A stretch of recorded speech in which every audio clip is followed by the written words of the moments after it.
classic sausage roll.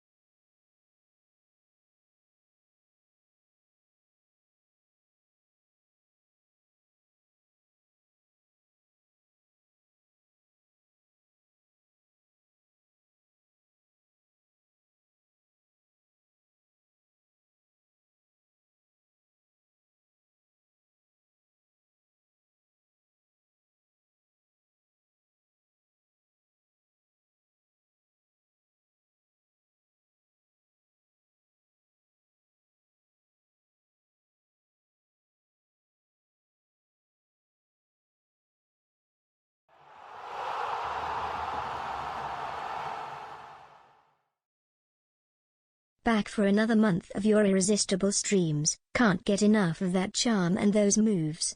Let's keep this spicy connection going.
fine.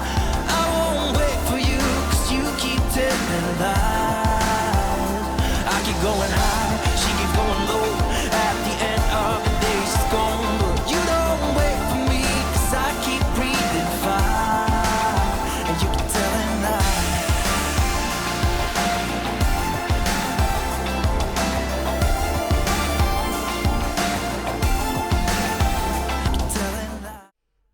Hello, chatto. It's Sundat, and coming up today on Outcasts to Icons, Don has just gifted 5 subs.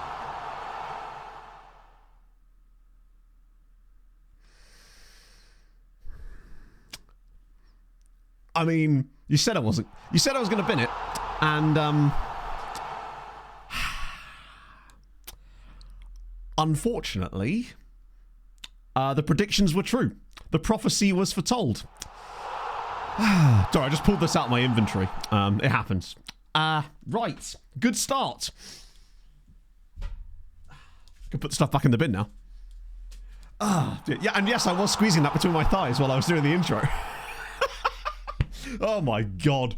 Where are we even at here? We turn this down a little bit. Bloody hell. Gotta catch up, I suppose. Bloody hell. Peter, thank you for the 42 during the intro. TSRT, thank you for the 38 during the intro. Broady, thank you for the 14. Don, thank you for the 5 gifted subs. I can't even find my button for that now. Where's it gone? There it is. Found it in the end. George C. Stokes as well with the 27 months. Warburg Convert with the 35. Afro Chuck with the 37. And Welsh Drawer with the 34. No, there's more. Nev Tinko as well. Thank you for the prime. There was an intro. Well, I mean, as much as you can call that an intro, there was an intro. I had so much to say. I had things planned. I was going to talk about things and bits, and if you're lucky, chat, and you're real nice to me, maybe even stuff. I was going to say that there's a youth intake coming up. I was going to say that we're banging people left and right in the conference league, and it's good times. Hello, Pogatha. They have 25% off. Do they really? I suspect that they'll be doing that wonderful thing where they just put a deal on and then subsidize it from the creator side, which is really cool when they do that. They actually tried to force this through on people with a little tick box the other day, which was kind of interesting, where they basically said, hey, we're going to do this discount, but you have to opt out of us removing the discount from your end. I was like, interesting. You can talk about the news. Oh, okay, right. So, nevertheless, but I'm very, very grateful nevertheless. Thank you, Don, that's very kind. Good news. Pog got a call back about that job. Mum, you're interrupting the news. Thank you very much, Mum, for the 5 gifted subs. That is incredibly kind of you as well. You really don't have to do that. Oh, dear. Oh, my God, an insane goal! I've just seen the most insane goal! That's so weird. Go on, Matt, talk about your bits. It's not in my feed. I can't... That's so strange. The dono didn't come up in my feed. It's just like there. Thank you, Hanger Honor. Just as well you actually put your name attached. Oh, there it is. That was weird. There was like a little... What the...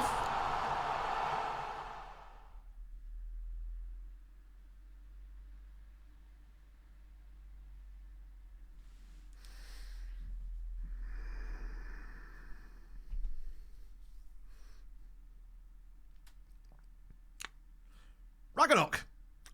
Thank you for the 10 gifted subs. Somehow Hanger Honor's donation came through before that, even though they were behind each other in the feed, and it blocked the whole feed up. Fucking hell, chat. If I was streaming. It's funny you should say that. Great grape. We need to get Nebula Grip back in to explain.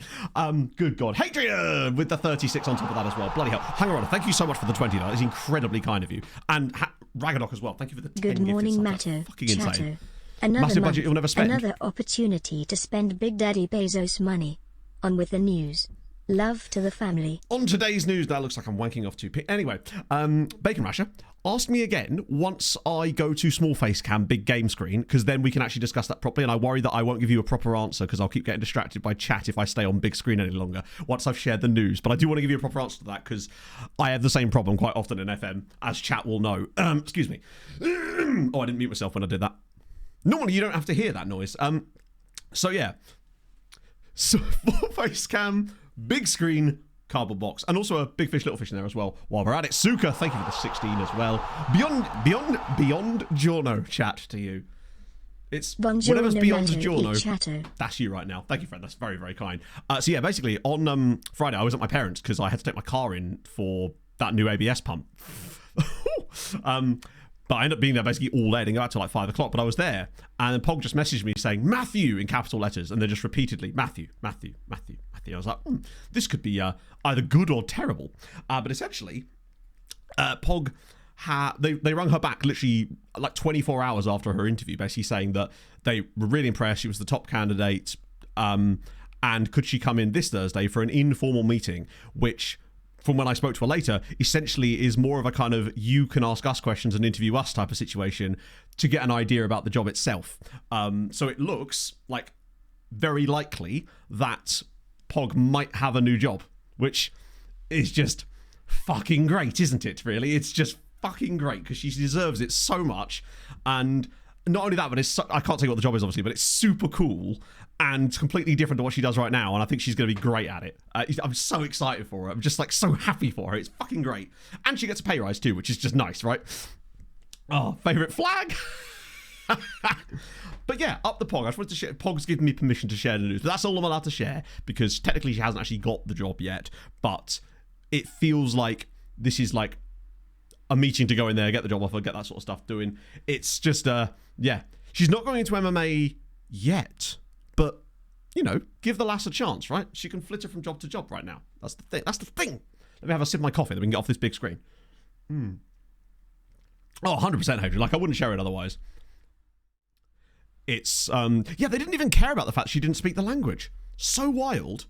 And they did say to her, like, you are in the running for quite a lot of jobs at this point. Are you Pog the Bounty Hunter? Finally. Will she be using this job as a stepping stone? They said to her when she was in there, you have the temerity to come in dressed like that. Is it the Tottenham job? I can neither confirm. I said I couldn't tell you what the job is. So I technically cannot tell you that it isn't the Tottenham job. So there you go. No nonsense. Oh, she's... Well, yeah, if she's very much the no nonsense, because if you're next to me in any way, you're going to be getting some kind of nonsense. The game seriously changed our hot prospect again. I swear every time we start stream, there's a new hot prospect. Have I got you on a proper contract? Okay, good. That's fine. Big Ange.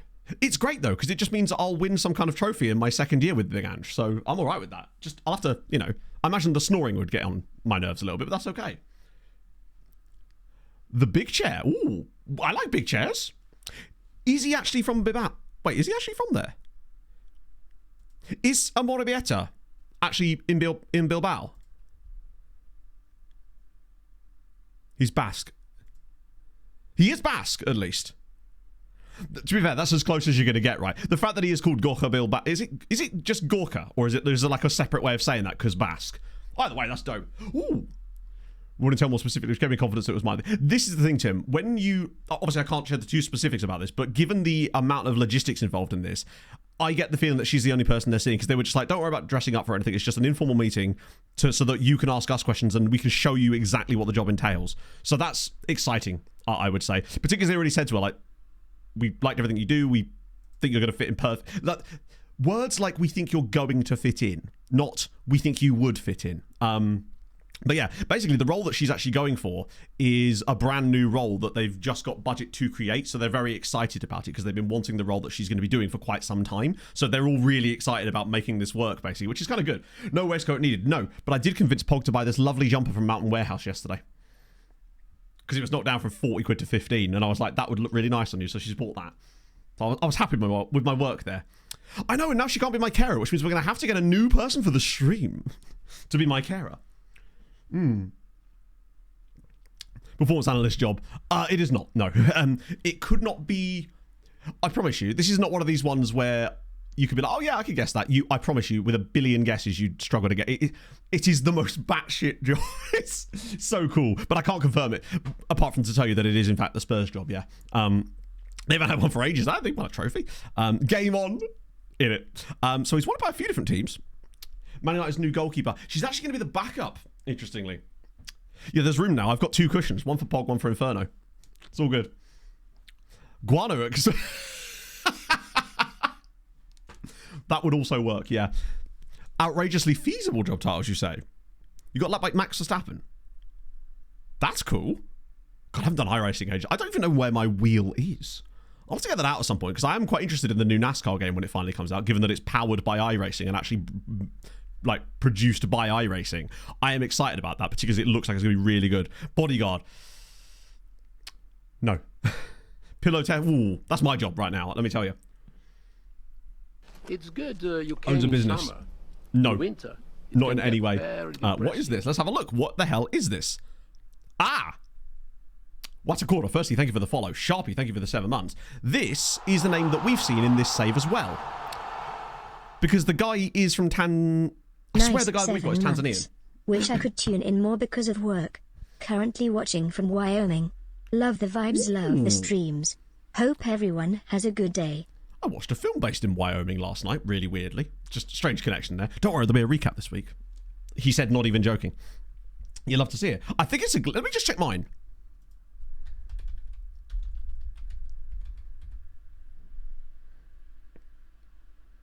There we go.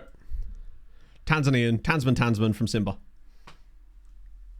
So I think it's weird that you have as many as you do. Recap this week, yes. I like to get it up to the patrons tomorrow. It would just depend, but if I can't, then it'll be Wednesday, and then obviously just a day late for everybody else. There's no reason why it won't be out then. It's just tomorrow I might be able to get all the edits done. It just depends, because there's some edits that I want to do some fancy shit with that I'm not quite sure how to do, and it's a question of, it'll basically just come down to whether or not those things are fast and easy to do or not. This guy is 26, obviously, and the fact that he's never left... I'll scout him anyway, but I think we have at one point already scouted him. Finland have got some great national team players. We also need to talk about, as you say, Uzbekistan and Jordan both qualifying for the World Cup. Things you love to see. FM predicted this years ago.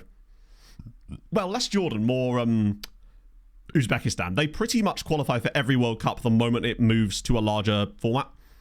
Because they're one of those teams that are like right there. 18 of them. Yeah, that's a bit excessive. That is too many Tansmans, I've got to say. Yeah, they've been decent for a while. I mean, they've got some like slightly higher...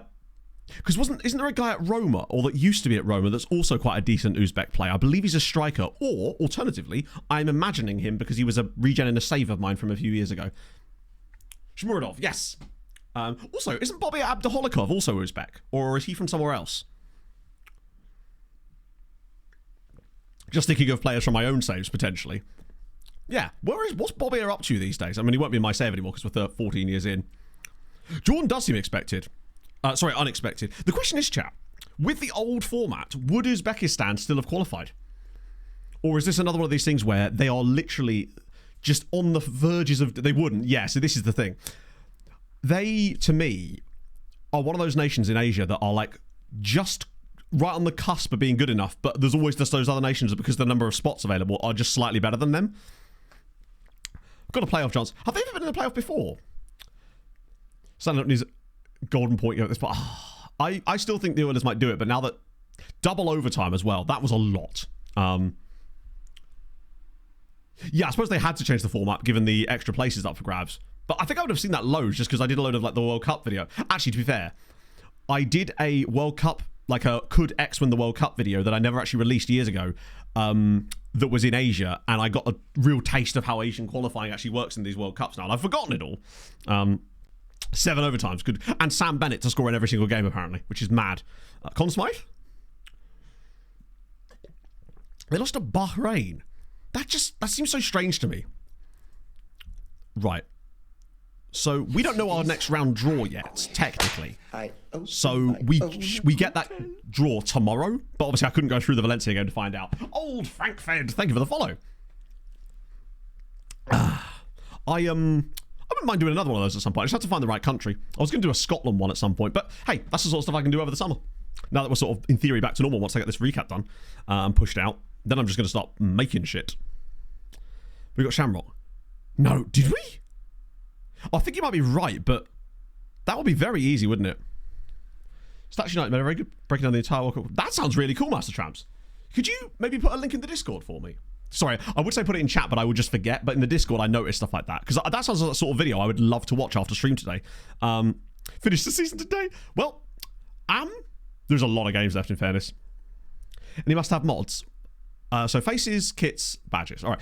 Obviously, outside of those, the thing that for me, old Frank, brings the game to a much more exciting and playable level is the skin that I'm using, which is SAS25. Not just because it looks nice, but it may not look nice to you, but it actually adds a reasonably good amount of functionality, and not even a reasonably good, a lot of functionality in terms of like quality of life changes that the game makes, and I would highly recommend it, particularly as SAS has now updated it for 25, essentially. Right, oh my god, this team is getting absolutely run into the ground at the moment. And I keep doing that, yeah. Who do I want to put in the team? I guess Vanderlay's going to have to drop out, but that's okay. We've got Armada.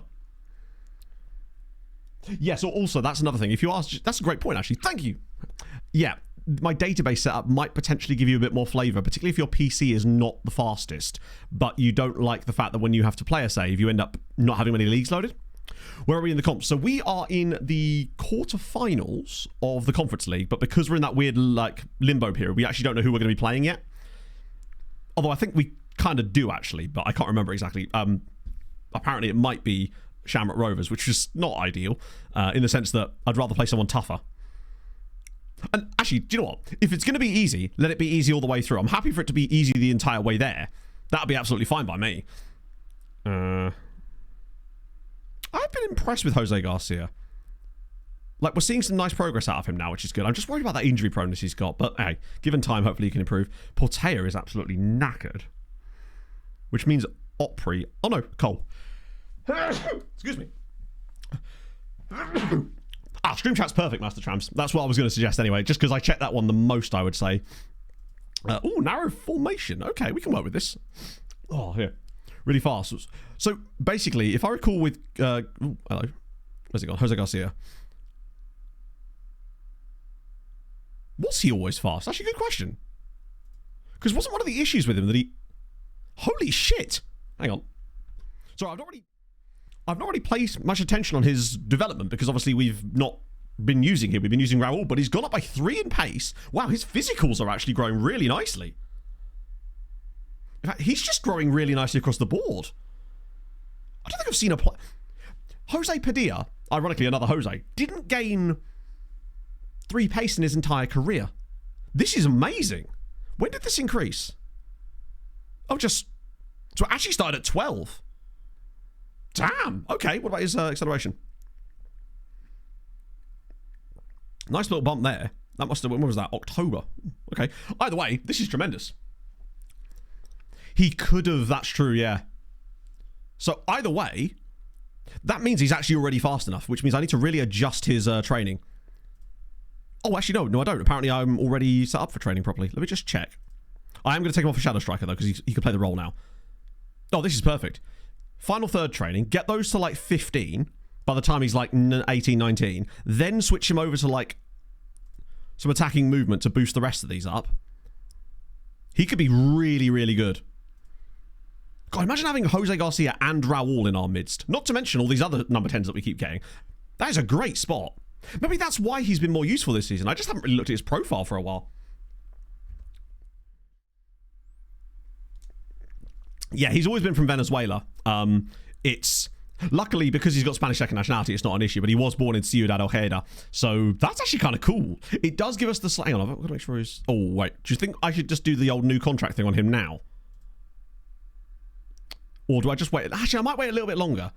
Because then I can trigger the 3-year extension first. Because I don't think we're in any danger of losing Jose Garcia immediately, frankly. He's not like starting games for us in the limelight. Twitch baby number 5. Call it Chanel. Nice to be here, as I always say. I've seen lots of great stream moments, intros and things that don't count as intros. I've heard so many amazing moments. Sorry, I mean okay moments. I always love being part of this chat and this community. That's so kind, Leaf. Oh, actually, speaking of that, I'm bringing back a segment that I haven't done for a while, but I felt that this one was just incredibly sweet, but also I had to address something on it too, because I want to make sure that they're understanding. And that is this. Not that. This. I got a comment on the last VOD, just saying, still letting these streams run on Twitch while I'm asleep to give Matt revenue despite FM taking a while. Firstly, that is incredibly nice of you, but I just wanted to make you aware that you don't need to do that because the second channel that you're watching these VODs on isn't monetized anyway, so I don't make a penny off of it. It's just there so that you guys can catch up and have, like, in theory, an ad-free experience. You may see ads on it occasionally, not run by me. Unfortunately, that's because the intro song is copyright music, but I don't have a license on that channel for it, only my main channel. So as a result, that sometimes you'll see the copyright holder will be running ads on the VODs because of that. But yeah, so feel no need to do that. Just enjoy them in your own time and have a nice time with it. That's absolutely fine. But I thought it was just very sweet and wanted to share anyway, because the sentiment is incredibly lovely. So I appreciate it nevertheless, but don't worry about using your electricity bill watching the streams overnight. Always risky. Do you know what? Actually, you're probably right. We'll do that after the game. Remind me after the match. We'll get them a new contract anyway. I forgot about the whole, if their values outstripping their release clause, it makes sense, basically. Do you reckon we're actually going to get another 5-star prospect today? Because I reckon we might actually get one, but it's probably going to be a striker. An area that we're kind of stacked in at this point. Let's get the league table up. Go right in there. I like how we're just kind of cutting about... I appreciate that, man. I do. At one point, I will investigate doing the old... oh, dear. I will investigate getting the second channel monetized, because then I can just buy an Epidemic license for it, and then it'll pay for itself. Like, I might even be able to bring it under the umbrella of my current management, in fairness. They'll be probably quite happy with that. Be like, hey, he's doing stuff on YouTube again. CDM.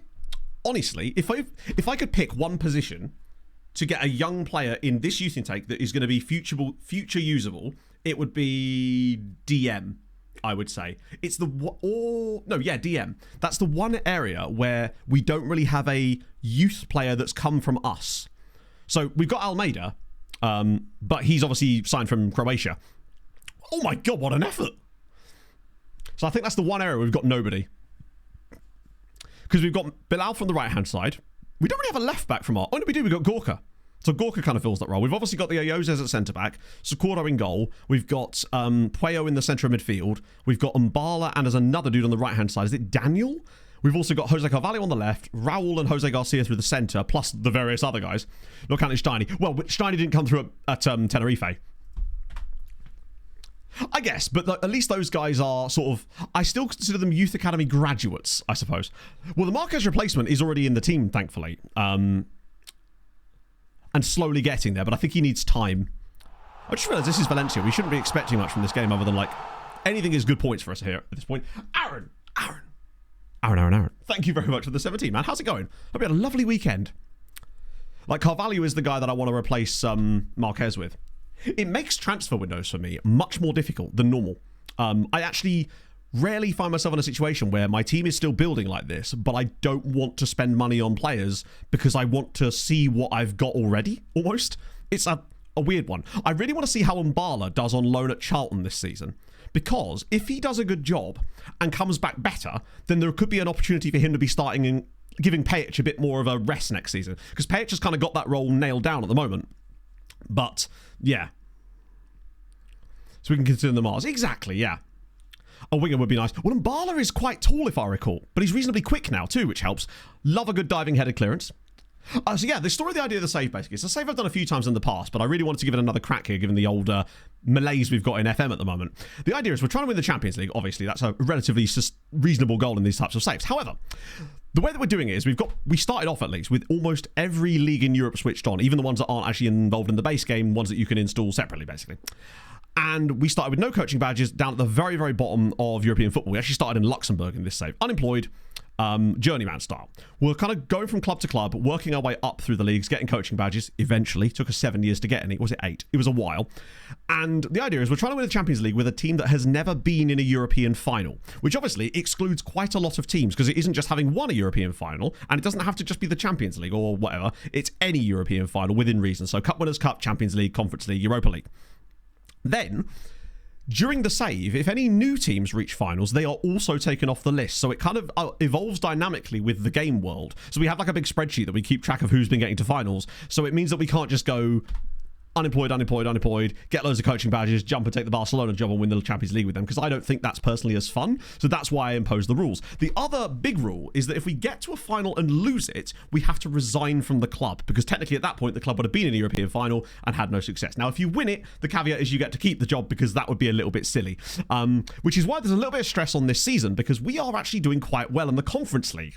And as a result, there is a chance that we might be able to make a Conference League final this year in our first year in Europe. But the downside is if we were to get someone really hard in that game, lose it, I'd have to leave this club, and I would be gutted about that because I absolutely adore this team and the players that we've got and built. Oh, what a save.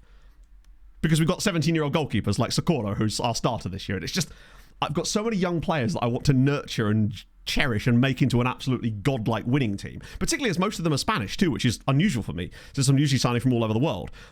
I think we should settle for the draw at this point. Yeah, no Intercity's Fairs Cup.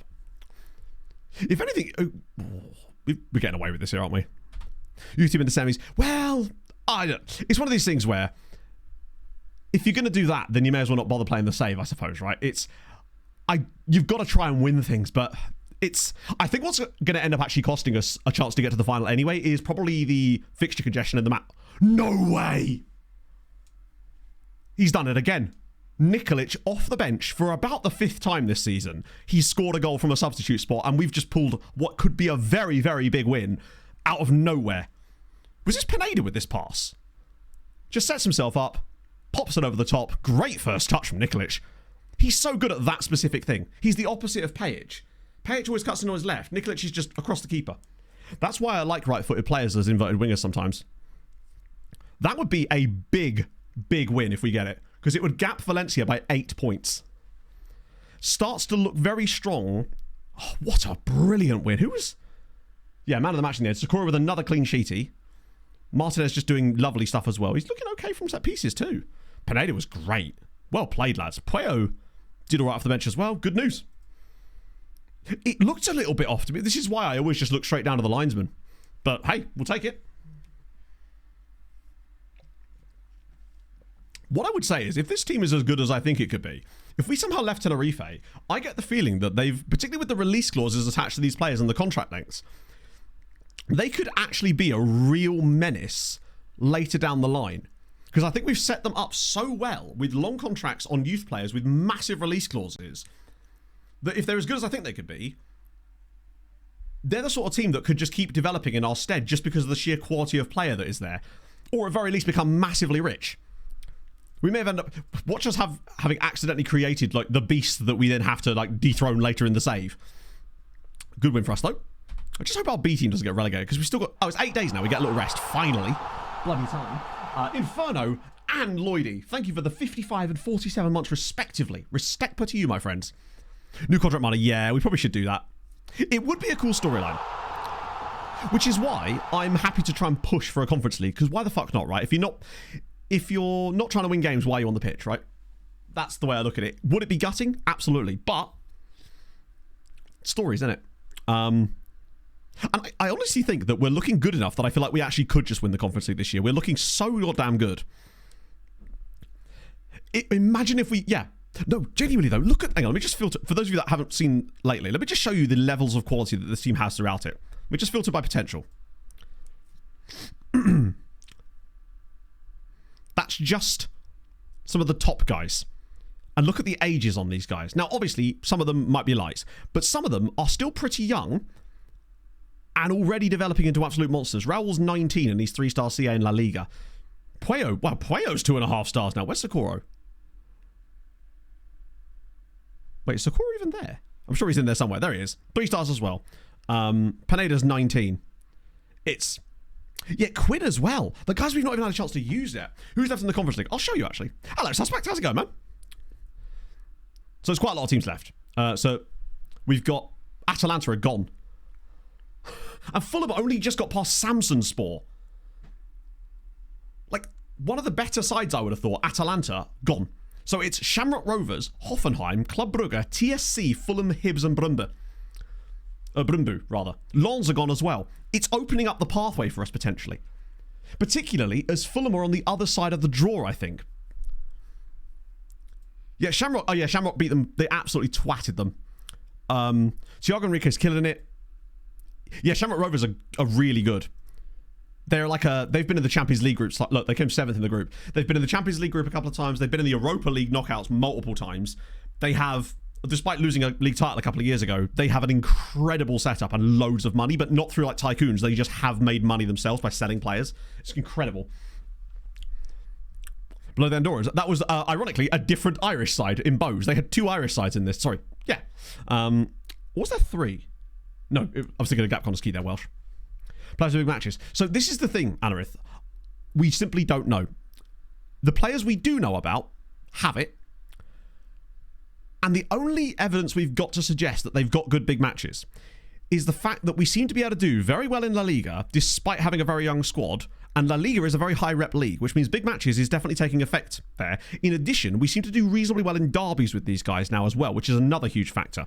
And notably, for example, when we beat... where were they? We beat Ammonia 2-0 in the group stages with a red card, admittedly, but we were already 2-0 up by that point, right? In the knockouts, which is a higher rep game, we beat them 4-0 and 5-0 and 9-0 on aggregate, which, small sample size, entirely guessing, but it suggests to me that I think we've got some big match guys, potentially, in some of these chaps. Treaty United doing, I think they're still second tier, basically. Guaranteed to lose a team this year? Probably. Which, as long as it ain't us. Well, against Las Palmas this season. Oh, we beat them. And we drew. So we've beaten them 1-0 on aggregate this year. Drew with Real Madrid. Did lose to Barcelona, but that was a rotated squad and it was at Camp Nou. So, you know, it's tough to say. Point being, we're 5th in the league. Season preview has us as 10th, so we're overperforming. Only Champions League, any European finalists. So Cup Winners' Cup, Conference League, Europa League, Champions League, any of them. Not Intercity fairs or Intertoto, because let's be honest, you and I have both won the Intertoto at various points in our lives, right? So, yeah. We're overperforming our XG. The team is sitting nicely, which is a rarity. Plus 10 on points. It bodes well, is what I'm saying. Now, obviously, I'm just guessing at that, but I think the indicators are suggesting that we do have a team with good big match players in. On key players, probably forever. We may not even have one on here. Oh, there we do. Almada and Marquez. I see two of our older players. I keep forgetting that Almada is 21 years old. It completely throws me every time. Kren Glenn, thank you for the follow. He's going to be bloody amazing, isn't he? He's the exact type of centre-back I love. Players like him are... I can't believe no one else was interested in this guy. And that we just plucked him out of Estudiantes for £7.5 million. Like, he's got double-digit goals for us this season. And I think the reason isn't just that he's got okay jumping... Like, 15 jumping, which is good, but it's not elite for La Liga. I think it's just the fact that he's got incredible... The rest of his attributes around it are really good, and it seems to be making the difference. And he's got good heading, too. And he only had the one random red card, which was the one in his debut. He went full Jonathan Woodgate on them. Marking is a little bit low. True. Although, actually, it's a great point. Why am I not got him on defensive positioning? That's literally the easiest thing to fix. Is his marking and positioning. Great spot, actually. Carua. 22-year-old free Colombians. That's cool. Probably just the way, like, quirks of the game, but, like, who cares, right? Hat-trick earlier this season. He did, yes. I think he got a corner goal, a free kick goal, and then I put him on a penalty, just because, obviously. You got to at that point. Las Palmas with the loss there. More like Los Palmas, am I right? The good thing here is, albeit Valencia have games in hand, but they've got to win them. We've now gapped them by 8 points. It's starting to look pretty good for top 5, top 6. It's the fact that he's got good heading as well. Like, jumping reach is 10 a penny, but actually having good heading to go with it is a rarity. Where are we sat on the coefficients? It would take a bit of effort, but Atalanta being out of the Conference League could be what sways it. Like, they're out. If we win the Conference League, then again, it wouldn't matter. Oh, yes, it would. There's a chance, basically, that we could steal into second spot in the year, and that would be enough for us to potentially get Champions League with 5th place, which would be very tasty indeed. Plus, reaching the Champions League for us would be great for prestige in terms of recruitment, although not that we need it right now, but it would also probably keep us pretty safe in a job for a while as well. Because we're unlikely to be getting to any Champions League finals anytime soon if we were to get there, you know. Let's see what we got. Bayer Leverkusen want me. Silly. Don't they know what we're doing here? But I respect it. It's probably the biggest job that we've actually been offered so far. Who was their previous manager? Where are they? 7th in the Bundesliga. They sacked Sergio Conceição. Wait.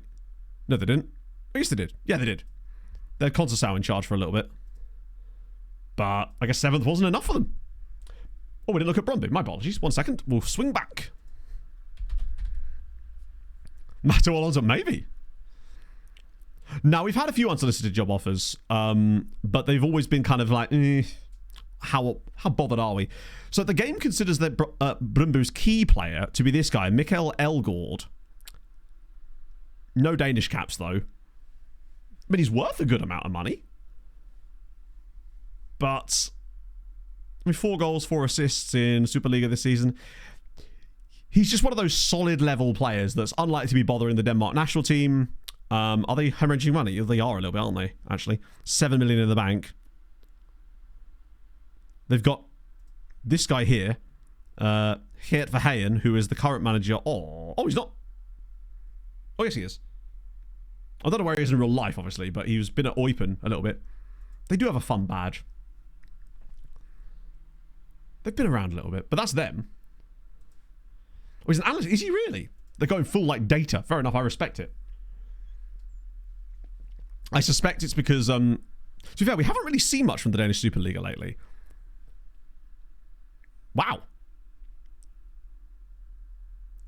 Looks like Brøndby aren't going to be heading back. Well, they could be heading back to Europe. It's not looking great for them right now, as they are down in 8th place in the league. You know? More of a pundit. Oh, really? So, yeah, the Super League has actually been pretty varied. Other than the obvious little bit of FC Copenhagen right at the very start, I like that Midtjylland just fell off completely. Nordsjælland in there, Rana's in there as well. Who's whoever us? Do you know what they might have done, Viva? Although I think that was a bit later than that, right? Eupen was before we went to... Actually, you're right. Yeah, Eupen was before we went to Cardiff, wasn't it? Hello, Tim. Playing on the apartment. You love to see it, man. That's fucking sick. Seems like a good news weekend for everybody. You love to see it. This is playable leagues. Mensiero absolutely are, because they are in a league that... they've played against our B team, which means I'm assuming they're in the same division as them, or they certainly were last year. Mensiero. Yeah, so they're in a playable league. They're in Segunda Federación Grupo 5 or whatever. That's literally the same division as us. Yeah, they are. 43 points, in fact. I think I only have the top 2 leagues in Denmark loaded. I like that Las Palmas have won that 4 years in a row, and then Salamanca went, actually, no, we'll have that one. James, thank you for the 54. I'll just stay silent for a minute, shall I? 54 months watching this pathetic little man playing this pathetic little game. Pablo has bought the house from across the road from you, and moves in next week.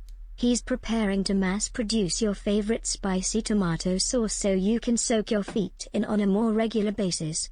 You just need to be warned that you might see him in your back garden at 3 a.m. Good job getting into it, man. Let me tell you. So yeah, they're in there. We've got CD Marino, which is... Oh. FM might be being a bit weird about them, because it's FM. It doesn't like... Yeah, let's just... Oh, God.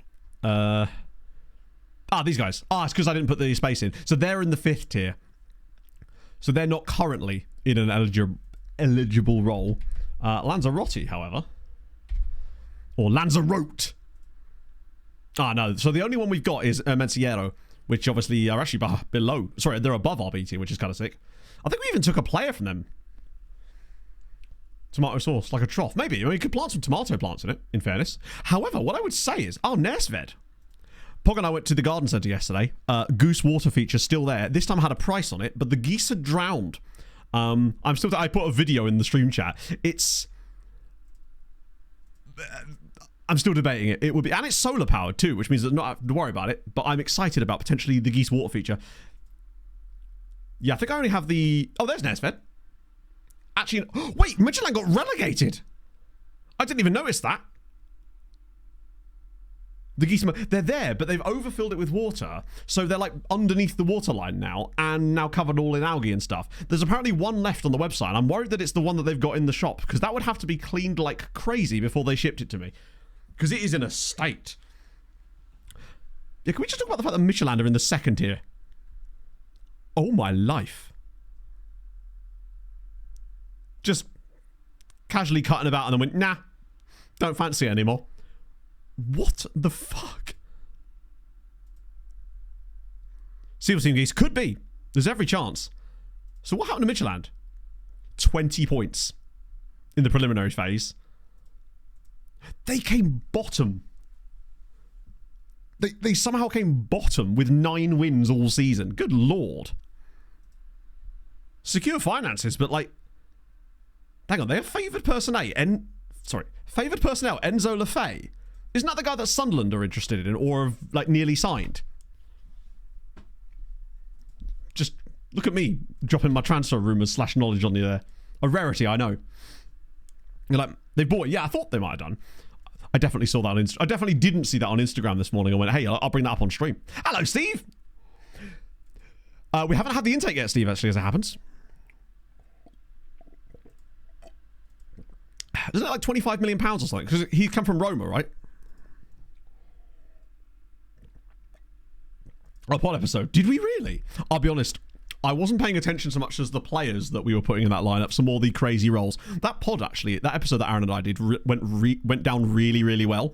So that's exciting. I do like doing the pod. I'm hopefully going to be doing some more of them soon, which is going to be cool, because I just have a good time with those guys as well, and I like contributing stuff like that. So the only YouTube content you're going to get out of me is the podcast, I suppose, at the moment. Did they hire a new manager? I don't think our C team... A manager is not going to fix the issues with our C team. The biggest issue with the C team is that I keep taking all their players. Pretty much.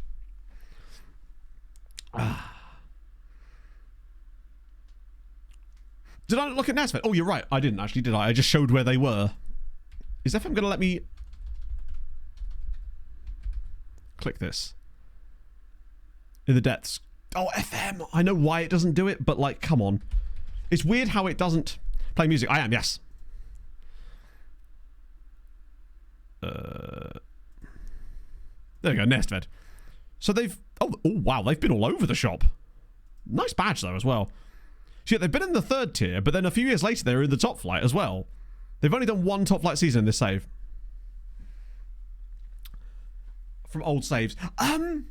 Technically, no, Otto, I don't have a rule for that, but I kind of just do it informally anyway. Like...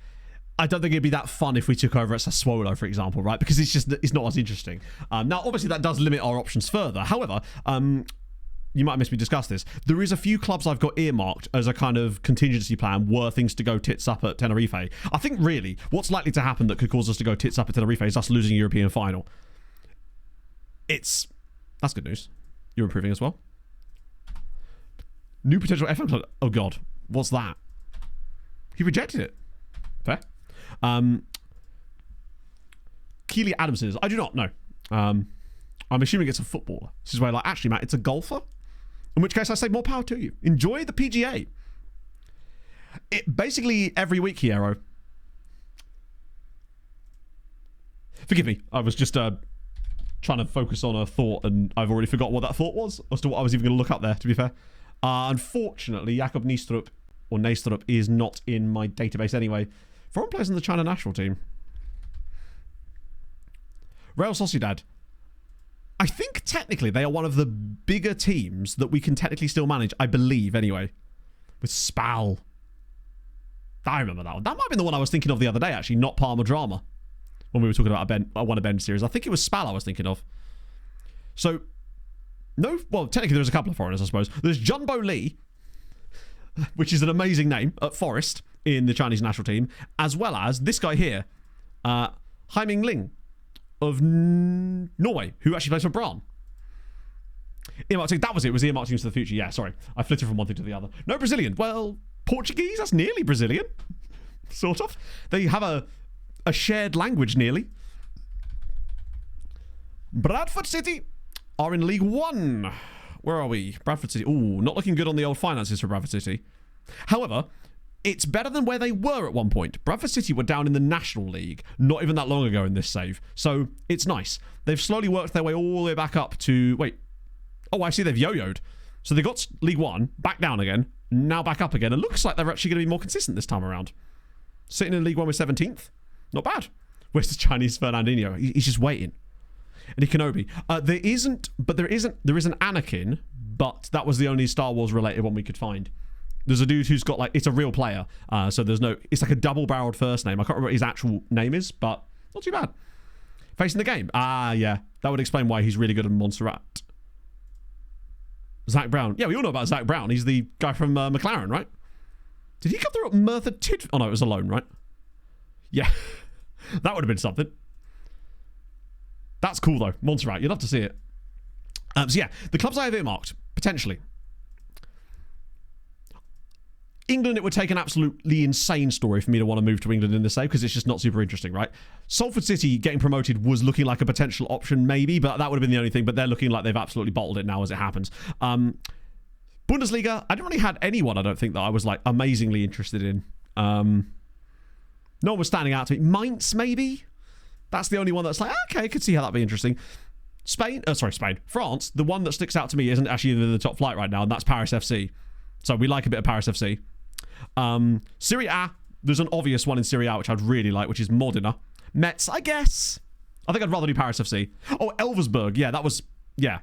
Portugal, we don't really want to go back to Portugal. Eredivisie, it would be, I don't even know, honestly. We didn't really even go that far. I think at that point we'd be kind of cutting our losses. Brest was also another one, true.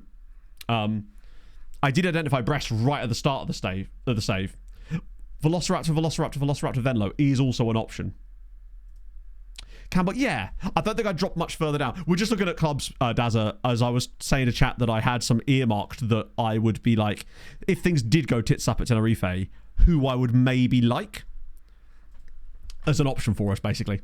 For when we inevitably lose the final of the Conference League to Fulham this year. What I would say is, though, it looks like all of the tough sides are on our side of the draw. I realise that actually in real life there isn't an our side of the draw in the Conference League, but unfortunately in FM, because of the way they do it, it kind of is. You've got to identify the Brests early. Cagliari. I think they are, but you know how I am with teams. I'm like super picky. The only one in Italy that stands out to me at the moment is Modena. Story 7's manager. No, you have to apply for them. So the reason we ended up as Tenerife manager, ironically, is because we really wanted the Las Palmas job, as I'd identified that as a great springboard for us because they had good finances. They had an amazing wonder kid right winger who's still there. And then they sacked their manager, and I was like, this is perfect for us. They then hired Willian Jose over me, and I got really annoyed at them. So I decided to then lure in the shadows, waiting for their biggest rival's manager to get sacked at Tenerife, and then stole and took the Tenerife job, and now look where we are. It was mostly out of revenge, you know? Australia, no, I haven't. It's just not a league that really interests me because there's no promotion, no relegation, no real room for progress of any sort. You can't take a team up to doing anything. You can't really... I don't really like leagues that have no jeopardy like that, personally. I don't find them that interesting. And also viewership would tank, yeah. Enforce the European final. No, I've never had that happen, Rocket Dan. Mainly because, if you actually think about it, with the first one I did on YouTube never actually reached a major final. So I never had the issue. With the other one we did on stream, the new game cycle came in. Same problem. And then Yesterday, last time, I was Sassuolo, tired and red balanced personality as brain dead. It was a good cue to wrap it up and go to bed. I wish I could just have a mod that just changes that by itself in the game, Fry. I'm sure it exists out there somewhere. Thank you very much for the 27 months. Any Belgian targets? We've already been in Belgium in this save, so I wouldn't really want to go back to the same country in the same save unless there was an absolutely insane reason. Now, there was actually a team that... Wow, has Belgium really fallen that hard that they're not even in the top 10 in league reputation anymore? Christ. I think Denmark have recently overtaken them. There was one team. I don't know if they're still in the top flight. Oh, that's not boding well. They actually are. That was Hoogstraten. Hoogstraten were the one team I was like, oh. But, because they have done super well. I'll just put their graph on the screen right now. Norwegian sides, none of them are big enough. It would be taking too much of a step back to the point where at that point you're sort of not doing the save. Sorry. It just, if we were going to do a Norway side, it would have to have been on the way through rather than at this stage. I was like, oh. Sometimes I'm even like, and occasionally like, It's just what I do. Former teams. I still need to make a command for that, but I'll just show you the former teams here. If FM would let me. That's our job history timeline, basically. Although there is a weird glitch, I think. Oh, it's gone away now. Yeah, there we go. At one point, it was showing us having 2 seasons at the same club in the same year for some reason. Yeah, that was our current pathway, basically. So Luxembourg, 2 years in Wales, where we actually did really well. A season in Italy, which we just pretend didn't happen. Belgium might not look super successful, but it was actually extremely fun. Not happening in 26, 27. Yeah, no, nothing at all. Portugal was very good. Obviously, it took us a little while to get going with Tenerife, but we did get promoted first season through the playoffs after being down. Yeah, you're right. It might have been. That was the biggest glitch, was 26-27. We didn't even go to Italy. I don't know why it's even saying we were in Italy. So Iran got to the top flight. Yeah, probably. But like, even then, I don't like going back because it kind of just sort of, I don't know. I feel like it's not as fresh then if you go back again. Unless there's a damn good reason. Like a really damn good reason. Not even just like Le Chaux getting to the top flight, but becoming like a European team that are like regularly in, not Le Chaux, sorry, Serang. If they were in like the Europa League or something, it'd be like, okay, fair enough. Maybe there's a reason there. Don't forget, though, that, oh, here we go, that if we complete this save goal, Wales, we've done Wales with Cardiff Draconians. If we were to finish the save goal, there's a pivot to a different save type within the same universe, which could see us going back. Potentially I want to nip to South America too, basically. Yes, there are VODs. If you do, actually, let me just get the link for you instead. The VODs are all on this channel. Prepare for lots of waffle, though. But to be fair, you're here right now. You're hearing my waffle. I'm surprisingly on topic today. It can get much worse than this. Let's do the draw. I'm pretty certain you're right in that it will be Shamrock Rovers, but I can't remember what the draw looked like last time. So we'll see. Oh, wait, I want overview, don't I? Come on. Either give me a really, really tough team or the easiest pathway to the final any humans ever had. Okay, Burundi versus Hibernian. BLS, thank you for the 10 months. Fulham versus TSC. Okay, so that's the other side, which means we won't be playing against Fulham until the final. Club Brugge Hoffenheim, which means you were absolutely right, which means we play the winner of Club Brugge or Hoffenheim in the semi-final. I think that's Hoffenheim, right? But it does look like we would get there because Shamrock Rovers... Hoffenheim scares me enough, but... Oh... It's risky. It could be a semi-loss, which would be absolutely fine. We'll just skip them. You know what it's going to be anyway. Shamrock Rovers should be do the draw properly. Well, sort of. I mean, it's sort of... In FM, they do it where that you know who you're going to be playing from the moment they do the first draw. Did it actually say us? Do I have to go to the next page? It's way more telegraphed than FM, yeah. If Fulham ended our time at Tenerife, I might have to hang up my Fulham supporter hat. Why has it done that? Hang on, let me just go to the actual page so we can see. It should show properly. Yeah, so Club Brugge or Hoffenheim, which is what we expected. It's only going to be Fulham on the right, isn't it? They are having a bit of a shit time of it in the Premier League, though. They're 16th in the league. But the problem is, 16th in the Premier League, as we've seen, is still incredibly good, especially in FM. I bet this Fulham team have got some absolutely monstrous players. So their best player is this guy, Cali Overgaard. £30 million signing from Pexwaller, and he's worth 80 million quid. Brentford won the cup. No, they didn't. Oh, they fucking did. Brentford won the cup. While getting relegated, Brentford won the cup. Yeah, or Fulham somehow fall out to someone like Hibs. Because remember, Hibs are actually quite good in this save. They've won a few FPL titles. They won the Conference League, but went over to the Lose Europa League final. Is that Tenerife? Yeah. Although, what's looking like, ironically, what would happen this year, at the moment, is that if we were to win the Conference League, there's a very good chance that the extra coefficient points we would earn by doing so, given that Italy no longer have Atalanta in the Conference League, might be enough to get Spain an extra an extra Champions League spot, which means, ironically, us winning the Conference League, most likely, if we do well enough in the league, would qualify us for the Champions League instead, which would be actually okay. We'd be like Chelsea, where we'd get... Do you reckon the game would give you a choice, or would it just prioritise the highest profile of the tournaments? Hibs aren't going to have the quality of players, you're right, and unless the game tries to throw some bullshit in there. Then again, it should be pointed out that Fulham scraped past Samsunspor, who aren't a very good Turkish side. Yeah, Champions League is a little bit funky as well. Napoli, Juve, Inter Monaco, Lille, Chelsea, and Arsenal, Bayern Munich. It's a little bit more fun. For example, Spurs aren't in it, neither are Manchester City or Real Madrid, or Barcelona. In fact, none of the last 4 winners are actually even in the quarterfinals, which is fun. There almost certainly is an Italian in the other ones, but remember, it's much easier to get wins in the Conference League, which is helpful. Yeah, so we've got those guys there. What about Europa League? Europa League looks like there's Bologna there, so it's only Bologna. There is a lot of Italian sides, true. You're right, that's 3 of them. At least, and 2 of them are playing each other. Yeah, that's probably going to stop us from getting that extra spot. But that's okay. Like, what's to say we can't just get 4th? Wait. Yeah, that's not ideal, is it? And then obviously in the Europa, like Athens versus Bologna, Man City Leeds is, as you say, bizarre. Leipzig, PAOK, and then Shakhtar Valencia. So at least Spain have still got an opportunity there. Let's just go win it, right? Whatever happens, happens. That's the way I'm looking at it. Because let's be honest, right? If I threw the semi-final by playing like a youth team or something, I don't think personally people would respond that well to that. And I wouldn't feel right doing that anyway. I would just find that not... Do you know what I mean? You've got to go for it.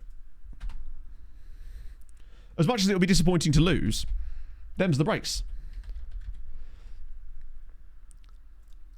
Yeah, that's the other thing as well, because then you look like a reet dick. When you play a youth team, they then win the game. You then have to play a full-strength team in the final and they lose anyway. It's like, yeah, it's just more fun. You deal with it, exactly, yeah. And if anyone wants to complain about the fact that we leave a job where those are the rules of the save, then that's not really on me at that point, right? Throwing isn't in the spirit of football. The only time I will throw games, obviously, is when we're in building a nation saves, but that is fully established as part of that save as a thing you do. This is not, right? Tommy he sounds like a character from Vice City. I realise that's Tommy Vercetti, but still. Where's he from? The Bronx? Milan. Boring. I was kind of hoping he'd be from, like, the Jersey Shore or something as well. Hungarian Cup finals are okay, exactly. Oh, God. I set it off for Portera a new contract, but...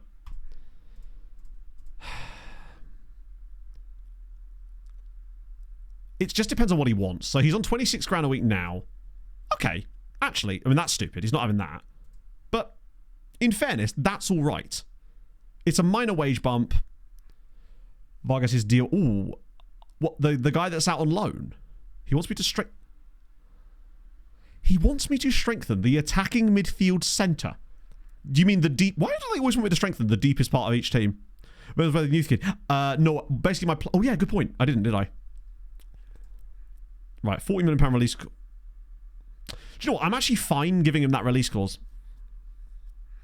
Provided they'll let me have a slightly longer contract, just for banter. That's fine. Because that means he's actually on a slightly higher release clause now, I think. Albeit only by like £4 million. But if someone wants to trigger it, I'm actually fine with that. I don't want it to be prohibitively high. I want it to be enticing for someone like Napoli. Yeah, it was Jose Garcia, wasn't it?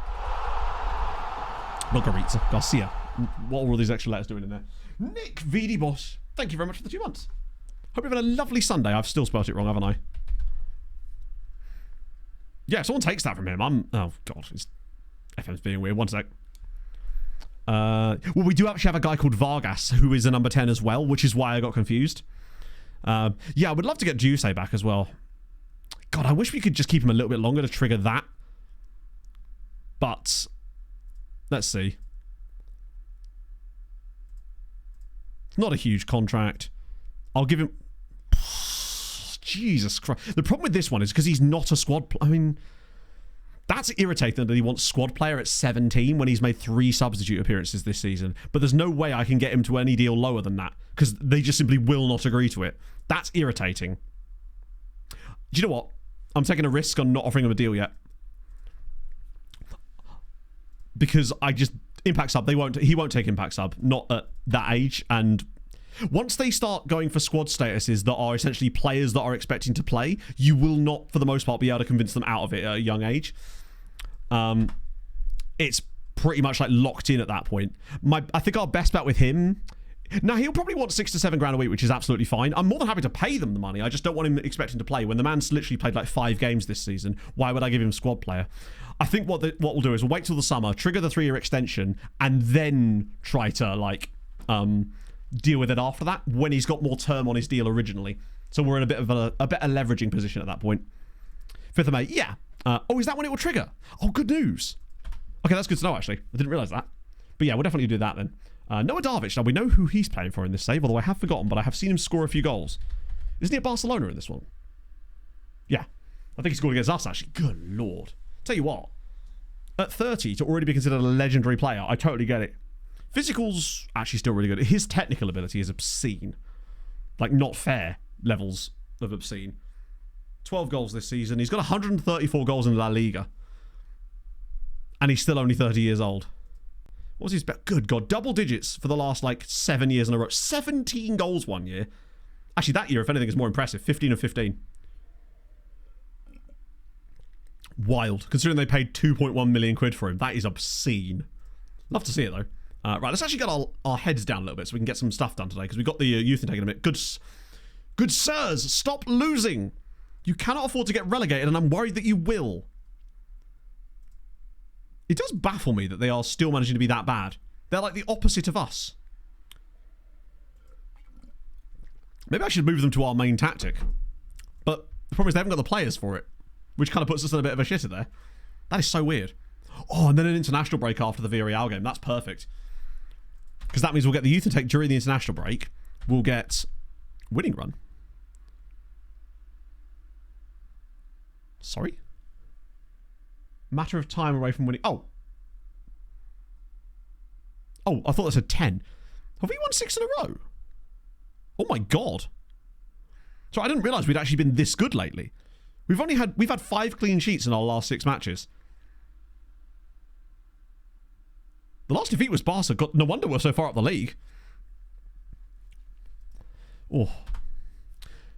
Moving to the main. Well, the problem is anyone that's going to be in our main squad is already there at this point. Drew a big drop. I don't know, honestly. I don't know what like his real life rating is going to be, just given how more contracts for Booty. Well, this game actually is massive because it's at home. It's Villarreal. Our record lately has been exceptional. We actually won like all those away games too. Villarreal are the team that stands between us and the Champions League at the moment. If we were to beat them as well, it would start to get very dangerous for them. In fact, we would go not above them, but we would go to within a point of them with a win. And it looks like Valencia have gone even further down. But we're looking pretty good for stabilisation where we are. It's just a question of which tournament. Follow up my interest in Jose Garcia. I will not be doing that. Actually, what I could do is discuss with Agent and ask him for wait, I can't. That's annoying. Oh, hang on. No, I can. There we go. Occasional opportunities. This might fix it for us. Let's see if he wants a different fringe player. Fringe player, I think we could get away with. Because fringe player, you can not register for squads. And they won't care. That might be fine. That's absolutely fine. £31 million. That's not happening. I genuinely don't think I've seen an agent come back to the table before like that. Not so quickly, anyway. Now, he is Venezuelan, which is going to be a slight troublesome topic, but we've got to just get this done because he's still only 17, which is annoying, actually, because I can't offer him more than a 5-year contract, but such is life. That'll have to be that.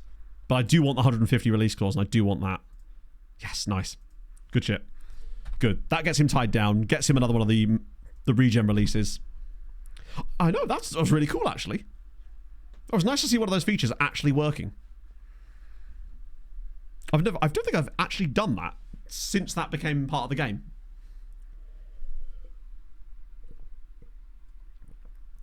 Anything good for us here? Valencia win, which is bad for us. Though they beat Sevilla, which is good for us. That's actually right. Booty any good at coaching? He's never going to be that good. Because, oh, speaking of Brumbu, there they are. Where is he? Wrong one. Do you know what? He's not awful.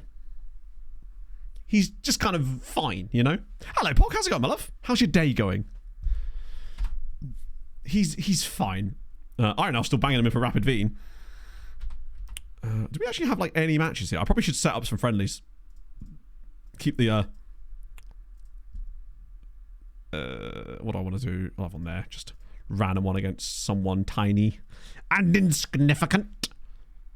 Smaller reputation teams foreign. I do like playing against Holy Cross Crusaders just because what a name for a football club. Proper British chap. Damn right. Yeah, Bootsy's done well to get up to speed. Actually get overly nice to everyone. Oh, Pog has some plans, man. She's very excited about the idea to hand in her resignation. She's quite satisfied about the possibilities of that, which is exciting. Milady, I'd need to get a proper hat for that, to be fair. I don't think a snapback is probably the right type of hat to Milady anybody, you know. Napoli look like they're going to bottle another Serie A, which is good for them. Wow, Feyenoord are absolutely crushing it in Eredivisie. Ooh, Oh, wow, that's even sicker. Feyenoord are 11 points clear at the top of the Eredivisie. They've not won a single title in this save. This would be their first title of the save. I like them. Yeah, Benfica are back to being Benfica again. They're just doing Benfica things, essentially. Where are they? Good God, they're 19 points clear of Vitória de Guimarães. Meanwhile, Sporting and Porto are just twiddling their tears. There was that one random season that got Marco Silva sacked, and now they're back to being them again. Well, we're not sure entirely that she's got it yet, TSRD, but it's like very, very likely, I would say. We're trying to like not count our chickens until they've hatched, you know, or roosted or whatever. Arthur Cock can come back in again. By the way, things look pretty, very, very promising indeed, which is exciting. Particularly as it would mean that Pog wouldn't have to commute to Cambridge for work anymore as well. We'd get to work locally, which saves like 2 hours a day of commuting, and not to mention the money that is spent commuting because she'd be able to cycle to work.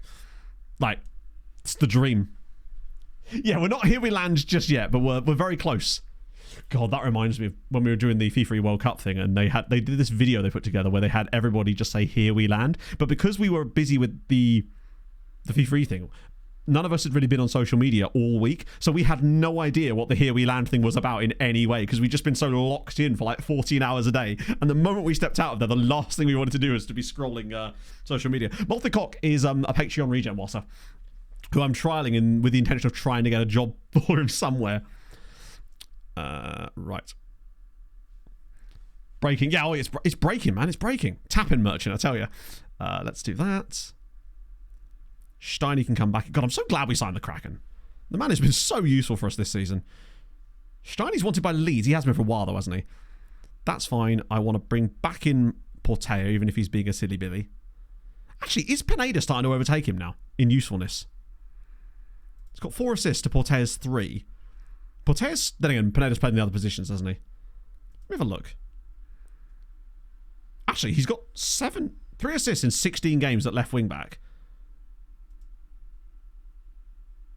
It is a Patreon recap season, yes. It might be slightly later this coming season just because I want to make sure the recap's done. But I think people would rather have the recap. I'll just call it, honey, Matt finally uploaded a recap. Let's see. That'll do. Players' release clause. I believe on his new contract it's pretty obscene. It's not like 150 million or anything, but it's 69 million now. What fuck are we playing? Wassa, this is the future, my friend. This is how football is going to look in the future. If I have my way. When I'm made president of football, this is what we'll all be doing. Let me just hide any unavailables. See if there's anyone crazy on the bench that I've forgotten now. Oh, God, our benches. Don't know, I'm leaning to the left like that's going to help me in some way, but hey, maybe it does. The old good old-fashioned 3-3-2-2, yeah. Mean to Villarreal. Have they got any duplicate nationalities? Oh, they do. They're 2 Spaniards. Useless. Fuck it. No, it's wacky wing backy, obviously. Yeah, not much has changed except that and, you know, your granddaughter's... No. That song was kind of creepy, wasn't it? Now that I think about it. Or is he talking about someone else's great-granddaughter? Because, like, it's odd. I never thought to psychoanalyze Busted before, but there you go. Third in the form table, presumably behind like Atletico and Barcelona at this point. The person reporting back's great-granddaughter. But why would the person he's reporting back to want to know that information as well? Do you know what? It'd be like... Do you see what I mean? How that's still kind of weird, right? You go to your mate and say, I saw your son the other day, looking fit. You'd be like, all right, mate. How's it going? Do we need to check your hard drive? Hello, David. What a statement to join on. It's less bad, but also still weird, you know? The geese are underwater. This is very true. Is it glitching out? No, it's not. It just looked like it was going to be. Oh, he's there again. Oh, he's offside again. Damn it, he actually was. So rare do you get those ones. Yeah, I was going to say, that means you're like 350 odd years old on each one of them. Methuselah out here. Top shagger he was. This is the president. I have, yeah. I think they're getting way more hate than they should do. I find it funny. It's like, they'll be like, oh, Sleep Token, this is this special important band. They wear masks and stuff. And it's like another band comes out and does something kind of similar with another similar aesthetic, but like slightly more different. They're like, no, it's manufactured crap. It's like, I do love how people react to things so strangely like that. Oh, good effort. Live longer underwater. True. It's keeping us in like some kind of stasis period. I get that. The Moody Blues album. Oh, to our children's children. Are those Nights in White Satin I've heard so much about? We got there in the end. It's like mid-20s and it's all good. I guess, but it's also just like, why are you telling your mate that? Are you basically praising his future genetics? Maybe the guy that went back in time in the Busted song was actually a eugenicist. No one ever considers that, do they? And they should. Ooh. No, totally crazy, but I'm the same. I just find it funny when you see like mass hate for one and mass praise of another. It's like, one of them isn't as good as everyone says it is, the other one isn't as bad as everyone says it is. I turned 30 when I started watching this wemp and his computer men. Now Nana is holding me hostage with a capybara with a gun. I'm scared and want to go home, but the cult of Smates has me locked in this basement for a paddling, because 60 months of okay, that's a paddling. I love how fast Stream Nana said that. That was wild. Bit of child, thank you for the 60 months. That is mental. I appreciate that though.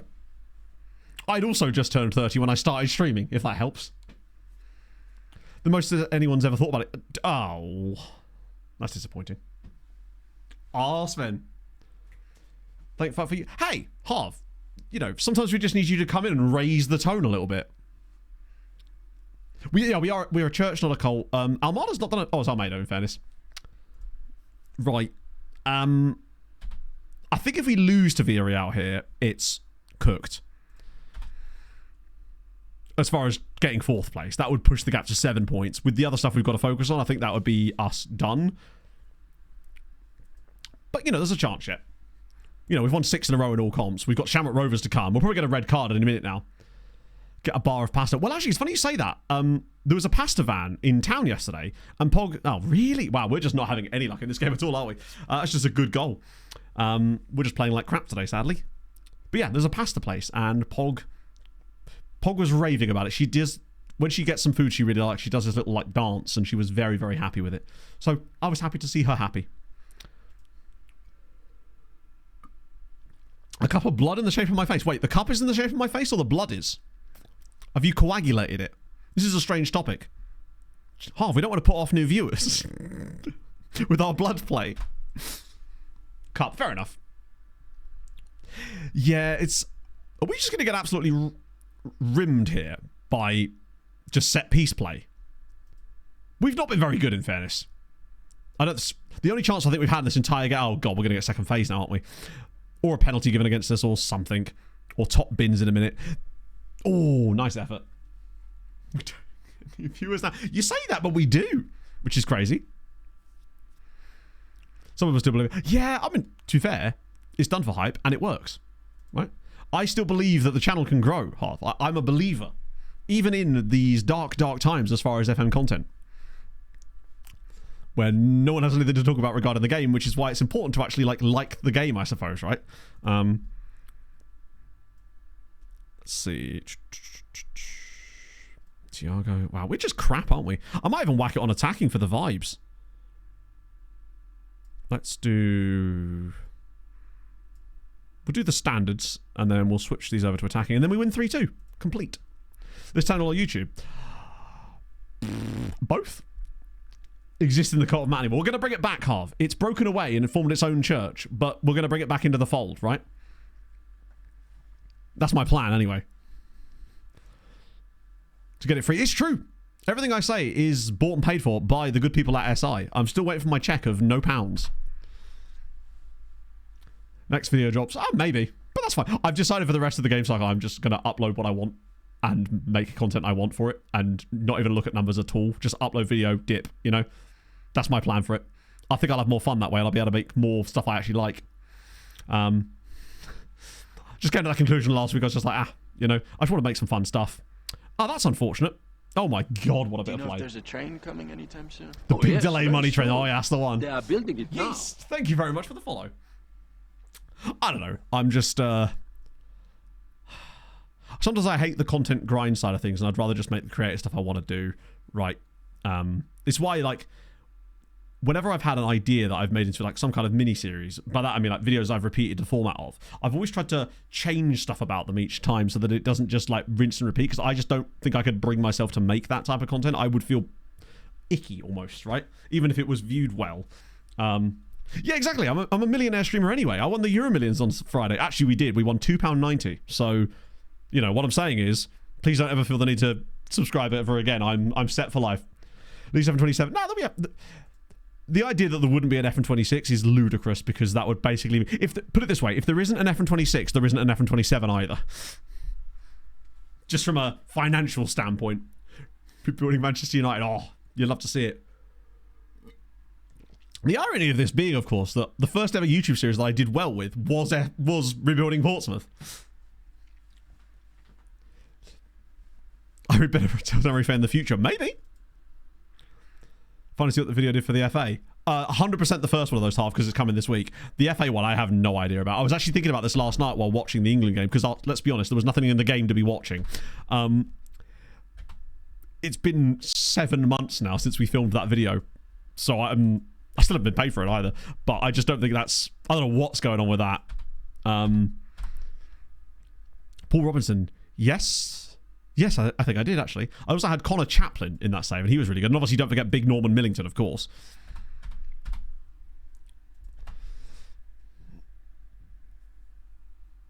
Ship out the one time Andorra.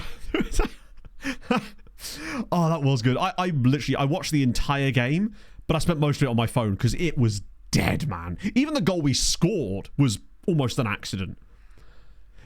I chose to watch an England game because I thought it's Andorra. At the very least, it'll probably be like a 5 or 6-0 comfortable battering where there's some funny goals and stuff in it. No, England can't even do that. It's like watching old England. Like pre-Southgate, mid-noughties England, where it was just like they'd win the game, but by golly, would it be a tough watch, right?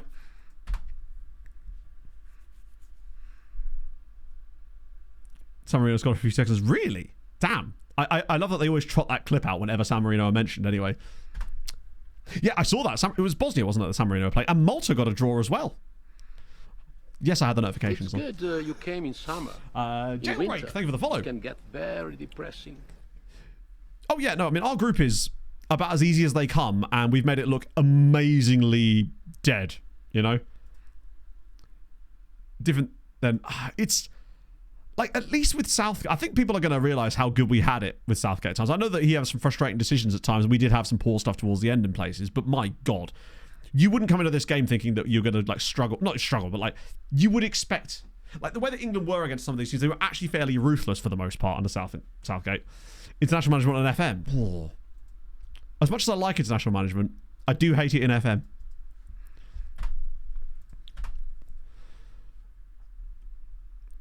Worse than under Southgate. Oh, much worse, I would say. I mean, look, got to give the guy time and everything, but from watching them, 100% worse. Like,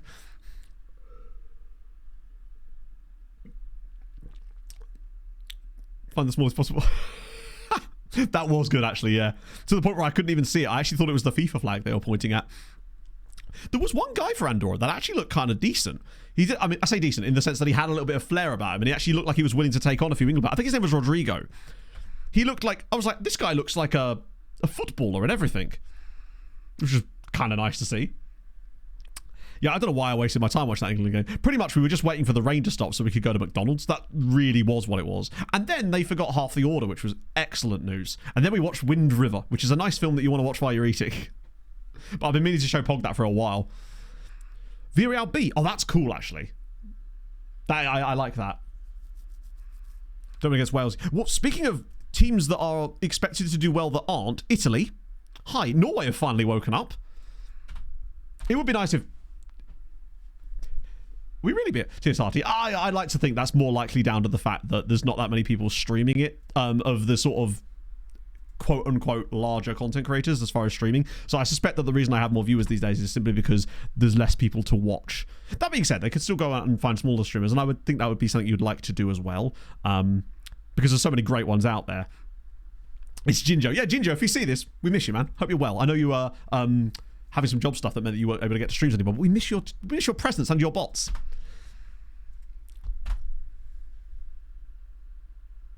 Let's get... Oh, was it really that long ago? I would love to see Norway there.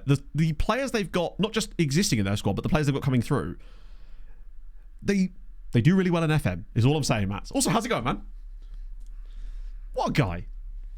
I like the fact that we've like just got people from FIFA World Cup that we met there and just like still hang out. It's just cool to see, right? It was such a fun event. Now I'm looking back on it. Easily one of the best things I've ever done in my life in terms of just the fun getting to do that and having that kind of opportunity is just not something you can even explain. It's so fun. I mean, Matt will back me up on this, how fun it actually was. It would be great that Italy just going like, no, we don't fuck your World Cups. We're all about the Euros, man. Turbo Chieftain, thank you for the 12 months.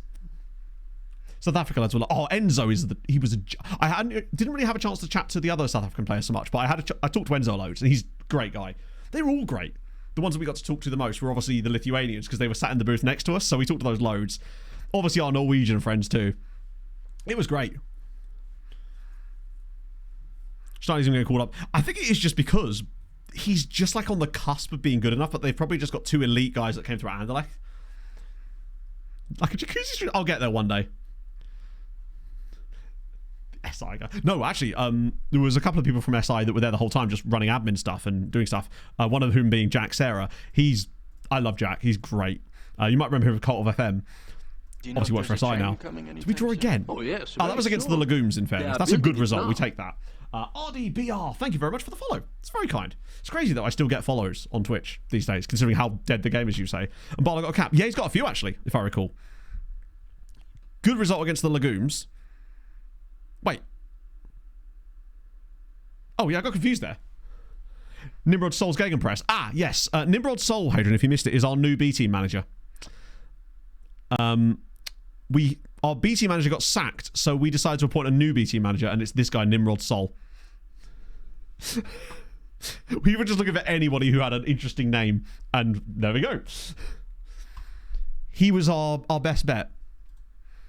I was about to appoint someone with quality, and then chat went, but Nimrod, and I thought, you know what, I can't argue with that. Yeah, Barlow actually had caps a while ago, but I'll tell you what, right? He's playing at the championship. He is looking very, very, very good at the moment. And I think next year, now that he's got the 14 pace, 14 acceleration, jumping reaches 13 on a 5'11" winger. I think Mbala's ready to contribute to our first team next season. It's particularly as he's done really well for Charlton in the championship. 7.19 rating in the championship is very, very impressive for him. Love that. Well, we were hoping to see some physicals boost because of the loan, and it seems like it's worked. Good riddance to tell you. I do. It's another turning point, another fuck. He's fucked it up. A fork stuck in the road. He's got there in the end. Garcia's new value. Oh, did he sign it? Forgive me, I didn't see the notification about him signing the contract. Oh, yeah, it's that.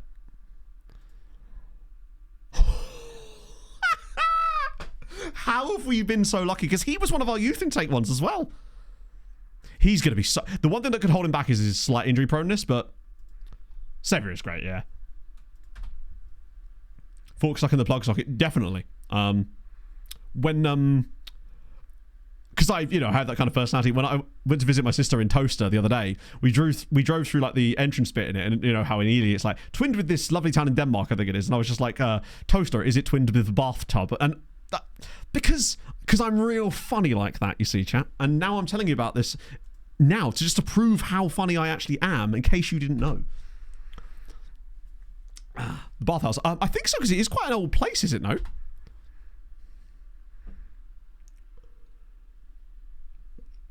Ever again, literally, Paul. That's the thing. That's why it makes it so difficult in transfer windows at the moment. Because I'll be seeing good players and chat, but like, hey, son, I'm just like, I just don't want to. Almost, I kind of want to just sort of run this club at a massive profit at the moment, like sign incredible young players for the future. But I don't want to sign first team players at all at this point because I want the guys we've got to become them, and I feel like they're capable at this stage. Get another turn. Oh, you're right. I can't bear the thought of that happening, but. Oh. Bathtub, Wisconsin. No, Wyoming. But it would be pronounced, I don't know, Bartube or something. Probably should look at scouting, actually. Oh, speaking of, we'll do it after.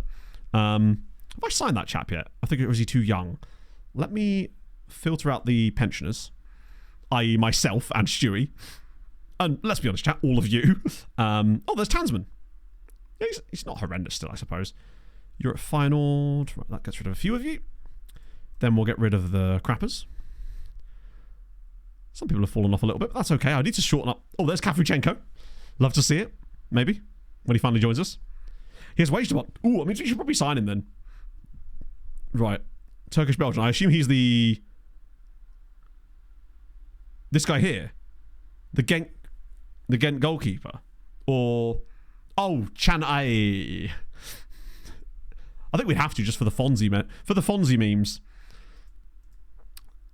We should get good scouting knowledge of him now, right?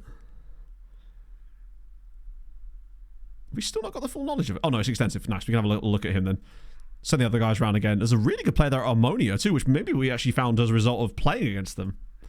How many does that leave us with? 18 players. We can work with 18.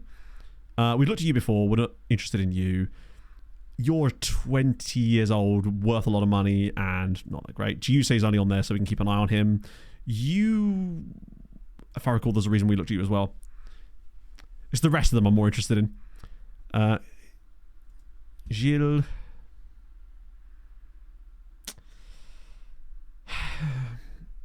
Like, he's all right, actually. It's just like, I don't know if I'd want to pay 4.5 million for him. Because he's ain't a centre-back. He's definitely a deep-line playmaker. And non-EU. Exactly. These are the issues. Gorka's 22.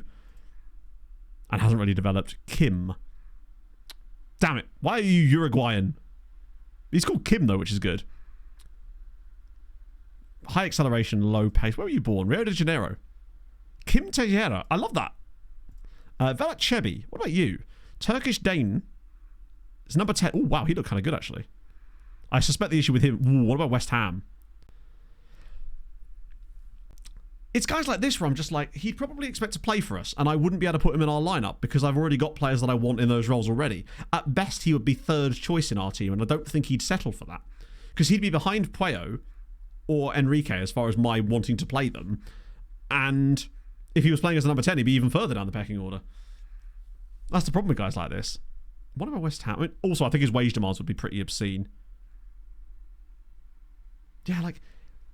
It's a lot of money to pay for a player that is probably going to kick off about you the moment you can't play him straight away. That's the bed we've made for ourselves. It's a good bed to have because it's comfy and really cheap. Won't be homegrown. Amadou Balde of Banikostrava. Similar kind of story. CMA or Salah striker. I mean, realistically, as far as playing, he would be neither because he'd be down the pecking order in both of those positions and realistically is not likely to play that often at all.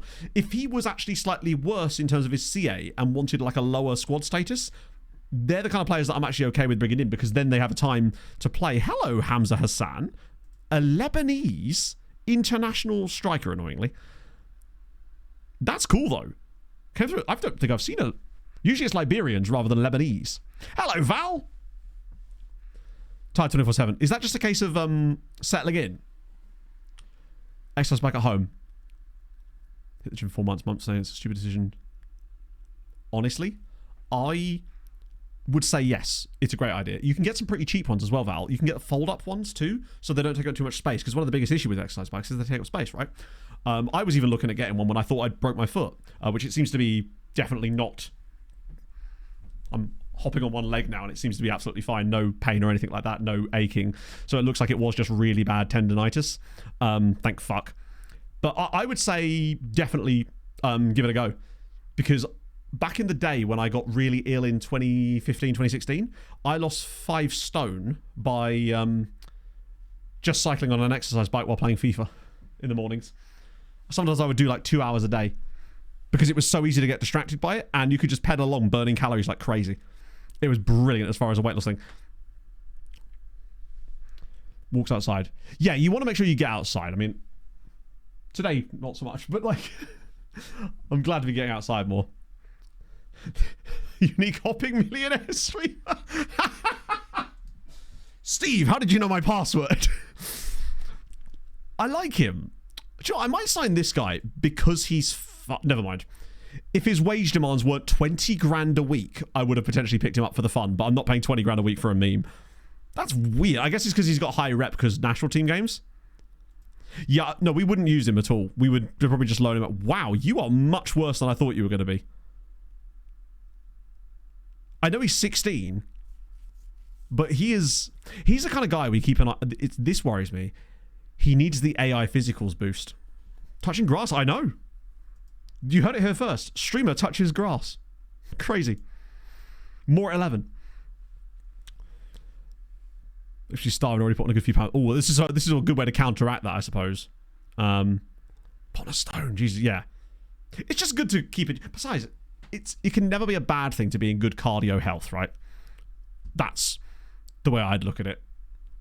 Food that needs to change. I'm a proper binge eater, which I'm starting to look at and starting to think is more a sort of comorbidity of the things that are wrong in general and might be resolved when I start to get some of that sort of stuff sorted too, potentially. But that's why I balloon up and down in weight quite a lot. Exercise I sort of have to use as almost like a balancing factor with it. He's kind of fun, actually. Oscar, we were looking at Jakob Niestrup, or looking for a Jakob Niestrup earlier. Oscar's looking kind of intriguing. He's quite tentpoley all-round professional personality, which we like. Doesn't mean you can switch off mentally. But yeah, music on. I used to watch Gossip Girl while doing exercise bike stuff when I wasn't feeling FIFA. I like this guy. He's just very tentpoley. I feel like if nothing else, he's good for the boy farm. Oh, too young. We'll still shortlist him though, because I wouldn't mind going after him later. He's definitely one I would like. Radek Kubek, good name. I think I signed a guy with that name. He's fairly quick, actually. He's just a little bit expensive. He does have Louis Fisher vibes, except he's got 14 jumping reach. That's really high for a 6-foot player. Kubek looks to be a bit all right. Biopack, who's got to have one. Exactly. One time after a stream a few weeks ago, I'd bought a pack of, you know, those just standard Tesco sausage rolls. They're about that sort of size, and they come like 6 in a pack. I'd bought them as a little snack I could have occasionally, right? I'd completely forgot they existed. After stream, this was about a month ago, I went downstairs, thought, oh, I'll have a sausage roll with my coffee or something while I watched the Fulham game. End up eating the entire pack of them. It was like 1,500 calories just like that. Because I'm just a bingey boy. It just happens. Video game, scratch the ooh. Oh, that's kind of cool, actually. The older wireless controller in FIFA was what did it for me back in the day. It was perfect. Because I actually got legit quite decent at Ultimate Team with a wireless controller while I was on an exercise bike. And you'd be surprised because there is a little bit of balance required to do that. Granola squares. Oh, yeah. That's why, pro tip, if you like a good little ice cream or an ice lolly or something, right? Mini Twisters from Tesco or wherever, really. They're only like 39 calories each. But if you eat them like just slowly but surely, they're really filling. And it's a lovely little sugary snack you can have that doesn't like have that much shit in it. Which is good. Mini Twisters are so good. It was great. We were sat there watching Twisters on Tuesday, eating Mini Twisters. The only reason I'm even signing this guy at this point is because we've been looking at him for such a long time. Why is my mouse going funny? There we go. Oh, yeah. For 200 grand. Centre-backs, what would I look for? Most important things for a centre-back for me, depending on the way you play, but most of us play a system that requires our centre-backs to be tall. So, whilst playing Twister, sadly not, no. Don't even own Twister at the moment. Is jumping reach and head and tackling ability. As in, jumping reach is hard to train. Tackling is almost impossible to train. Everything else you can work on. Right? The aggression and bravery as well. Again, you kind of would like them to have it, but if not, it's not the end of the world. But they mostly will anyway. So those are the crucial things, though. Like, the least important thing on them is marking. That is the easiest thing to improve. Yeah, I did play a bit of, like, foot last year when I finally got... Because I got FIFA, or whatever, FC, to play pro clubs with Ben and that. But we only did it, like, a few times. But it's all right. That was a dig at you, Ben. I'm just saying. Like, where was the commitment? I guess 30 million or something? Does he have South Africa caps yet? No. He is only 17, I suppose. Just want to make sure he's got a decent length contract and a good release clause. Oh, fuck. Did I underpay him? No, I did. GG, man. I'm not giving you a £3 million release. God, some of the release clause demands on these players are mental. That's why I got so put off initially when we came to Spain. I thought I could only offer them a little bit more than that, because they do ask for some of the stupidest release clauses. I nearly just didn't give him a proper release clause then. There we go. Mad. Fun that it's, yeah, I just kind of lost interest in it really, really quickly because the gameplay wasn't super interesting. The Evos I had in my Fulham team, they all hit dead ends and I couldn't really be bothered to do anything with them at that point, right? Which is a shame. Well, there's our youth intake. What a wonderful switch in tone.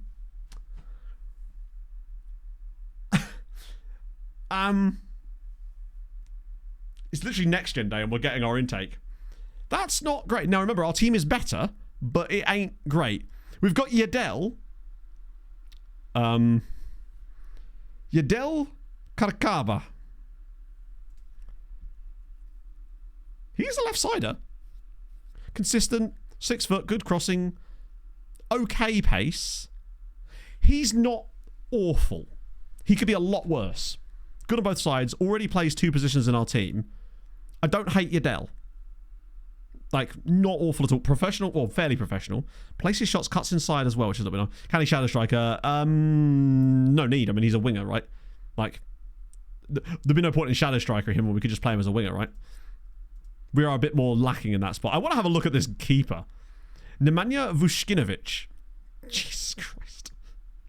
1 first touch, 1 stamina, 1 strength, 1 vision, 1 goal, 1 vision. Right. He isn't going to rock us anytime soon, is he? Christ on a bike. What a player. Won my first Champions League with St. Lucia. Nice. That's awesome, man. Congrats. How was the car boot sale? Yeah, he's, what a weird player. We got Rashid Kayode, who's the Nigerian Spaniard. This is not it, is it? It's just not, is it? Thiago Cruz, Elliot Arej. Where's my Ayoze's gone? See, this is the problem.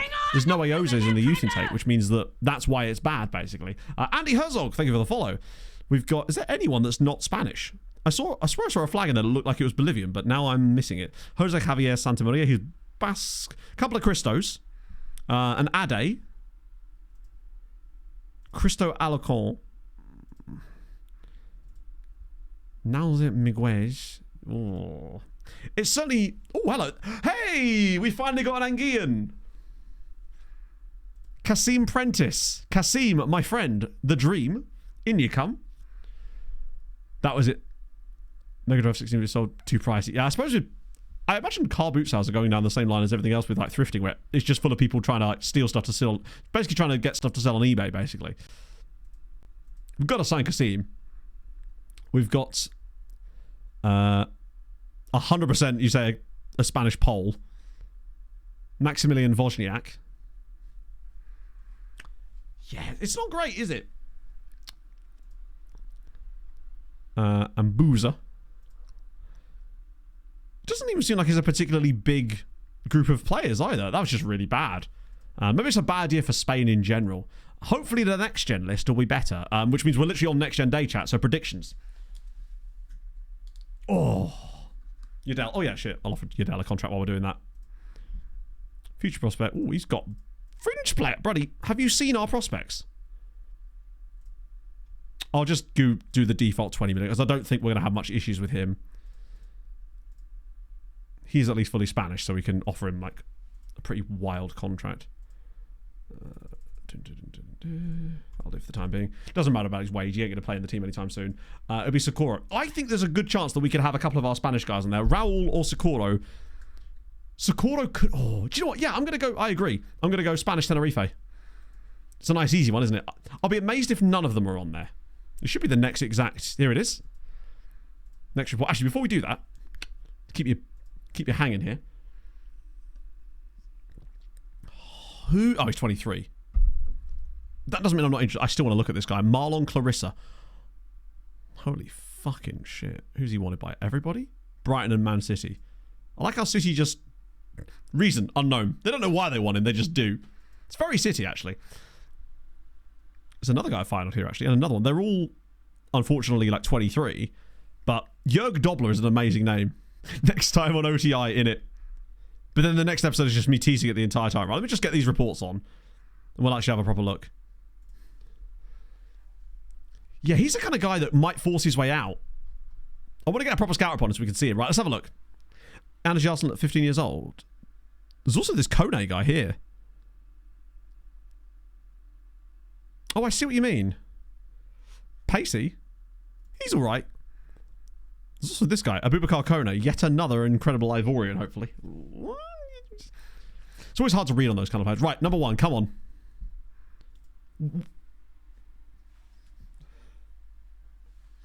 What?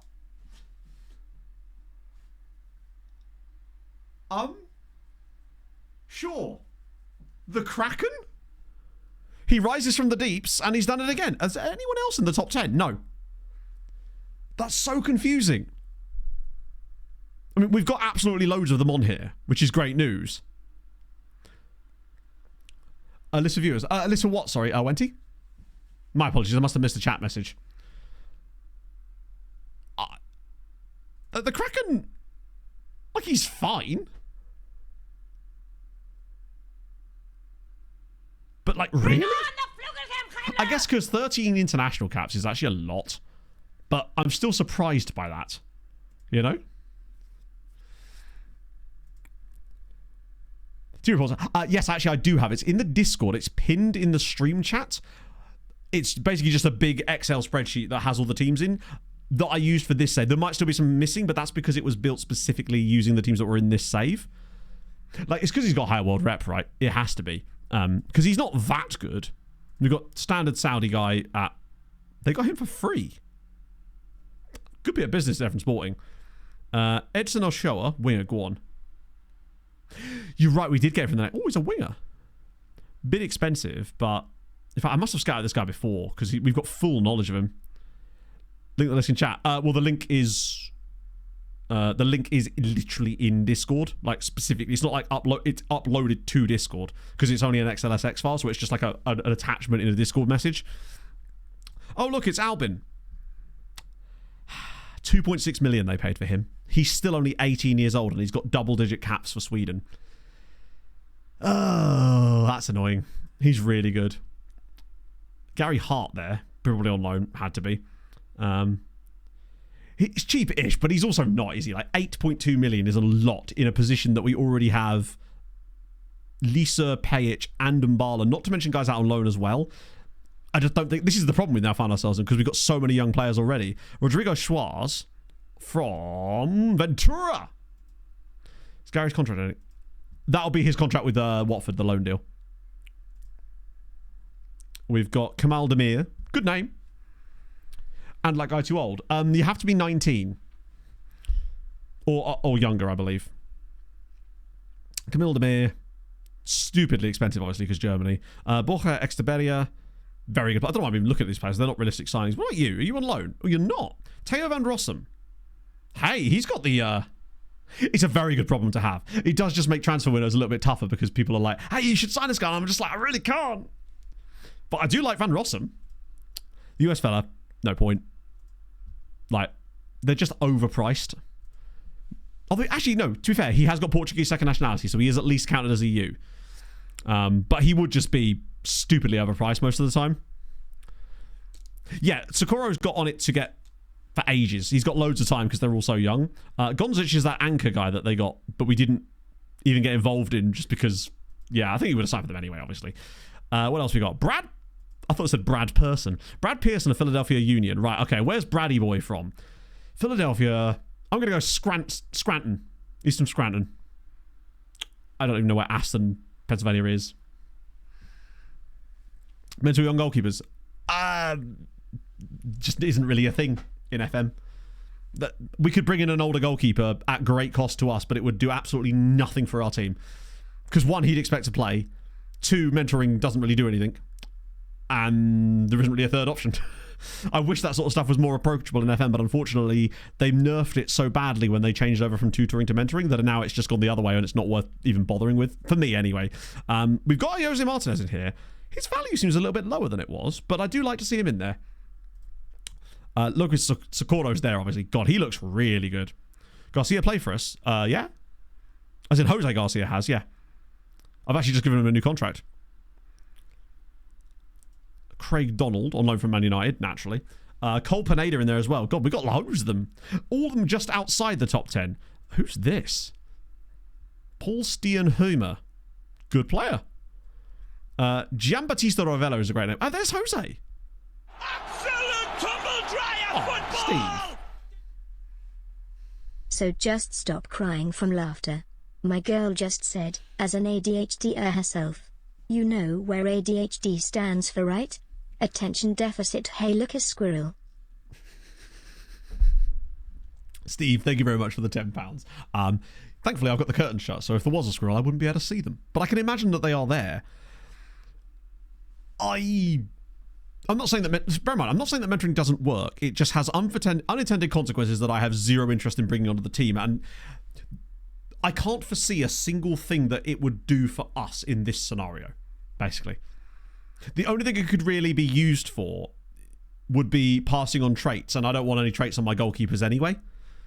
Personality, light-hearted isn't great, but he is evasive, which means he's got reasonably good at professionalism anyway. So there's nothing I feel like a goalkeeping mentor would do for him that would make him better than just training him at this stage. Screwing the minds with two in the boat. It's very true. What's the thing called? It should be pinned in the stream chat. I think it's the most recent thing I have pinned in there because I forgot to pin it at one point. MTK, I didn't remember this at all. Brent Castro, he was on this last... Oh, was he on this last year, actually? Unfortunately, non-EU. Does look good, though. There's a lot of Americans in this list this year. Also, Scander's on here. Jesus, look at his value. What's your... Wow. Yeah, there's no need to bring that guy. Because that's another thing. You can't really bring in goalkeepers for that kind of thing anyway, because anyone that would have the good stuff would probably expect to play over him. Yeah, it's a .xlsx file. Not losing the final of the Conference League. Well, I mean, maybe if he's got big matches. Hard to say because unfortunately I'm not really looking for first teamers in my squad at this point because of the scouting's gone so well. But really, team report scouting is what I do. I do Belgian amateur scouting between seasons 3 and 6, but that depends on what club you're at often. And Barla's crushing it as well. The version you can't use. Yeah, so the download you'll get in that folder will always be the newest version. I can't give Scanner a new contract. He's only just signed for the club, like literally in January. And that being said, he doesn't have a contract extension clause, so I'd have to like Brazilian freebies. No real point, I think, at this point. I don't think that would particularly help us at this stage of the save, particularly not in La Liga. Because if they're Brazilian, they would all be non-EU. Most of them, anyway. Unless we got some random, like, second nationality guys. They'd almost all be on... This guy's going to be on loan, isn't he? Yeah, sadly. Sardella. Raul is 19, so he's probably not on the list for that reason. He may have aged off of the list, potentially. Sardella, Euro, Ribeiro, Panuco...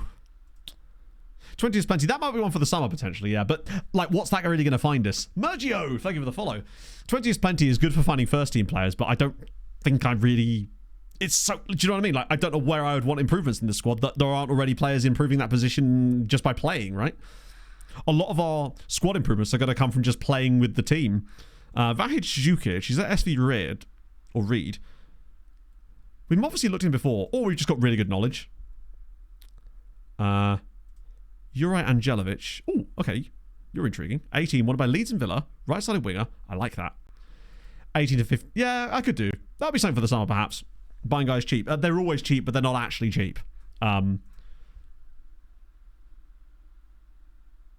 he might be, but like, do I want to spend £8 million on a player in it? He's already on £28,000 a week at Bayern. Like, it's not just a question of going, hey, this guy's good. It's a question of what would I do with him? Do I even want him? Right? Hello, Paul. Makes sense or not? Oh, no, I get it. We've been trained well. It's hard to break out of the loan farm mindset. I get it. To be fair, those are the kind of players I'm actually more interested in targeting is the loan farm kind of guys because they're a lot younger. Corey Youngstown number 20. Yeah, once this kind of team starts to almost mature a little bit, at that point it'll actually be more fruitful again, because at that point we'll realize that maybe some of them aren't as good as we thought they were going to be, and holes will start to appear again. But right now I kind of just want to give these guys a chance to play and see what they can do, until I then have to step in and be like, come on lads, tonight we need a little bit of a backup in this area, or we get, as you say, nabbed by Napoli. But most of the guys that I like are all on £150 release clauses. By that I mean million. Okay, Boubacar Galdafoy on loan from Ram at Millwall is just a fun combination of players that exist. We lose the Conference League. Well, we'll hear from them as they go and win titles in the future, just without us, probably. He's good, isn't he? Chantaram, but he's at Lille via Fenerbahce. It's a really strange loan, isn't it? Oscar Santiago, Mr. Scotland, who came through at Real Madrid. He's going to be ridiculous. Ney. Let's have a little look at Ney. The thing with him, right, is he looks fine.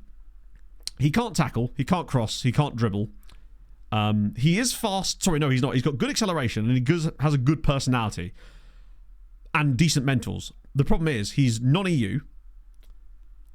So, yeah. And I suspect that, like, am I paying 10 million quid for this guy? Marks opponent, he can mark at least.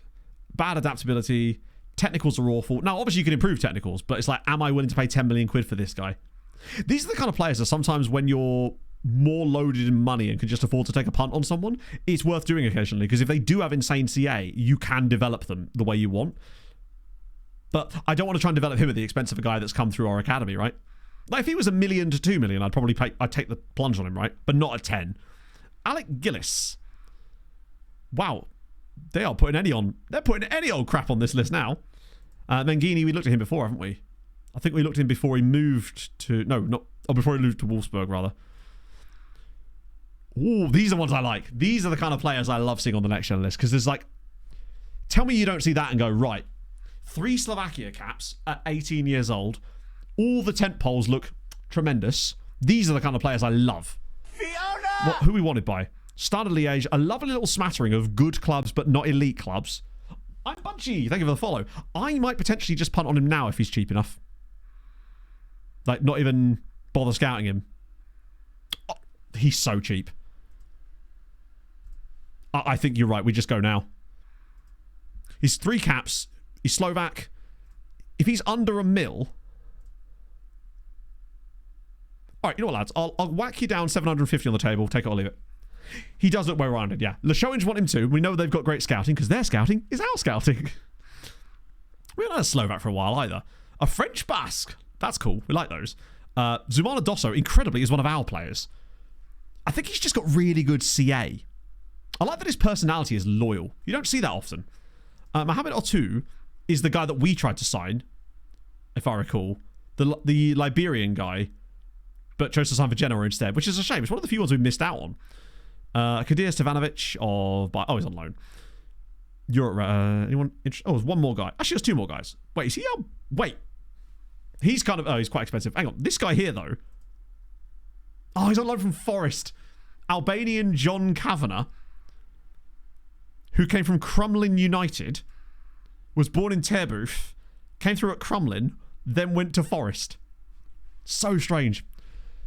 Would it be homegrown? To be fair, homegrown is irrelevant at this stage. We have so many youth academy players that homegrown is not going to be an issue for us in Europe. Pretty much if we stay at Tenerife, homegrown is never going to be a problem again, because the sheer vastness of the amount of players that we've got ready to become homegrown means that we can pretty much carry like 15 of them that aren't if we really wanted to. We'll be able to plug in so many guys that are trained at club. Irish nationality. I know. It's so weird. Just a weird little scenario. Oh, shit, I didn't do the Jose Martinez lookup. My apologies. I do want to push on now and try and get some more ground covered so we can see how far we can go deep in Europe today. So yeah, his actual progression chart. It's exactly what you'd want to see. Obviously, the bit that's hidden by my camera. So acceleration up by 1, natural fitness up by 1. Wow, okay. Stamina up by 2, and strength up by 3, which makes sense. But you'll see the +6 on positioning. That's why I love defensive positioning training, because now he's up to 15. If I can get that to like 17, I'll just swap it over to something else. His mentals are going through the roof, basically. Technicals, he's even got up 1 in tackling. It's tremendous. He's great. The other Ayose, God, if I make this easy for me, why don't you? Who obviously is the lesser of the two Ayoses, is still developing nicely. And in fact, in some ways, is up in heading massively. Positioning's only up by what? What are you training, bud? Aerial. Doesn't aerial not train jumping reach, though? It only trains heading. And strength, if I recall. I might take him off of that now, actually. And switch him over to defensive positioning. To get that decisions up. Because that's a little bit flaky. Even on development. I would be amazed if there is any development. But I do want to push on a little bit, unless we do look ups, just so I can... I reckon even if he's completely maxed out as it is. Heading and bravery. I thought it was heading and strength. Maybe I'm wrong. Let's have a look. But you're probably right. I didn't think bravery even got touched by that. Let's have a look. Oh, wrong one.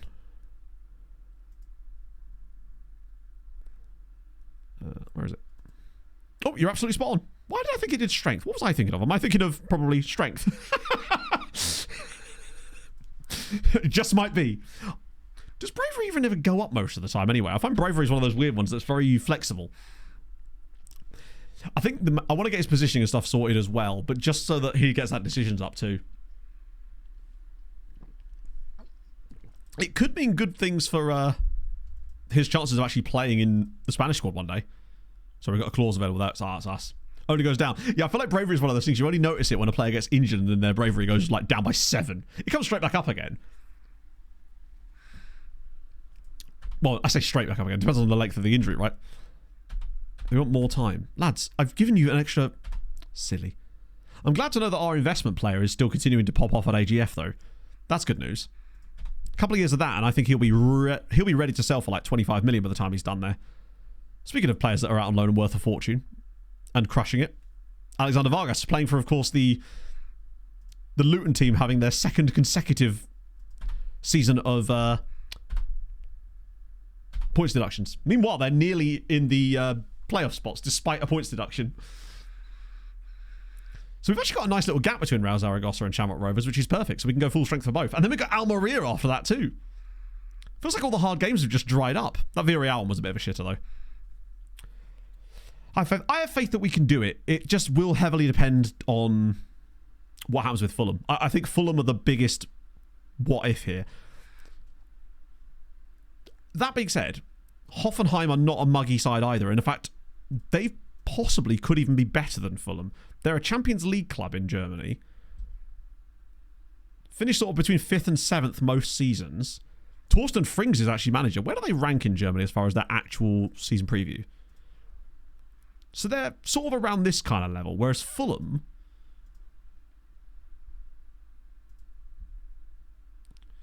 are... They've been top half a couple of times in the Premier League, but obviously Fulham predicted to be 13th there. It's hard to say. Oh, wait. Who the fuck? Oh, Jesus. Okay, wow. Either way, I'm pretty happy with the fact that... I'm curious to see who Johnny thinks we should sign up outside of these guys. Pretty much the usuals, right? Condensed schedule, I guess. I don't think it'll make a lot of difference. I find that AI teams are a bit weird like that. They seem to always be fresh when they play you, for the most part. I mean, Fulham's schedule will be pretty congested. They've got Villa on the Sunday before TSC. They've got sort of the games you'd expect. They're not doing the greatest of form, and they only just narrowly beat these guys. Any spirits wanting to pull an Osasuna last time we played them. Also, thoughts on this guy, Matto? Let's have a little gander. He is ridiculous. Thank you for the 145 bits, Venomous Val, as well. I like that they're both Tenerife, actually. He's the exact type of guy I'd really like in RCA. He reminds me of Thiago Enrique, actually. Same kind of player. Those guys with the really high work rate for the role, getting forward and backward, the finishing is... Oh, the finishing and composure on him. Yes. We like him much, many lots. Let me just get Discord open. See if I can find it for you. I might be able to show it on stream. Yamal's City rumours, doubt it. Yamal's release clause is probably like £8 billion. What is his release? Or do we not even know? Let me see. So basically, if you go into the Discord and in stream chat here, there should be pinned messages. You'll see the team report scouting.xlsx file is here.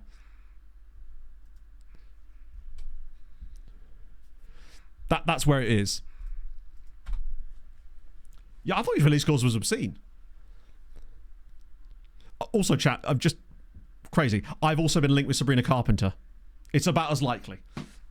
Nah, who am I kidding? Pog's way better. Very rarely Barcelona. That's true, actually, yeah. Unless they're like... They're very rarely pried away from Barcelona.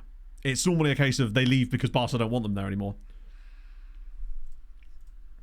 No worries, man. Discord can be a bit weird. What's my release clause? £1. Hey, Anderley. Anderley. We can say when he runs down the wing. Made it all the way back. There you go. It's about the long journey home. It's like Homeward Bound. Pog 1, Sabrina Carpenter, nil. Exactly. Sabrina Carpenter hasn't just likely got a new job, has she? Did just put a new video out, though, to be fair. Maybe Pog did too. Who knows? One of the other things is Pog might potentially get like a work truck for this job too, which would just be really funny. The idea of Pog driving a massive truck. And by truck, I don't mean a lorry. I mean like pickup truck type thing. Oh, they obviously agreed to it. I just noticed that. Not subscribed to Pog. Oh, I'm subscribed to Pog, man. I've subscribed to everything she does. I'm just there like watching like, what's up? Work truck potentially, yeah, because of what the job entails. Which is sick.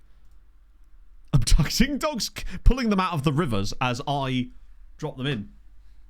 Was this job? Well, I can't say. Because one, she hasn't actually got it yet, technically. And two, you know, there actually are other reasons. But I can finally tell you where she used to work if she leaves, which would be nice. Most of you have probably already figured it out by now. He's never going to agree to this, is he? Actually, he might agree to this. Right, I've got a plan. Yeah, I thought if I just bump his base wage up to a level that I'm comfortable with, I could then not have to worry about the international cap clause. Now we've got him on a 6-year contract. 20 million might be a little bit low, honestly. Hello, Flawless. How's it going, friend? I'll let him back. Looking forward to make fun of them. What was a truck? Potentially, yeah. That's absolutely fine now, James. Did a 6.5k run with Pog yesterday just because I've been doing her training plan for the last couple of weeks and I felt absolutely fine. So this week I'm starting my new training plan. But I'm moving all the days to stream days for running. That way I can go out before streams. On an African adventure. Ooh, do tell. Kind of lost it, innit? See the geese? We did. Oh, did we? No, we saw a few swans, actually. No geese yesterday. 1 hour away. Well, yeah. Where do you think I met her, Haitian? When she was like, trigger that man's release clause right there. Food truck with geese. No, don't you dare. You leave the geese alone. How dare you put down the goose, sir. They shall not be harmed. Not on my watch. Real Madrid win again. Villarreal and Valencia draw with each other. This is good news. It keeps us sort of vaguely in the hunt at least. Near at the end of it. Nice. How's that going for you, Doc? The human to put down and goes, not like that.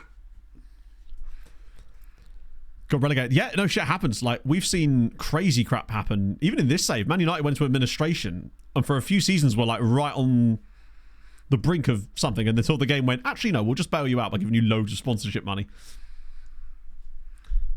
You had a heart attack in Jan. Oh my God. To be fair, My parents' old next door neighbour, I say old next door neighbour, I think he's still their current next door neighbour. He was like he's a triathlete running that. He collapsed and had a heart attack last year or the year before. And if it wasn't for the fact that his wife used to be a police officer and was fully CPR trained, he would have died. But she was able to keep him going through CPR until the ambulance arrived and they were able to take over and saved his life. That was part of the reason why I was really keen to do that collaboration I did last year with British Heart Foundation, to promote that CPR course they were doing for that exact reason. That's the sort of sponsors I do. Tom, thank you for the follow, and Nathan Pierce as well. Thank you, both of you. I appreciate that, guys. That is why CPR is so important. Yeah, Pog is like fully advanced first aid trained. She's done she's specifically gone on courses to get licensed to do all that kind of stuff. Because she was desperate. Plus, it's just good for job stuff, right? To have that possibility as well. But my mum had a funny turn when we were at a restaurant the other week, and Pog was just like, I got this. She just took over, was doing it. Had a heart attack. I don't know the difference, but I was just using it as an opportunity to chat about CPR. Forgive me. Yeah. And the importance of things like that. What am I looking for? British Heart Foundation. Still keep... Do I really? Oh, the one below the stream. I'll be honest with you, Wanda. I forgot that was there. But I have no reason to not keep it there. I think the course is still something you can do. So... I did the course, or the little online bit, right? Renegade in rapid succession. Jesus. Every time I see pot, it does. And then she's like, hang on, I got this, Matt. Lay on the ground. Blockage and artery with a bit of heart dies. Oh, Jesus. Okay, fair enough.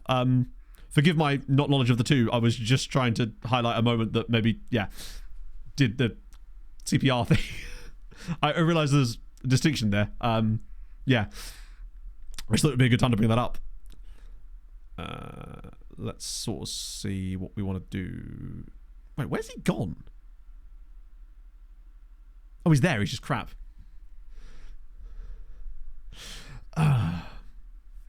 Is that separate? Oh, for sure. Right.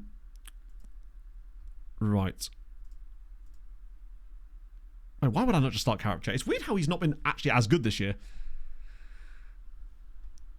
Yeah, you should see some of the weird FM stuff we had. I think you can... Oh, yeah. Fair enough. No, I'll happily keep that there. Like, oh, hang on. I've just realised that's not the thing I'm showing. That's just Discord now, isn't it? There we go. Just pressing the button repeatedly. There we go. Start the Kraken.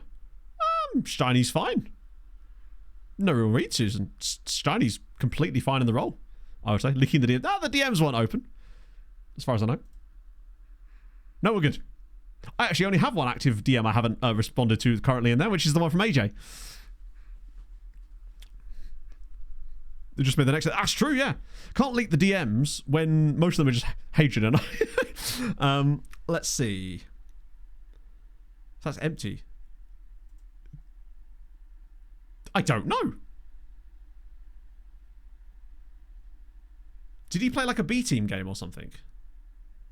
Because technically he is a B team player. So that might be why. Maybe he played a B team game or something and the game's gone, we don't need that. Yeah, I don't want the Kraken getting big-headed about this. Oh, you might have played against the Youth Cat. FM's weird about tracking stuff like that. It does still track it in the background. Also, since when did I just start committing to Flavio being this player for us right now? I mean, he seems to be doing fine in the role. It's just weird that he's just sort of ended up being that player. Herholt's sort of taking a bit of a back seat a little bit. Ratings-wise... Oh, we can't even see the ratings-wise. Brilliant. But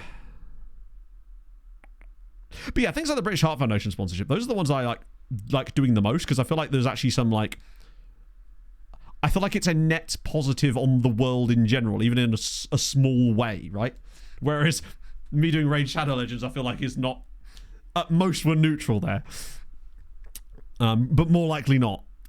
Alright, cool. Yeah, same lineup. Let's go. Ask him to leave. True. Yeah, just like nobody go near Flavio. Just don't piss him off. Not on the day of our Lord, otherwise known as Sundat. Other good thing, if Pog does get this job, chat, is that Pog would actually get weekends. She'd be working normal hours during the week, consistent hours, with Saturdays and Sundays off actually at the weekend too.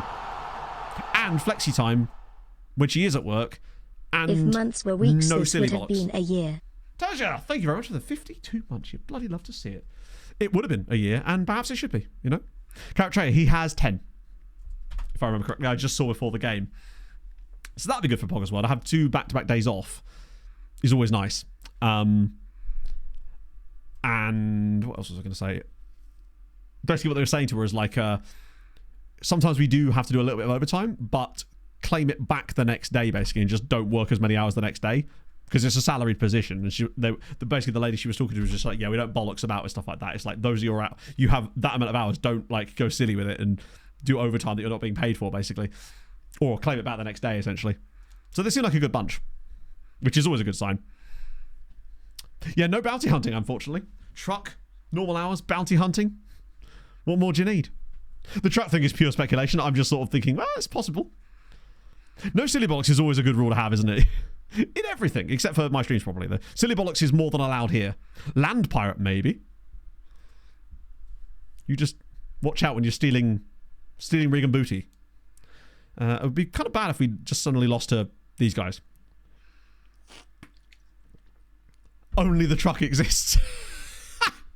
Yeah. By the end of the stream, it'll be, did you hear about Pogs getting a free truck and no job? That's where it goes to. That's how it went from I took a dog's ball out of the river to I threw a dog in the river. Even my mum makes jokes about that now. Toilet rocks door-to-door salesman. Someone's got to do it. How do you think our previous tenant got on with it? We're wondering if he left the country. That would explain why nothing on the register was updated and we still got his jury summons. Pog drove a truck into a river and then I rescued it with a dog. It was a Lambo. The one I haven't listened to that one of these in a while. And Almada's done it again. Ian to the rescue yet again. This is a weird one because Real Zaragoza are aren't these like an actually surprisingly okay side? Were they like really bad and were struggling like crazy against them? Last year we got like 64 points, I think it was, and we're certainly cruising towards that again. Where are we at? That'll get us pretty close. Yeah, they're kind of mid-table, actually. You threw a dog in a river. Yeah, exactly, Ragnar. All come from... No good deed does unpunished. Threw a dog in Mountain Dew. Yeah, I was trying to get rid of the one dog. From Migrant Anime, the trucking want to... I don't even know what that means, I'm afraid. I've watched Pokemon. Does that count? Right. Raul's in a bit of a struggly period again, bless him. Sent Ian in. Basically, yeah. Ian is... He's far better at scoring from set pieces than, honestly, any other player in this save that we've had up to this point, despite not really looking like he should be. Like, he should be good from set pieces, but not, like, on track for 15 goals from set pieces. Kind of good. Like, if he'd got, like, 6 or 7 for us in the course of a season, I'd consider that really good and exactly what I'd expect. Double, that is wild. Strategy goals and improvising shit. You know it is. Synergizing, she's circling back to everything. Thiago Enrique's gone a bit off the boil lately as well. Both he and Raul, honestly. But it could just be, it's a long season, lots of games. And the great thing about it is, if they are having poor games, we get to bring in Puello and Jose Garcia in their place. So, it certainly ain't all bad, that's for sure. We're able to carry them through some poor periods at times. Plus, I think, consistency, especially on Raul, is going to be a little bit lower because he is younger. But that will continue to improve with time. Oh, go on. Turn provider, perhaps. Oh, go on. Almeida? Oh, boy! Flavio! What a goal! Don't go near him. He'll punch you in the head, but who cares? Hello, Shabaka. It's going well. We've got Shamrock Rovers in the quarterfinals. There's a real chance that we could be heading to a final, which is scary, I realise. Flav. Glorious play. Was that a knockdown? He's knocked that down to him on purpose. What a finish from Flavor Flav. Here's teammates with anger. He's hitting everyone with anger. He's basically Tamuri Ketspire. He's just going to be smashing the advertising hoardings every time he scores a goal. It's brilliant. I think now that we're tuning up, this is the perfect time to make those changes. Hurrying you down the stream to go to Tesco's. Yeah, she'll be like, let's go in the truck. And the thing is, because it'd be like a company vehicle, I wouldn't be able to drive it. So Pog will have to drive. I'll be a passenger princess in a pickup truck. I'll be a pickup truck passenger princess. Amazing sentence that I get to say out of my mouth and everything. How's Almeida getting on? Obviously being great. I'll give Carrot a rest. We've got so many. I'm going to give Bilbao a little run, actually. We'll try and mix things. Bilbao's... Oh, yeah, the game still doesn't like him there, does it?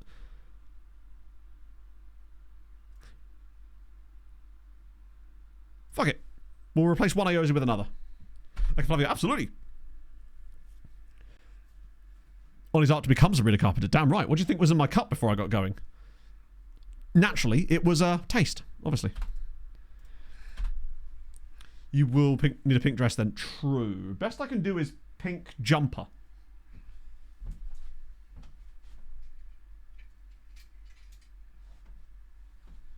Is this suitable? Did I put coal in instead? I swear I didn't. That'll do.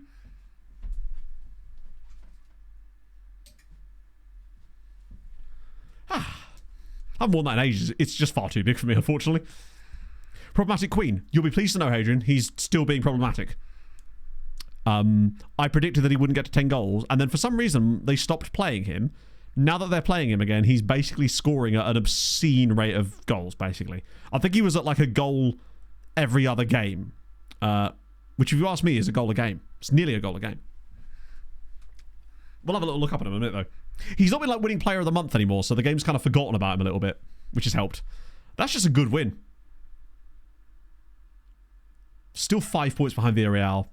We probably won't quite be able to make top 4, but I think 5th place, if we play our cards right, is looking really, really solid. Okay. Bro, what's on a bit like? Is the Frank to Spurs thing like looking legit? Matter does good stuff. Right, cool. Let me just check the loan farm. You're threatening him, right? Not possible. What a guy. 73. We have 73 players out. How have I managed this? I'm not deliberately. I promise you, I'm not deliberately trying to build a loan farm. It's just happening. Who's playing the best? Gomez and Daniel. This is the thing. We've even still got some like crazy talent knocking about in here. Cabrera gets to come back. That should be unbeaten, 16 wins. Yeah, that's just football, but it's also it's just football sometimes as well, right? Like that stuff like that will just randomly happen. Why am I even on this screen? What have I forgot? Oh, Ron. Yeah, he's got 11 goals and 5 assists in 20 matches. He's quite literally scoring at an Eni Aluko goal a game, which is annoying. But it might mean that they'll pay more for him, potentially. Yeah, you could take me out the loan farm, but you can't take the loan farm out of me, for sure. I think 5th in the league is for sure doable, provided we don't... Is our running like really hard or something? 13th, 18th, 20th, obviously Atletico, 10th, 19th, 8th. Our running is actually really quite tasty. There is still a chance that 4th is on the cards. Oh. That's nice, actually. Yeah, Ron somehow transfers to, like, Fulham and ends up knocking us out. I think, basically, if we were to get past... Because I feel like it's pretty much a formality that we'll get past Shamrock Rovers, right? If we don't, then you know what? Fuck it. It'll be bizarre, but I think we will. But I think after that, it's Hoffenheim, right? And if we don't get past Hoffenheim, then so be it. But if we do, we have to win. But I would also feel like, depending on how well we played against Hoffenheim, I would get more confident about our chances of actually winning a final entirely. Villarreal's running. Zaragoza, Almor, these feel like the exact same... Hang on. Have they got the exact same running as us? They're literally playing Real Zaragoza next. Did the fixture computer just get, like, unimaginative? Because I swear this is the exact same players. Because even when they played us, we played Valencia after that, didn't we? Or did we? No, it was before. So we play Almeria, Granada, Espanyol. They play Almeria, Granada, Espanyol. Then Atletico, Real Sociedad. Fuck. Hang on, are they playing? Then Real Sociedad. Oh, so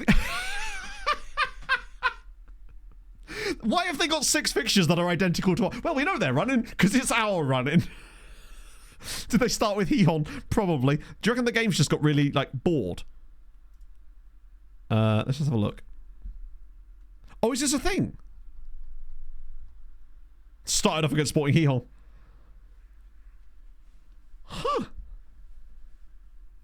I didn't know that was even possible. First match of next year. I don't actually know, Steve.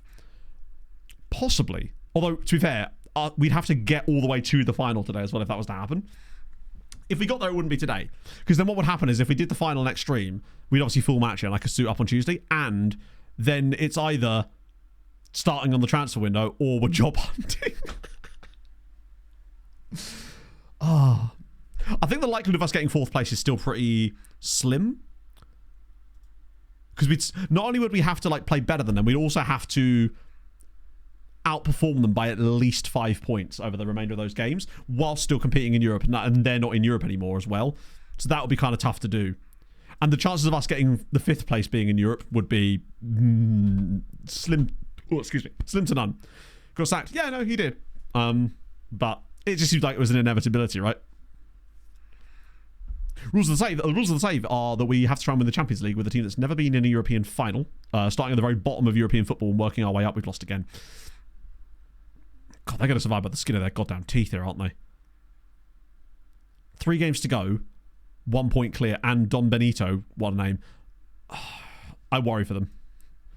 Or are we jumping? Well, exactly, yeah. So, yeah. Basically, the OTI rules are there. I think that's mostly... I don't think there's anything missing from that. But the reason it's on such tender hooks this year is if we were to get to the Conference League final and lose, we'd have to resign. That would be quite funny if somehow... Yeah, I mean, there is a chance that us winning could be what it takes. But the problem is Italy still have 4 teams in the Champions League. So, and 2 of them are playing each other. So there's just so many points still available for Italy. It's going to be tough. Nah, no point in throwing games. That's just not fun for me. Like, if we win, we win. We lose, right? You've got to try and win a final at some point. Even if it was waiting to the Champions League final, we could easily lose that as well. So...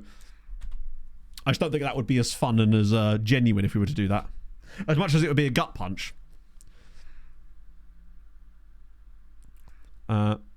Being Europe is okay, just not the final for an OTI team. Yeah, no, as long as the team's not been to a final, you're good. Tenerife have been in the UEFA Cup semi-final under Jupp Heynckes in the 90s. I feel like if it's going to happen, it will be to Fulham. Barcelona win again, but Real Sociedad are not where they were. The fact that Andorra might still stay up with a minus 45 goal difference is crazy. Yeah, imagine if you did it with teams that had never been in Europe. 1, it would be almost impossible for us to keep track of, and 2, we would never manage to... It would just be, which second tier club are we moving to next? Maybe. Oh, dear. I mean...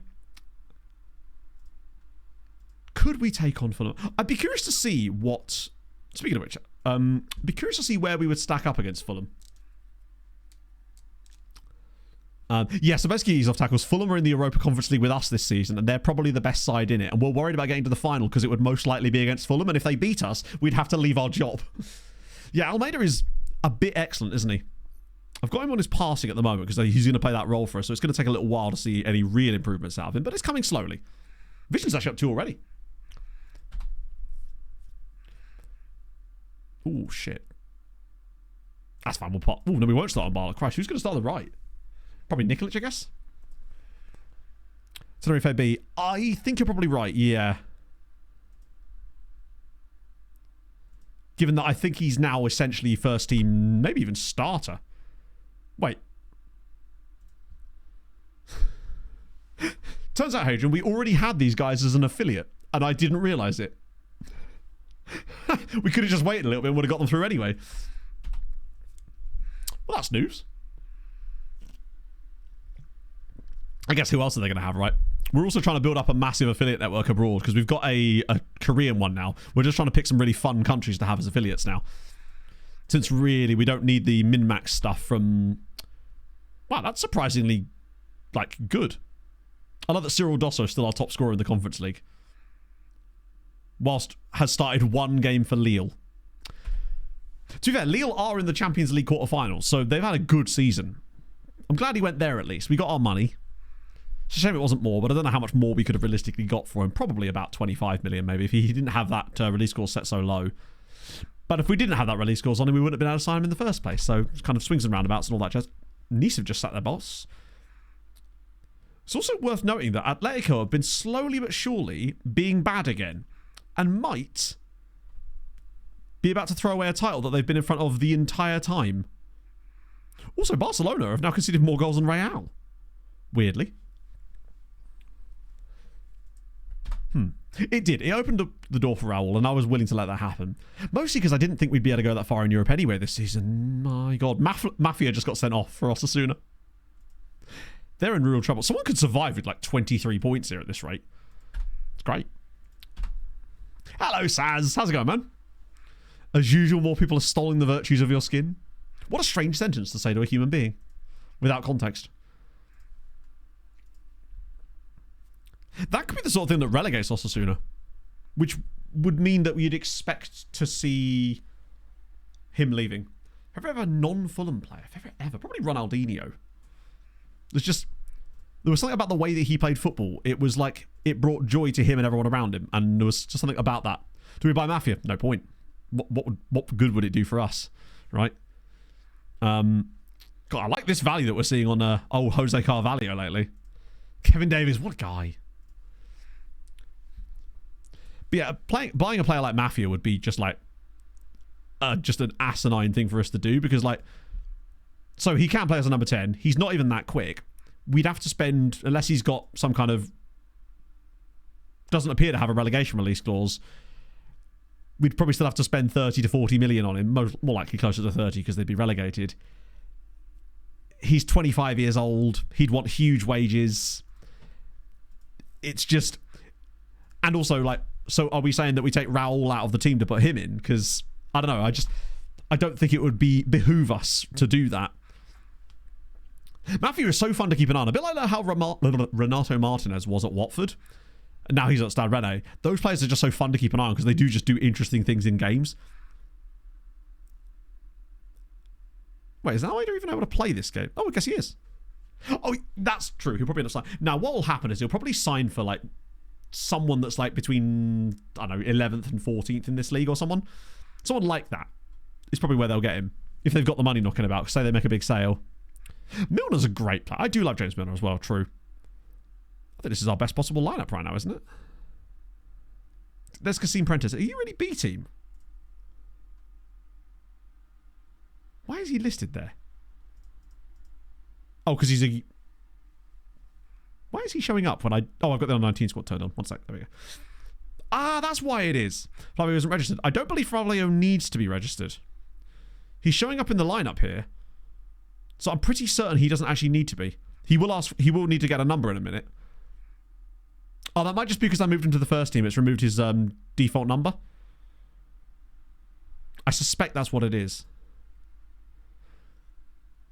I thought they had all British and Irish players in their squad for a second there, but they've got one dude. Hang on, is that a real guy? Yeah. Zeno Vandenbosch of Shamrock Rovers. Signed from Millwall. Wanted by Leuven. Okay, cool. Like that for you. Let's go. And now maybe we'll get his number.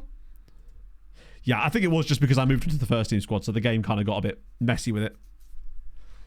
It would be funny after all of this, like, oh God, how are we going to do... we just randomly get beaten by Shamrock Rovers now. I wouldn't be complaining. I would just find it really strange. Like, if FM fancies utterly FMing us in 2 legs, imagine it did it now. And it was like, you know what? Here's one on us. Is this Jack Grimmer? Jordan Grimmer. There used to be a player for Fulham called Jack Grimmer back in the day. Was Ange coaching the women's team as well, secretly?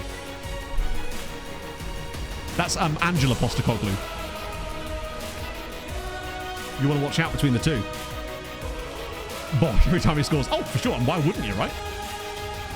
Interesting that we got a highlight directly off of the current Wickham captain. Oh, no way. That's cool. Yeah, he was a youth prospect at Fulham. Wait, are we about to go behind to Shamrock Rovers inside a minute? Okay, I thought it was going to be like handball or something. I don't think that's even in the game. Marquez, here we go. Raul, he's going to give it back to Marquez now. And God, Raul has got some real intensity and pace about him. He's just going to take the whole team on. Wait, is he actually? Oh. That was impressive. That reminds me a bit of Nehemiah Oriola, that type of play right there. It isn't. I know it's in the game, but it's not in the game from those sort of positions as far as I know. The only time I ever see handballs given is from set pieces. I've never seen it given from an open play situation. Also, Fulham already 2-0 up against TSC, so... apart from Nathaniel as well, I suppose. Yeah. Oh, go on. Just run for it. Run through. Bang. Oh, it's a good save. I guess I hadn't considered goalkeepers. In this case, I guess we kind of want to say, come on, Hoffenheim. It would be comforting if Hoffenheim absolutely twatted their opponents, and now Marder's scored again. It's the only time I've ever seen a goalkeeper get booked for an open play handball. Those of you that missed it last stream, Hadrian, you would have missed this as well. Bart Verbruggen scored a goal for Barcelona in an AI versus AI match, not from a header or a set piece, or directly from a set piece. Someone spotted it. I think it was, forgive me, it was Jesse spotted it. That Bart Verbruggen scored a 94th minute winner. Equaliser. Basically, he went up for a corner in the 94th minute when Barcelona were 2-1 down. The ball was cleared, but because he stayed up there, the ball was then passed into him. He took it past the defender and slotted it home into the back of the net. It's insane. He was playing as a goalkeeper at the time as well. I've never seen anything like it. Are we about to get a second goal? We are. So Armada and...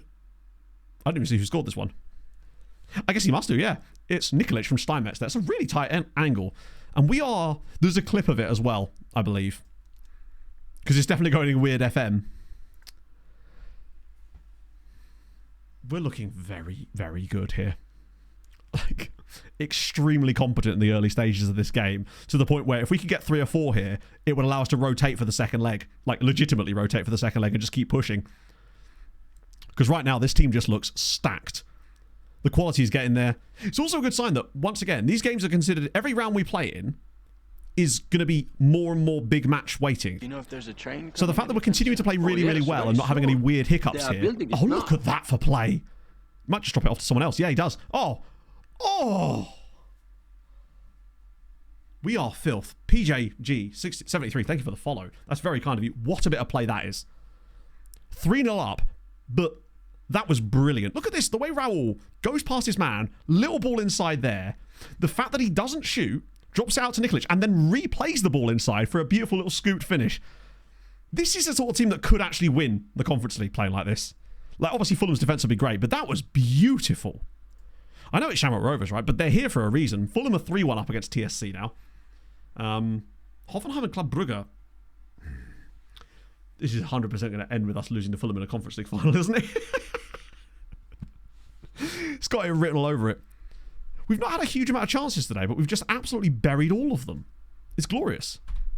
I think what would be really bad now is if we were to get a load of serious injuries to quite crucial squad players. Unless they all happened before the Hoffenheim game. Although I'm saying that as if Hoffenheim are the nailed-on choice of opponent. It could end up being Club Brugge. Because if they're capable of beating Hoffenheim fair and square, then they would be a better side, right? I just would worry about our chances of losing to them, I suppose. Go on, 4th goal here, and it's curtains. Oh, God, he's all the way through. Oh! Love the decision not to shoot from Nikolic yet again. It's a red card now. Nod has been sent off for TSC. That ties over. Technically drawing the final. It's a good question. We would have to discuss that.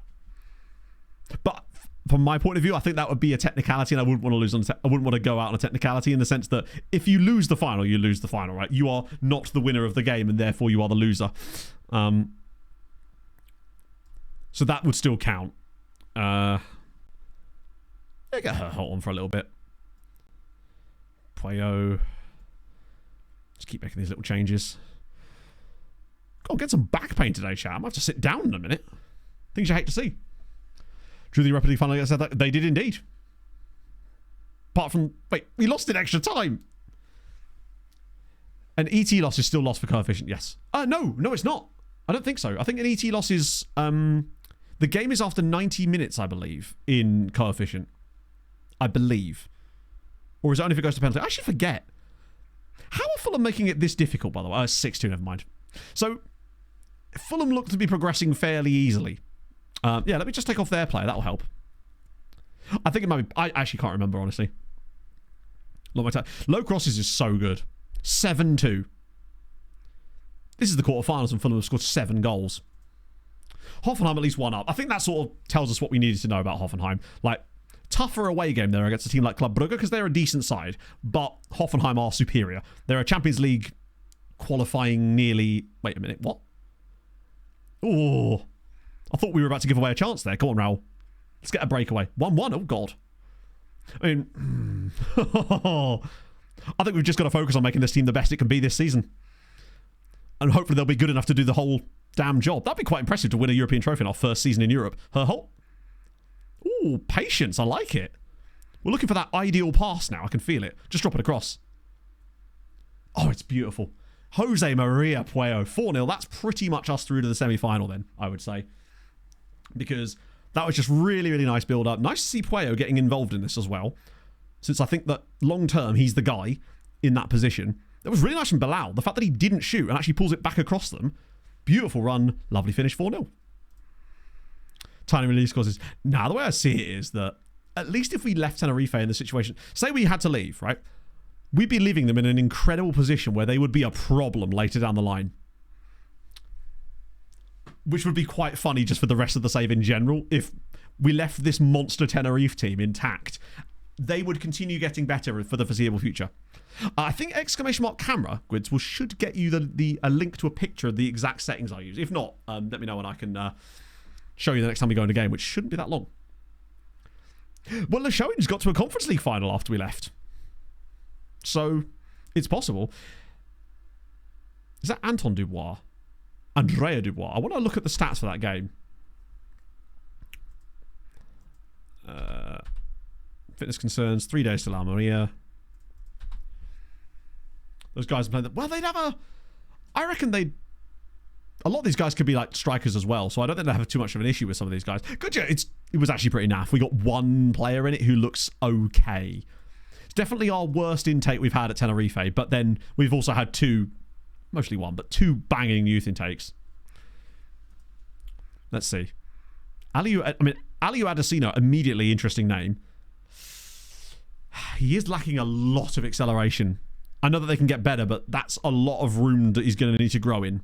9 jumping reach at 5'8" is actually pretty good. Work rate is great. Off the ball shocking, but that's okay.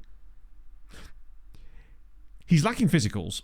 Some of them will come, but that acceleration being as low as that is going to be a problem later down the line, I would have thought. Hey, we're getting Roland Kovacs. Oh, this isn't where I parked my car. Love to see it. Often I find if they're a bit slower out wide in those positions, I tend to just drop them inside as DMs. Yeah, pretty much. Trepid Diamond, thank you for the follow. I'm amazed that this Estonian dude has actually held his quality as well as he has, albeit still playing in the 4th tier, but he's a lot better than I thought he was going to be. Do we know about Kovacs now? Can we see 12, 13, 15, 16? Tell you what. For the price you've paid, I do need to actually fully scout him so we can see what his like PA and CA are like, but attribute-wise, I like him. If he has any PA, that's a good signing. He may not do, right? But if he doesn't, then it's just one for the boy farm. He reminds me a bit of that Albanian dude. Not the Italian Albanian dude, the other one that we signed that looks quite good as well. No homegrown. Doesn't need to be homegrown. It's not an issue. We've got so many homegrown players that it just does not matter, which is the beautiful. John Kavanagh. Yeah, what? Could be anywhere. Oh, no, it couldn't be anybody. It could be the Albanian. I assume they're in the under-18 squad or someone.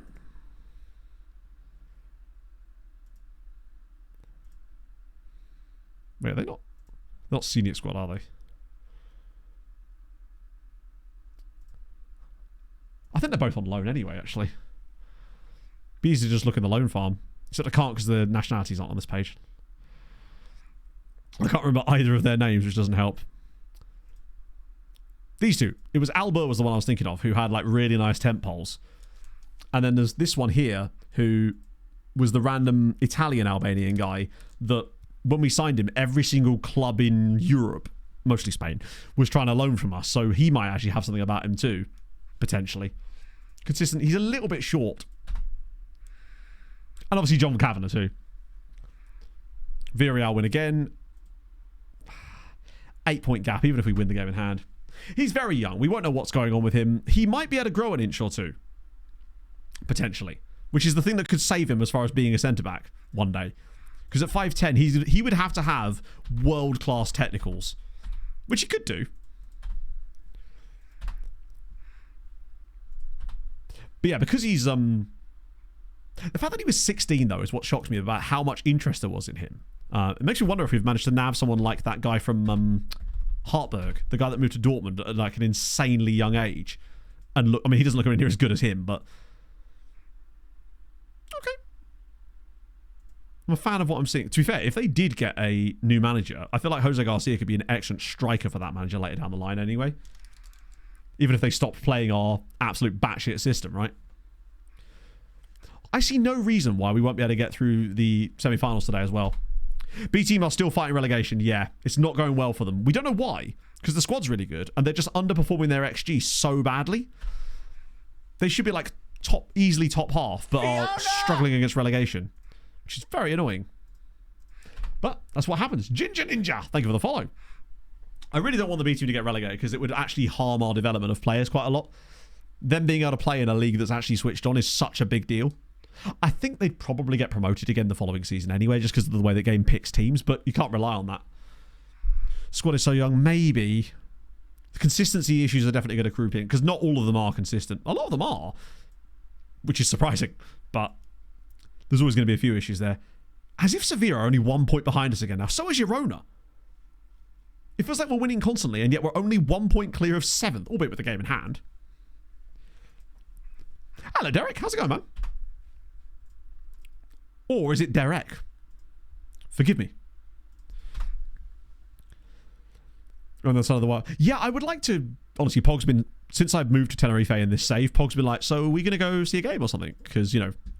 Plus, Spanish hospitality at Spanish football club seems really, really cool and fun.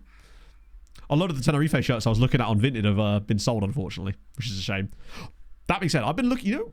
I think I was mentioning this on stream the other day about when I was talking about socks and pants, about how, like, one of the few things I invest in is, like, high-quality socks and pants. I decided lately I was going to do that with t-shirts too and get some, like, Abercrombie or Hollister ones or something. They were just a better quality of t-shirt, but they're always just so expensive. Got an insane deal on Friday. I managed to get 4 Hollister t-shirts knocked down from 15 quid each to £5.50. I was very pleased with that. Now, whether they fit or not, we're going to find out, but still, I was happy with that. Play a bit wider. Long time for bad intros. Looking Mr. forward Progger, for more. thank you for the 200 months? 200 months, Fred. You hear that now? Thank you for the 44 months. I'm not going to switch any tactics on our youth team. The youth team are playing the same tactic as the first team, because otherwise what's the point, right? It's not going to suddenly make a huge difference there. If our tactic works, our tactic works. So if our first team can play a tactic and it works fine, then the youth team can do it too, right? That's the thing. Actual scouting method short. Not in any short way, no. It's not a particularly short way of showing it, basically. Harry Piercy, thank you for the follow. Basically, I use team report scouting. Majority of the time, we're using team report scouting, i.e., I go to national teams, look in their under 20, under 19 squads, then I look to see which clubs in those teams, clubs in those teams are producing players. I then get team reports on the under 19 squads or lower youth squads, or sometimes first teams, of those clubs, build up a massive list of them, and then what that ends up with is these. You get a really quick glance at players, you find guys like this, then we've got a view in the player search here that only shows players that have come through those specific reports, and then every few weeks I just dip in here, have a little look at anyone who's good, and then get a further scout report on some of those players, basically. That's how we're doing it. Speaking of, Lasse Jensen. And then you find players like that. But that's basically what we're doing for the most part of scouting. That's not the only thing we do, but it's the common thing that I do, basically.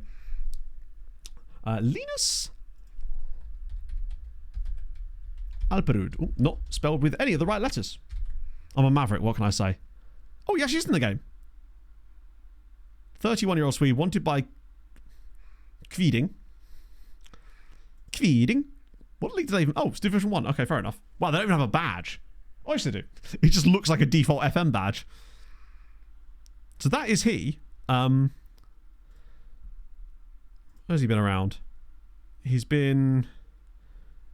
Örebro, Hammarby, Holbeck, over in Denmark round, and then got bored of that, went straight back to Sweden again. 0 successes to find the first team is hard. It depends entirely on what team you're managing, the way you've got your database set up. There are multiple factors why the players you're seeing in there might not be as good as that. Scout report view. It's in my views pack. Sorry, do you mean the actual filters themselves or the view here? Because this one is one I made. This one is obviously one I made as well, but this one is in my pack. And I think this one is too, actually. One of them is either in the filters, the scouting filters pack, or the views pack. Basically. Players have conflicting tactical instructions on their traits. I believe if it's... if a player has a conflicting PPM that conflicts with an instruction you have given them, then the PPM will override it. I think there's actually a couple of players in our squad that at one point had that. They might not anymore because we've sort of binned it out of them. Yeah, I don't think we've got any more like that. Also, what's this down here? Partnerships. When Checo plays a good partnership with Thomas Steinmetz. Oh, I see. Never even looked at that before, actually. You're almost never going to find first teamers doing what I'm doing there. This is why we're not hunting for first teamers. Wow, these guys are more tired than I thought they were going to be.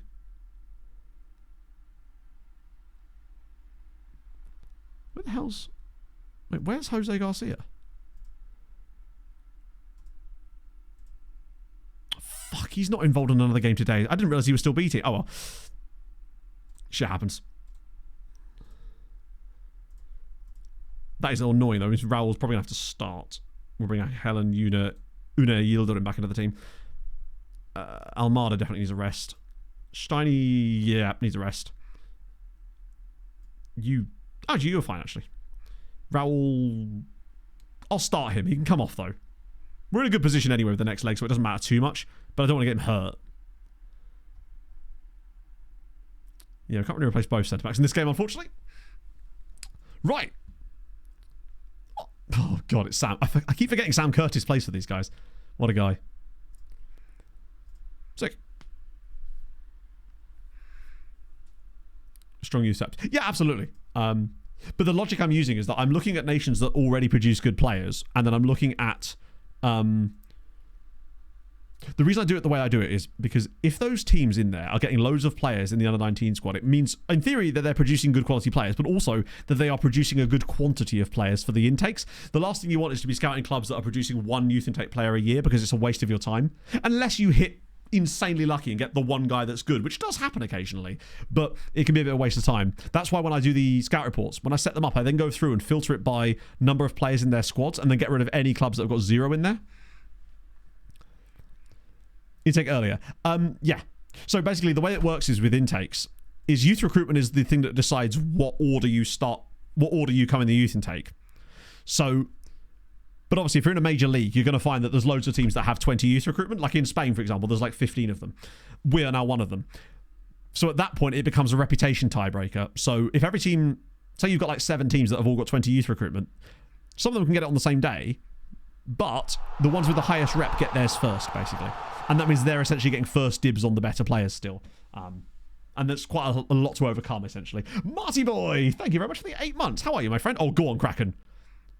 Oh, wide of the mark. He's won the next gen and for nothing. Nothing, I say. I'm a little bit worried about this game here because it's crazy how tight things have got in the league despite how well we've been playing lately and seemingly winning games hand over fist. It's got remarkably... I guess we've got a game in hand on the ones beneath us, so I suppose it could go back to 4 points, but we need to win the game. That's the issue.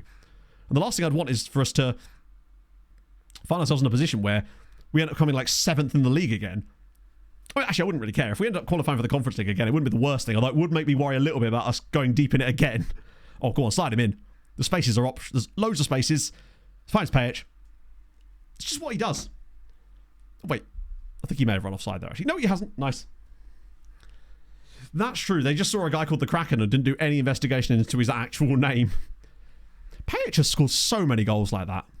I'm pleased with him. I like him as a footballer. I do worry about long term, but right now I'm very happy with him, which is good signs. And for the time being, like with Mbala out on loan, getting game time elsewhere, it's a good chance for Payich to just get a run of games in the team, which is what he needed. Lads, any kind of pressure on the ball would be much appreciated. I love it when highlights just go a bit weird like that, when nobody presses the ball at all. Usually it means something fun's about to happen. Not always not always fun for you, but fun in general for the game. What a save. It feels like we used to concede goals like that a lot. Yet don't forget, Cabrera slots in next year, which means Almeida can actually have a bit of a rest. Like, he won't have to play constantly next season. He'll be able to develop a little bit more, which is why it's important that I don't give him a new contract yet, because I don't want him expecting first team football all the time, because Cabrera's going to be back next summer. Porter then can be registered in the squad without having to be, or we sell him. Like, Porter's got a better release clause now as well, so he either gets sold And we allow, like, Pineda to play there, potentially. Come on, slide it in. She knows that you're not watching me. She knows you've got the stream muted. Shout out Cry About Heat's mum. Cry About Mums. Once again gets rotated, but I'd feel so bad for him at that point. The best thing about the fact that I nearly called him Sabrina Cabrera is that he's been loaned to Sporting Gijón, which means that he's got a year of Spanishness under his belt now. So there's a chance that at the start of the season after the one coming up, he will be homegrown as well for us too, which is going to be great news. Sabrina Cabrera Carpenter. It's not even close, but it works. Isn't that sweet? Right, come on. Here we go, Portea. Oh, see, this is what I mean. Like, he is still making a bit of an arse of himself at times with things like that. He's got to be squaring that for one of the many players in the box that are waiting to receive the pass. At least Raul. I might even start Jose Garcia against Shamrock midweek, because Raul is going to have to play almost the entirety of this game. I might bring Puello on for him, but he's going to be very, very tired come the second leg at home, and there's no need when we're 4-0 up against them going into the home game. Oh, God. Wow. I admire the effort there.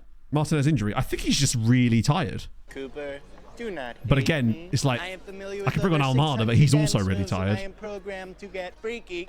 I'm going to bring on Puello there. Portea can come off for Pineda, the usual suspects. We'll get Carvalho on. It's just a bit of a concern because the game is only 1-0. And you know how these things can be. Joe Rubik Games, thank you for the follow. I'll do my best, Taylor. Do you know what? It's honestly harder to get me to convince me to sign a player than it is to convince me to not sign a player at the moment. Oxlow, thank you very much for the prime as well. That's very kind. Well, that's just a good Twitch name. Just solid. Short and to the point. I respect it. For the backups and such. I still want to play like a relatively strong team, but I'm not going to risk a player who's even slightly low on fitness in that game because we've got more important things to come. Oh, please no. We're going to get a second phase. That's a shame. That is unfortunate. The Catanaccio as well. Thank you for the 8 months. That's very kind. But yeah, at the moment, I'm actually resisting signing players more than perhaps I should do.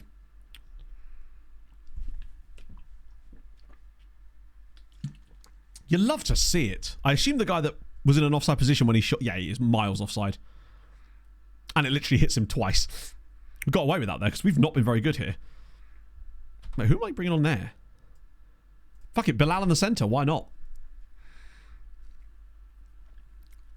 It's about time he got a chance to play there for a bit. I don't think he's going to have much of an impact in this game, but needs must. If we could get out of this, touch wood... Sometimes you need a cheeky little 1-0 win in a game like this. And we've done it with Karapcher being man of the match. Socorro puts up yet another clean sheet. Yet another good performance. He must be coming back onto the... Yeah, we've been 5 points off Villarreal basically all day. We got to pretty close to them and then they beat us. And I think it's the fact that they beat us. Our run-ins are the same. I don't see us getting 5 points up on them in that period. Wow. And thank you for the follow, Oxlade. That's very kind of you, man. I think 5th place is the best we can hope for. Realistically, unless they have an absolute collapse, but we're playing the same teams. They are essentially literally the same teams. We're 4 points to Sevilla again though. Valencia is now 7, but they've still got 2 games in hand. I actually think Socorro must have big matches, or at least like reasonable big matches. That's the one thing that could be devastating for us. Fuck, they've lost again, lads. There's 2 games left. Is there any relegation playoffs in this? No. Just 5 relegation spots, which is mad in an 18-team league. Meanwhile, they're supposed to be mid-table and have underperformed by 11 points this season. Lads. One thing I do want to look at is see if Socorro's back up into the positive side of goalkeeping again now. He's still at minus... That's so surprising to me. Considering how many clean sheets we've been getting lately. Like 41 goals conceded in 31. Just send Raul down for a little bit. I don't think we should even have any more B team games for like another week and a half, to be fair. Something that could cost us, as you say, is if the players, all these guys were hanging a lot of hopes on, suddenly get like... Not suddenly, but turns out they have no big match potential. That would be bad. Because that is sort of just, not random, but it does seem to be fairly random. Good news across the board there. Pineda, he was that winger guy that looks particularly good. Lord. See what I mean about the winger spots in this team look pretty good. Mbala and Pineda for next season. They look pretty spicy as options. He's really technically gifted. Not quite the quickest, but my God, is he good. For such a young player to have technicals that good, he's an underrated banger. Top half finish, secured. Immense. Because I'm pretty certain our Conference League game would be in between those next 2 weeks, would it not? If we were to get there. The 18 passing is just so lovely. Those are a couple of the guys that have been out on loan since we signed them. So we've not even had a chance to really play with those players yet. Which means, if nothing else, I think getting them back is a good thing. Because it means even if they're not going to be starting for us, we can B-team them and get better next year. Most excited for... Excluding Cabrera, because Cabrera obviously is 20-something years old, so he doesn't really count. He's just a player I loaned out because we had no choice. Vargas is a similar story. Most important... I mean, just of these guys here. Lisa, he's one we're loaning in, so that's not really the same thing. Since when have you had 5-star PA? I like him. I'm curious to see how he develops, but I like him. He's not Spanish, though. Daniel was quite highly ranked as well, but he doesn't look anywhere near as good. Look at his value. He might have PA, but I'm worried about his ability to reach that PA. Moreno looks like a solid keeper, but he's never going to be Socorro, is he? Like, good value, though. I'm working that release course at some point. It's... Albert Calderon. Who are you? Oh, he's another one of the... He's another of the guys from Rayo Majada Honda. Looks solid, but not as good as the others. Gomez is the guy from Gambia. Tasty player, actually. And then there's also this random dude who we picked up, who was actually looking better and better by the minute, which is tasty. And obviously the ridiculous... I say ridiculous. He has got good attributes, but he's more one for not sure about. Cespedes as well. Cespedes looks very good from a speedy standpoint, but we would need to make sure that he can play deeper or out wide. I think he'd have to be deeper. It's his dribbling and crossing that let him down a lot. Gonna watch Spain vs Portugal tonight? No. Just... It's not a game I have any real interest in. Oh, God, not this. Yeah, he didn't initially, but he does now, which is nice. Plus, the NASCAR starts at the same time as the game tonight as well, so I think that I haven't had a watch in the last couple of weeks. So definitely tonight. Exclamation mark skin, Jerry, and you will get a lovely link for it. Number of scouts you have in your staff.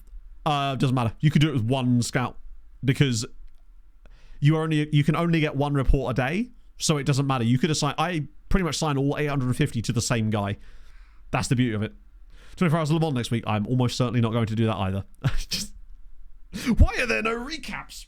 Also, have you all considered watching this 24-hour event? No, probably not. Like, I've never really watched Le Mans ever. I always sort of keep stuff on it, but I'm just not that interested in it, if I'm honest with you. Like, I watched F1 as a casual fan, but as far as racing goes, I'm more interested in BTCC and NASCAR, honestly, which is today as well. So I'll be able to watch that after stream, because I think the races usually start, or the second race is usually after stream, if the scout leaves. So, weirdly, if they're poached by another club... No, wait, what is it? There's one way where it deletes all the reports, and there's another one where it doesn't, and I can't remember why or what happens. Yeah, you could have 1,000 scouts, and you're still only going to get... one report a day. I didn't want to have to do this because the breakthrough prospect element, but he's never going to want that. He's going to want to be like, I'll pay him more money, but not prepared to reflect. Well, tough luck. Like, honestly, mate. Squad player. I could maybe get away with squad player, but I'm not going to do anything more than that. I'm also not giving you a £41 million release clause. He's Brazilian. His Brazilianness is incredibly useful here. Oh my God. Because he ain't getting caps for Brazil anytime soon. And if he is, then brilliant. Oh, wow. Okay. Cheeky. This would be a good contract, in fairness, because if I can time down to a contract like this, I might have to give him like 32,000. He's also Croatian. I'm hoping that because he could get caps for Croatia, but I just feel like he's more likely to stay Brazilian than he is to randomly declare for Croatia. And besides, if he gets games for Croatia, then good for him as well. Right? If it happens, it happens. That's the thing. Croatia actually have 2 insane DMs. No, the intake was absolute garbage this year, unfortunately. Croatia have Gonzic and Nermin Karic as their DMs, so he'd have a real tough job getting in ahead of those two. Nermin Karic is the guy that's at Napoli. This guy here, he ain't getting in ahead of him anytime soon. They paid 215 million plus options. He's Bosnian, you're right. Fuck. Shit. I saw he was at Lokomotiva and just assumed he was Croatian, but no, he is Bosnian. Luckily, they also have this guy, Mate Gonzic, who's a 19-year-old who's already got 3 caps. And also, more importantly, he isn't currently Croatian. He's Brazilian at the moment. That is his declared nationality as we speak. Has he played any games for Brazil's under-20 squad or anything? He's capped at under-23 level for Brazil, which just does help a little bit. You know how, like, reticent players are to... Nice. Players are quite reticent to change nationalities from bigger nations. For example, for the same reason that guy that's at Fulham in this save is from Singapore. Sorry, not Singapore. He's from Taiwan. But he insists that he's English and he's never got a cap for England. Even though he was born in Taiwan, had Taiwan first nationality for his early years and then just declared for England. It's really annoying when they do that, but they almost never decide to turn away from it. The only thing that could help him is that Croatia's still quite a high rep country as well. But yeah, so Cerezo Osaka have actually won an AFC Champions League. 2 Emperor's Cups as well. And a Fuji Xerox Super Cup. So they've won an AFC Champions League, but no J-Leagues. Capybara? Wait, really? Oh! God, that's pretty close. Capixaba. Love to see it. Yes, exactly. I am the biggest hypocrite, and I stand by it. And I can say that because I'm standing for the moment. I don't know why my back's hurting so much today. It's really odd. Okay, Obst is annoyed with his loan, but that's fine. Record goals tally. Wait, what? Phone fall. A new Conference League record? Really? Have we been that good in front of goal? Kate Bullen, thank you very much for the 23 months, my friend. Hope you're well. That's very kind of you. Hope you're having a lovely Sunday. I know he scored a good amount, but I didn't realize it was that much. Conference League assists milestone. Really? Team and Conference League assists. Wait. 19 clean sheets. Existing is 19. How many clean sheets has he had in the Conference League? 7. That's actually pretty impressive when you consider the opposition he's played against. He's kept 7 clean sheets in 11 matches, in fairness. Like a podcast tomorrow, you love to see it. How was the run? What obscene and insultingly large distance did you do today, Lavinio? Rep is yeah, it is rep, isn't it? That's why we lost so many youth players when we were playing in Ireland with Treaty United. The amount of players that we had poached from our academy by large English sides was insane. Only 12 miles. Is that all? Just a nice little 19k. Half mile. Basically, it nearly was. My apologies. We've underestimated your game. I guess the Batty Borisov lad probably kept like 6 of those in qualifying when he was playing against Andorran and Gibraltarian sides, whereas Socorro has done that in like the big boy stages of the group. Spurs trying to hijack it. Well, if they get Thomas Frank, I guess that would make sense, right? Just be like, hey, do you want to keep holding your player? Come here. Oh, he's 100% done. Let's actually have a look. This guy, Batia Borisov, what were their fixtures this season? So they got knocked out by Ammonia. Torshavin, a Kazakh side, 1 against AP Brera, 2 against Jelena. To be fair, he did keep 1 against Dynamo Kiev and 1 against Bose, albeit the worst team in the entire European. Like, he's not that bad, but he is definitely stat padding a fair amount. Pajic is absolutely dead. But that's the beauty of it. Let me get rid of that. Get rid of Unair. Sort that out. Bring back in Jose. Why is your morale bad? What? Huh? Is delighted to be the club, pleased to sign a new contract, believes he has a great future ahead of him, and yet he's unhappy. Fairly poor with only positives. See you later, Hadrian. Yeah, Marcus has finally been running somewhere. I suspect this is because of silly B team crap before he left. Before we moved him up from the B team, because notice how all the players with the bad morale here because of B team. That's really dumb. Also, is he officially in the B team? Oh no, he is, isn't he? That is really silly though, that doesn't take into account. I don't know. I don't like that. And therefore it shouldn't exist. Wait, does that say Jose was wanted by somebody? Aston Villa? What?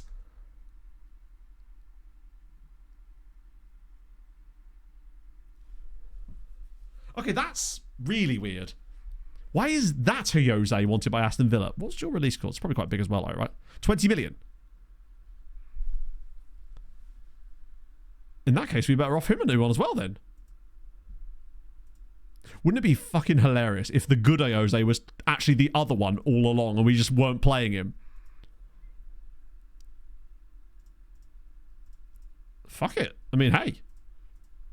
If it means it's an opportunity, £8 million. Here's a fun fact. Voltaire contracted Imagine asking for $8 million there. blocks. Dave, thank you for the follow. Whack that. Whack that. I'll offer him a massive deal. That's not the deal.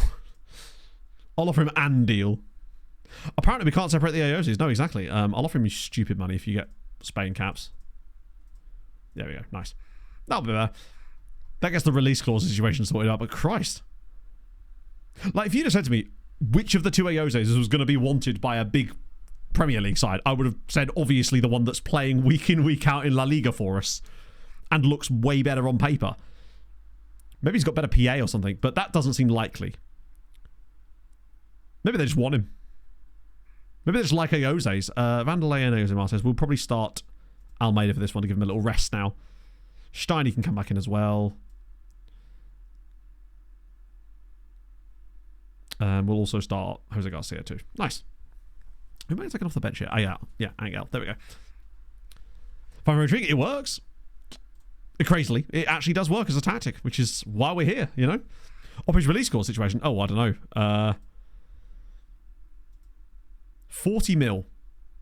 Which he ain't worth, but it does give us lots of... Wait, did I actually... I don't remember doing that, but sure. If someone gives us 20 million for him, they can have him. That'd be a nice little bit of money for us to make. Yeah, Villa probably thought a 20... Then again, 20 million when he's worth like 8. Still very surprising. Right, I'm going to have a quick pee break. Back in a second. And then we're just going to smash through because I really want to get the semi-finals done today. Because, you know, we're going to be there. We'll see. Anyway, back in a second. Where's my buttons? I can't find the button.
It was Evandro, and 1 second.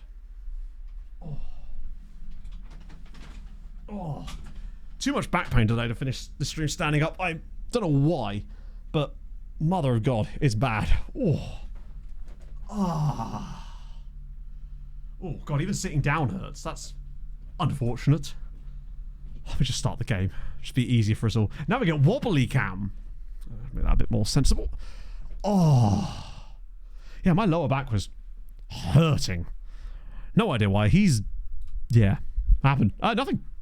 Just lower back was hurting. On the plus side, decided against Beppis and decided to get nearly a pint of raspberry ripple milkshake. And it actually tastes like raspberry ripple.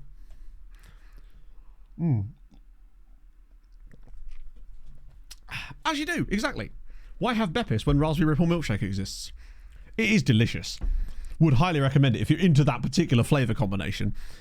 It's genuinely lovely. And actually tastes like raspberry ripple ice cream. And probably has as many calories as raspberry ripple ice cream, if not more.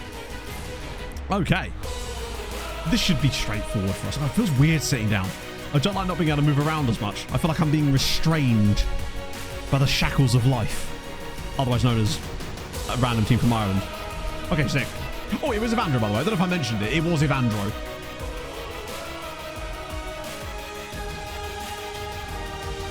I damn near forgot to even do a whiz quiz before stream today, but I forgot that we'd actually done a whiz quiz last time around. Straight, I bet you will, Rob. How's it going, man? Move that a bit further away from my face. It would be so us to just randomly lose this one now, but like 3-0 or something. Oh, go on, Steiny sliding through. Come on. Here we go. Pajic. He's on his wrong foot. You see? That's what happens when he tries to shoot on his wrong foot. He's not capable of it. I mean, Fulham presumably are rotating their side as well, because they're probably going to hit double digits over 2 legs here. Hibs leading Brumby. Okay. Hibs no longer leading Brumby. The cam for... Oh, Alexander Feta. Wait, no, the cam. Oh, last... hang on. The actual guy that was playing cam, as in the Shadow Striker last season, was Cyril Dosso. Oh... We basically had to say... I say had to say... Essentially, he had a £15 million release clause with Lille. Not with Lille. With us. And then... Forgive me. When the season kicked off, he basically hit the ground running at a ridiculously good rate for goal scoring. Loads of interest was... loads of teams came in for him. The moment the January window opened, we got like 5 bids on the table straight away, all of which triggered his release clause. In the end, he decided to go to Lille, as Almada does it again. So yeah. And we weren't particularly bothered by it, because as much as I liked him as a player, I felt that Raul was good enough to step in, even if he's not at the same level as Dosso was, because he literally isn't. Like, if we were to do a comparison, Raul isn't even close to his level, but I wanted to give him a chance to get to his level. We also sold Alexander Feta as well, the guy that was playing in behind as the number 8, because City came in and I got nearly 40 million for him, so I figured that was a good enough deal, and we were able to replace him with the Brazilian that you see in the midfield now, Thiago Henrique, who's been, honestly, he's been better than him. He's been an absolute sensation at this club so far. I don't know what his stats are like at the moment, but the last time we looked, he had something like 17 goals. And I think he had double-digit assists as well, did he not? Fulham are at 1-1. They're probably not trying very hard, just like we aren't. I was kind of hoping this would be the type of game that someone like a Carvalho or a Garcia could kind of take by the scruff of neck and just sort of show us something. Without net outgoing transfers? No. But then most football clubs aren't. Oh my God. Well, there's a goal. Most clubs aren't sustainable without net outgoing transfers, because most of football is about loss, right? At the moment, we're only in the Conference League, so we're making some money, but there isn't a huge amount of prize money available in the Conference League. You really need to be in the Champions League to have any sustainable chance at making money. Is it 35? Christ on a bike. You're right, that is one. Wow, hang on, a Club Brugge are going to knock out Hoffenheim. That would be... Oh, that's the Taiwanese guy. That would be kind of bad. But, like I said before, if they're good enough to beat Hoffenheim, then we should consider Hoffenheim to be the worst of the two sides, right? But that isn't always how it works, I suppose, Almada. Oh, go on. Oh, Jose Garcia scored another one. This is nice. He just looks better because of that wonderful mohawk, too. Just makes everything better.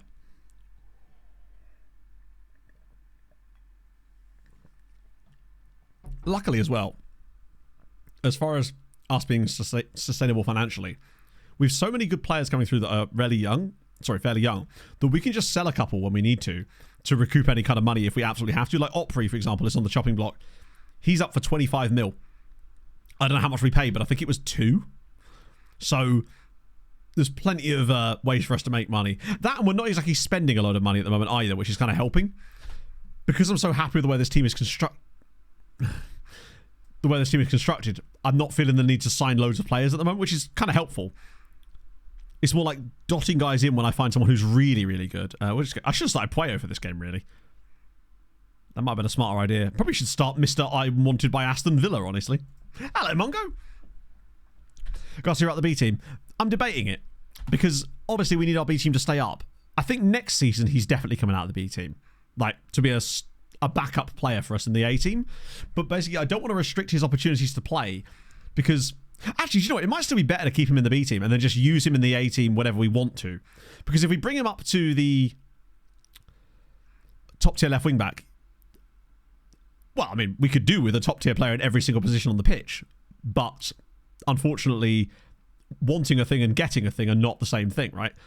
I don't really consider that our left wing back is a bad player. I would argue he's probably one of our better players, if anything. Right? It's not gonna. We're not gonna be able to go out and sign a top tier left wing back because if they existed, they'd be playing for Barcelona or Real Madrid or Man United or one of those teams, right? We have to develop our own. We're Tenerife, and we're 3-0 up, and it's good. And I've already made all the subs, haven't I? Nope, one more. We'll get Pineda on. I think Pineda could be there a long time anyway. Helps play reach his potential. Yeah, professionalism. That is the... Oh, Hoffenheim about... Oh, that red card has cost them dear. Yeah, the attribute that will help the player the most in terms of development is professionalism, which obviously you can't see because it's a hidden attribute, but you can infer its range based on a number of factors, from the player's personality to the player's media handling style. 6-3 to Hibernian, by the way. Potea's fine. But also, he's 28. He's not the future of this team anyway. Whereas Tedeschi, I think he's still at the showing. Another clean sheet for Socorro. I think Pineda, honestly, long term is probably better. Which is... In fact, he's probably better now. For whatever reason, the left wing back role isn't always... Even when we had it before, it's better than it was. It's more of a role that we have to carry. And it makes the other players better, even if they don't get the credit for their work. Yeah, Napoli actually own all of the top 10 best left backs of the save anyway. And they won't let them go for less than 200 million each. For an event, ooh. A Volcat. That'd be amazing. Only works if we play Icelandic teams. So Hoffenheim do get through in the end, barely. Hibs score 8 goals. We score 7 goals. Fulham score 10. It's very clear to see where the strong sides are, or just who had the toughest tie, honestly, is these guys. So it is Hoffenheim. And Fulham versus Hibs, who scored a combined 18 goals in this round of the Conference League. Carvalho's hurt. Oh, that is actually practically the rest of the season done there. So even getting to the semi-finals, it's only 800 grand, which is nothing for us at this stage. Like, even an average player is going to cost us, my God. Fixture congestion there is a bit heavy as well. Andre Santos at Hoffenheim? I don't know. I mean, it is Andre Santos at Hoffenheim, but I'm assuming that that's a real player. So it isn't that Andre Santos. It's this guy here. Tell you what, actually, this Hoffenheim team looks like it's got some pretty good players in it that might knock us out anyway. But be curious to try our luck against them, right? Yeah, that 3-match week is going to be a pain because there's actually 2 games in between. I was kind of hoping that the game would be in that week, this one here, just coming. And then again, that Granada game's on the Tuesday for absolutely no reason. Just because Spanish fixtures, I guess. They don't have to spread them out. Wow, Carrot Chair's making positive development. Who could have guessed that? Actually, to be fair, he is very, very good. I feel very content with having him in our team when you consider how good he actually is. Still getting that defensive positioning up, but he's very, very good. A little bit of a step down league-wise from last year, though. He got 8 assists in 20 games last year. This year, he's only got 4. Weirdly. Maybe different players around him. Refer to him as the Trivago guy. The legend lives on, or rather it doesn't. Where are we at? Oh yeah, we got no hope in getting second on the coefficients this year. Italy have absolutely smashed it, which suggests to me that one of the Italian sides obviously went through from the All-Italian Champions League tie, but it also makes me think that the other one also got through. And they're playing each other in the semi. Juve Inter, there will be an attack. Yeah, no chance. So it's Juve Inter versus Chelsea or Bayern. So we got no hope in there. Just not a chance in hell. What about the Europa League? What's the semis looking at? Bologna Leeds and RB Leipzig Valencia.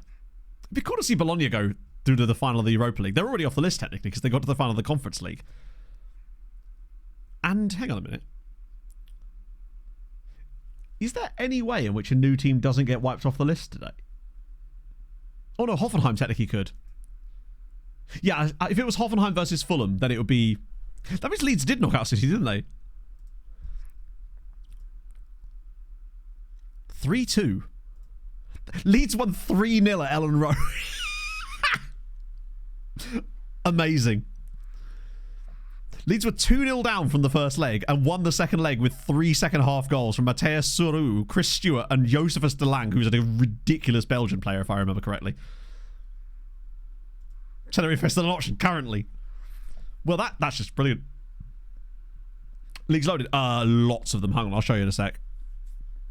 Also, City have a guy... Oh, he's gone now. This guy here. Jan Koinenberg Decker is a great name. So these are the leagues I currently have loaded. It's a fair old amount. Some of these are switched on solely so that we have like texture, and some of them are just like because it's fun to keep them switched on, basically. So it's a fairly large amount, which is why the save move's a bit slower at the moment, especially with us in Europe. Is he able to play that role yet? Slowly but surely. God, even he looks like he's going to be goated one day too. Just needs to get more familiar with that position. Henry Blank. Yeah, he was just filling in the paperwork wrong. The race hots up. It doesn't though, does it? In no way whatsoever does it hot up. Karanka's hurt himself as well. Who in the... I'm guessing... Oh, it's a lower finish side. Right, cool. We used to have these weird results against Granada as well, which worries me. Raul is training better than anybody else. I haven't looked at Raul in the last couple of streams, I don't think. I probably have, but... Like any of these good youth players, it's always nice to just keep an eye on their... Fucking hell. Oh, he's so good. He's just so good. It's also encouraging... he is consistent at least. It's encouraging the fact that he stayed as a model citizen as well. Mental. What a player. Yeah, he's never going to learn to jump, but he can do everything else. See the attributes? Oh, the progress. Yeah, let's have a look. Which, in a way, actually shows you how good he was when he got here. Like, his mentals are the real star of the show here. The improvements we've seen. 5 in off the ball, 3 in decisions. This is all because of attacking movement and final third training we've been doing on him. Mostly attacking movement, I'm guessing. In fact, honestly, it might be time to switch him over to final third if he's not already on it. Because his decisions and off the ball are really, really good now. It'd be nice to get that composure up a little bit more. And his decisions will only... Yeah, I think I want to get his composure on maybe 14, 15 now. Because he's still only 19 years old, I think. Or is he 20 now? Nope, still 19. In fact, he's 19 for ages. Jesus. Yeah, he's got a 150 mil release clause. All of the crazy good youth players, I'm basically just sticking 150 million on them. Because obviously, none of them are actually going to be 150 million pounds good, unless you're Napoli. But that way it's nice and prohibitive. It means we can basically control whether we let them go or not. Until we inevitably get sacked and the club sell him for 15 million to Aston Villa or something. Which would be immensely stupid. But this is AI management and they will do things like that on the reg. Have a little gander in here. That was weirdly laggy. Wait, hang on a minute. Whoa, whoa, whoa, whoa, whoa, whoa, whoa, whoa. There's a 5-star PA, 16-year-old Finnish right winger, Markus Tenkanen. Oh, hang on a second. Insane acceleration. Great. He's got massive physicals. Crossing and dribbling and passing are really good. Teamwork's great. Work rate's solid. Technique's great. Can I sign him now? He's 60. Hasn't even got an agent. Unambitious, which is fine. I think he's probably too young. But if he will sign for us, then fuck it. Yeah, that's fine. Definitely putting him on the shortlist, though. It was worth a go. Oh, hang on. I've got to remove him from the shortlist to add him back again. Could be the next Mika Nurmala. I'll be honest with you, chat. Forgive me, Finnish friends. I don't know who that is. I don't want to miss out on another one of these guys, because I feel like we missed out on the guy from Hartberg. I feel like we missed out on the guy from Djurgården as well. Heerenveen. Oh, okay. 16 stays. I like him.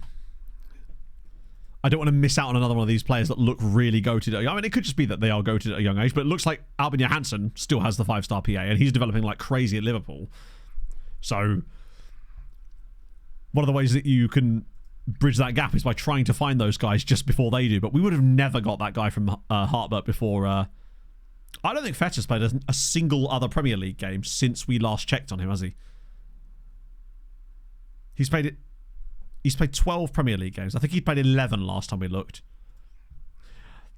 I think it's going to be very unlikely that we're ever able to get that clause. I'm hoping that they buy it off of us. Actually, you know what? 8 more appearances. Next season, they might well be able to owe us that money. Or they buy this clause. Can we sell this one? No, it's 20 grand. It's nothing. It's these clauses here that I'm really excited about. The Alejandro Sola one at AC Milan as well. Like, he looks like a really solid player, but he was just never going to play for us. We could still get 5 to 6 million for that. City's manager, I actually forget.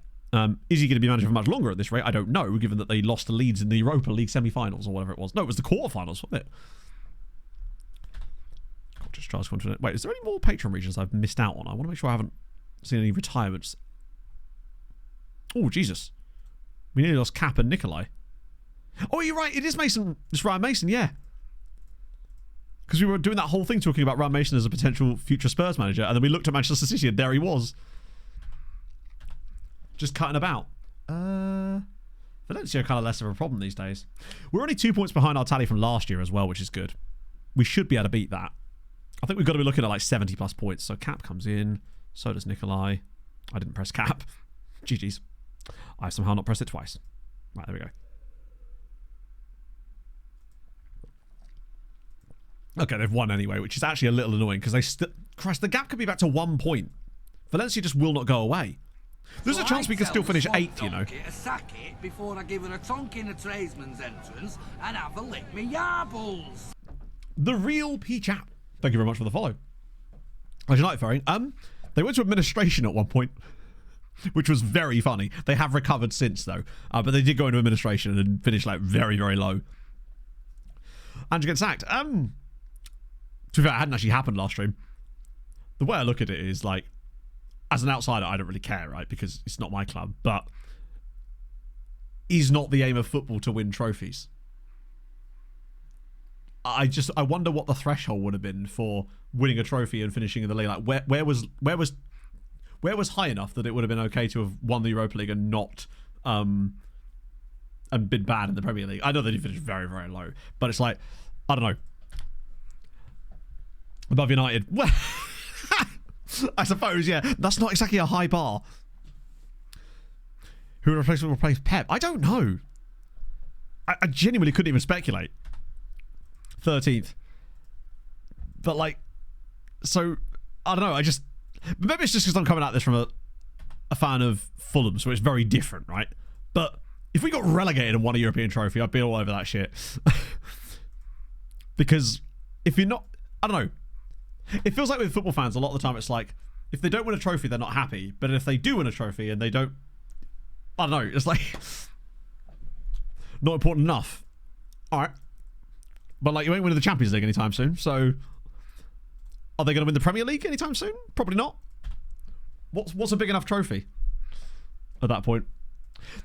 No, well, that's the other thing. It's like, Man won a trophy. Well, Vincent Kompany. But how's Vincent Kompany getting on at Bayern these days? Farmers Cup. Oh dear. From Monaco with love. Thank you very much for the follow. Help me tell how many. Oh, absolutely. I'm not. That's what I'm saying. I'm not arguing against it for or against. I'm just positing questions that. It's like one would go, I guess, but like. It's a bit like saying, hey, I was going to say won the league with Dinamo Zagreb, but of course Dinamo Zagreb didn't win the league this year, did they? But like, so next season, say Spurs appoint, I don't know who, just hypothetically say they appoint Thomas Frank and they come like 8th or something, and is that good? Is that better? Is that a preferable season? I know they'll be in the Champions League, but they ain't winning it, are they?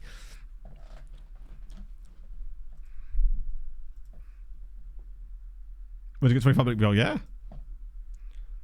Oh yeah, I mean the amount of points that Spurs had taken from wasn't it like 78 points from 66 their last 66 Premier League games, which is obviously not good enough, of course, right? But it is just interesting to see, like, if it's because of the league finish, then that's fine too. I totally understand that. But it's when you see these like people trying to justify it by saying, "Oh well, it was only the Europa League." It's like you'd have taken that at the start of the season. Everyone was saying that, you know. Hope of not losing. Oh, for sure. Bit of both. When you try to, yeah. I don't know. I think it depends on the club, right? It's about priorities. If Fulham had had a lower league finish this season and got to an FA Cup final, even just getting there, I would have been like, at what cost? Cost of nothing, right? They've qualified for the Champions League and won a European trophy. It's essentially not cost anything. In the ground, okay, some prize money in the Premier League, which is obviously quite a lot. Right, we've got 6 days, then it's 3 days between those games, and then there's Atletico in the middle. That is not ideal.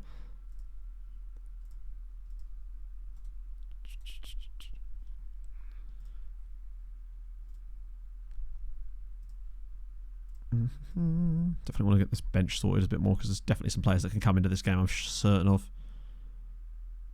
Do I bring McGarry in? Let me even bring Ryan Quinn. Oh, no, I can't bring Ryan Quinn in. Or can I? Yes, I can. The 6th is missing. I believe it was the Carabao Cup was the last one they won prior to that, if I recall correctly.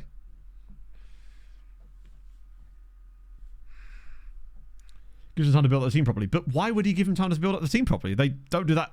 Like, I don't think he would give him time to build up the team properly. That's the thing. This is what always happens with... I think there's a lot more pressure to win now whenever you take over like a Big Six side, and they don't often get the chance to build up a squad and do anything, because they build up a squad, back that manager, sack him 18 months later, and then they have to do the same thing, rinse and repeat, over and over again. It's one of the problems that United have got. They replace the manager every single time. He wants a different set of players. They sign all those players, sack him 18 months later, and it's just, you know, repeat ad nauseum, and slowly getting worse and worse each time they do it. Like, it feels like often, I don't actually think that Man United's recruitment from some of the younger players they've gone after is actually that bad. I think it's probably quite good. It's just the problem is those aren't players that they need now. They need those players, but when they're 5 years older. That's basically what they need. PSG, it's crazy. Build, suck, sack, repeat. Right. That'll do. Actually, I might just start going with Cole for a bit instead of Porteo, because I do think we could benefit from that. Give Ruben time. Yeah. Be curious to see what they do over the summer. I mean, they've already signed Gunya, which I still think is... It does spark of kind of, we've not learned our lesson. They do seem to have a habit of making good players play appallingly. But, you know, I think they just need a stronger leadership from the top down. The Buffalo Sabres experience, literally. Then they leave and go and win something elsewhere. Marcel's not starting. Well, we've got, like, there are other competitions. We've got plenty of games to be dealing with right now, and not everyone can play every game. Let's do that. There we go. Plus, I want to keep Vanderlei's value somewhat high, so we can hopefully sell him for like 30 million in the summer. These results. I think it depends, though. Certain clubs have got different expectations, right? You get a lot less pressure when joining a slightly smaller side. Oh my god. FM being weird, man. Wait, is it just...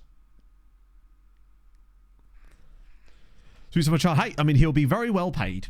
And Wolves will get lots of money. Wait, surely he's not just going to cut inside every ball. Oh, bloody hell, I thought it was going in. Leaps of faith. I mean, it's one of those things where you can't... They either have to back him or not, right? And this is backing him.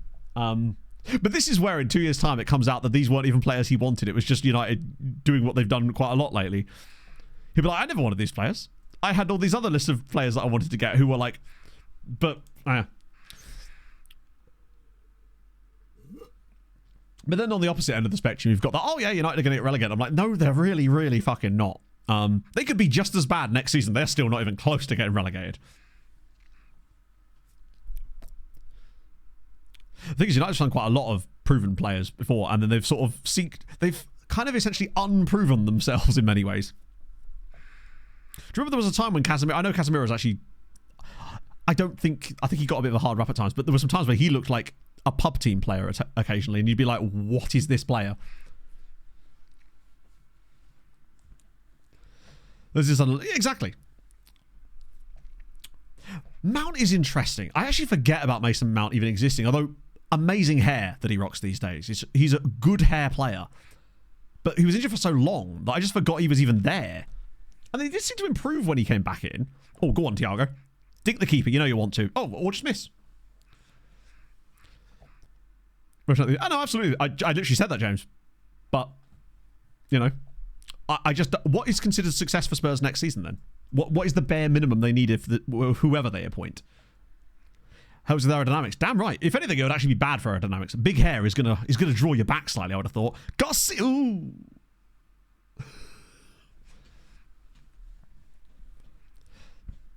Nice amount of Coventry. Are they a big hair club?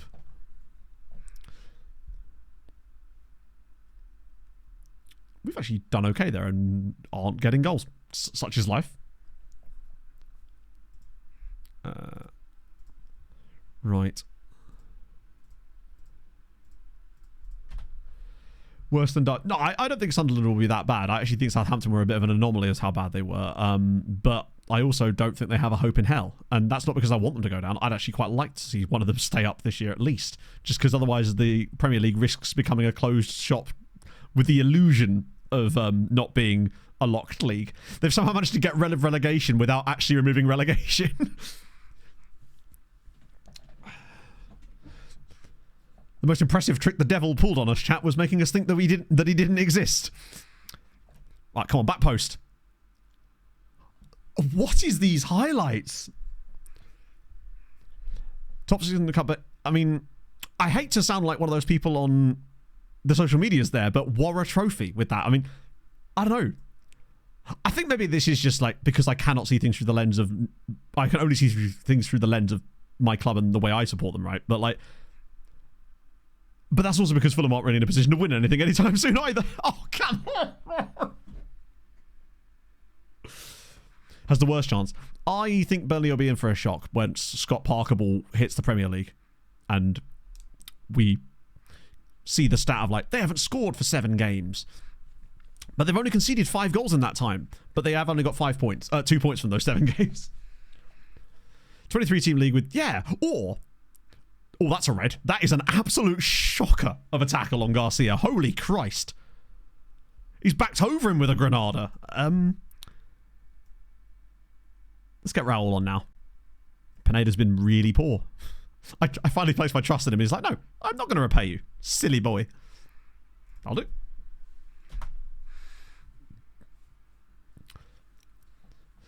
Who do you think's the sack? All right, here's one for you, chat. Who do you think is sacked first? Let's just assume that Spurs replace their... Let's just assume that Thomas Frank does go to Spurs and Brentford replace him with a really suitable manager and they're still Brentford, right? That's in there exactly where you'd expect them to be. I think Scott Parker. Because I think that Sunderland... Actually, forgive me, I don't actually know who the Sunderland manager is, but that's because I don't pay attention to Sunderland that much. Their expectations are going to be lower because they've only gone up through the playoffs. They'll be willing to sort of stick around with that. Whereas I think there's more pressure on Leeds and Burnley, but I think with Leeds as well. Oh no!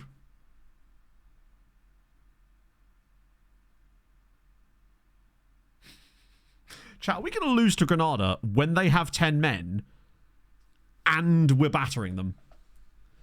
So, yeah, I think, if anything, for Sunderland, it makes you wonder if... Oh, it wasn't given. Holy shit. It makes you wonder if it was almost like a year too early. But not in a bad way, in the fact that they can take the money, rebuild, do that sort of stuff. Ange to Leeds. Ooh. What about an Ange and Leeds... Ange and Bielsa pairing? Dual managers at Leeds. Now that's something we'd like to see. No player would survive. They'd all just be dead. Oh! This game is cursed, man. This game is cursed. It just isn't happening. We've missed every single chance in this game. They've got 10 men. We've got no hope in hell. And this is the sort of thing that could potentially cost us, like there's still a chance that we could come 8th despite... Oh, no.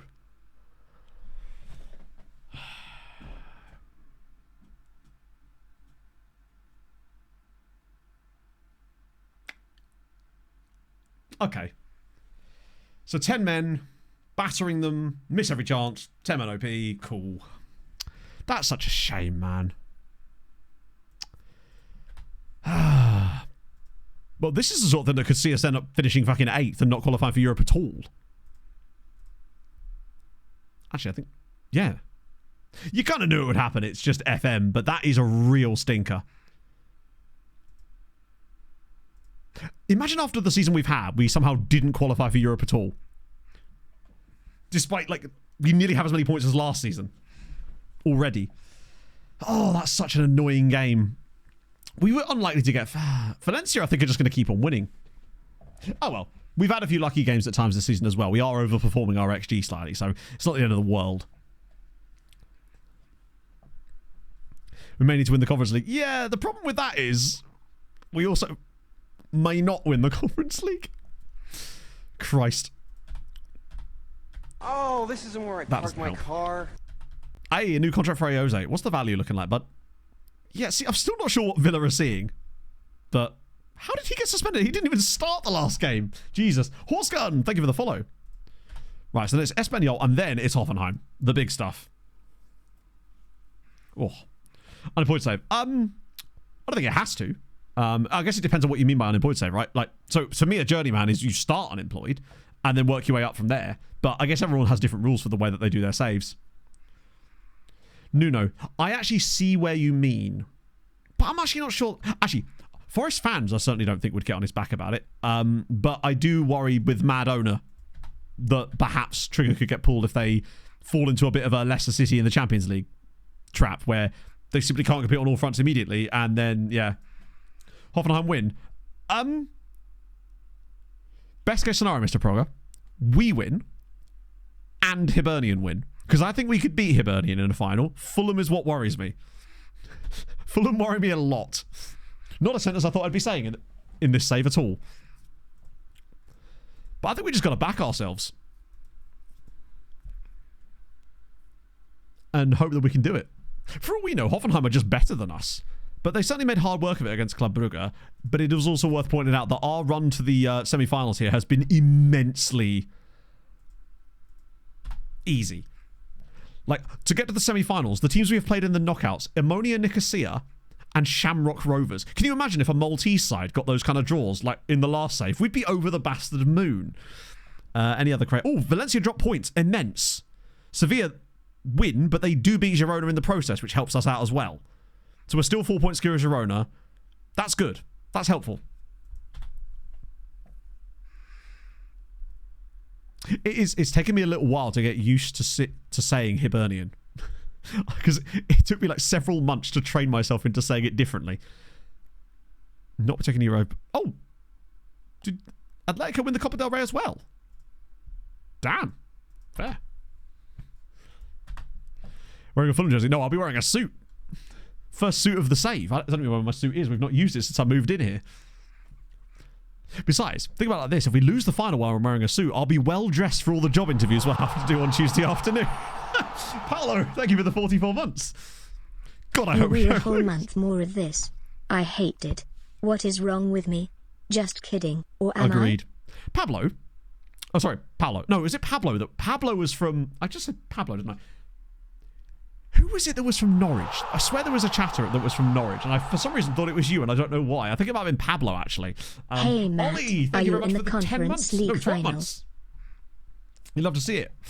Ah, dear. We're not in the Conference League final yet. Secretly hoping we're not. I don't want to lose, but if we did, it wouldn't be like a disaster, you know. Best case scenario is we win the Conference League, right? Villarreal lose to Almeria. That's even more annoying because had we beaten Granada, we'd have been 2 points behind them with 5 games to go, right in the mix. It's me. Oh, it is you. The reason I was mentioning this because Pog and I were just randomly thinking of like places to go that are not nearby. Actually, as Norwich is actually it's really close, but it is a bugger to get to, just to go shopping for the day. And I've not been to Norwich since like 2010, when I used to play in bands there all the time. So what's it like these days? Is there good shops there, or is it an absolute dump like a lot of cities have turned into? Yeah, youth today was pretty naff. Our best player was 3-star CA, 3-star PA, I think. Not worth talking about really. He was a left winger, so he might actually still have a future, provided he's got any kind of PA, but we're unsure. Was he 4-star? That's actually not that bad then still. But yeah, I was amazed at how far away Norwich is by car from here, despite being pretty close by actual distance. It's like an hour and 30 minutes. No, hour and 40 minutes. Pedestrianisation. Ooh.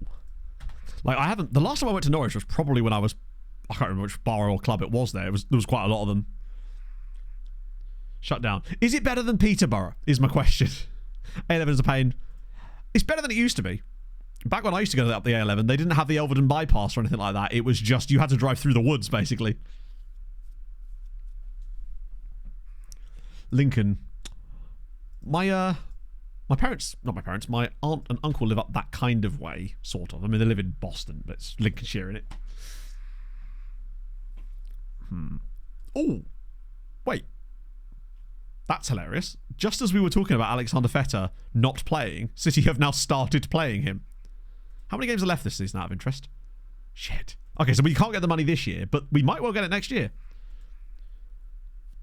Version 1 kids. I'm pretty certain I actually went through the entire process when you asked me this earlier on stream. Like, I actually went through the entire process for you. I'm not going to go through the entire process again because it is quite a bit of a convoluted thing to explain, but I think it was you. It might not have been, so forgive me if it wasn't. But I did show you and explain the entire process earlier this season. Earlier this stream.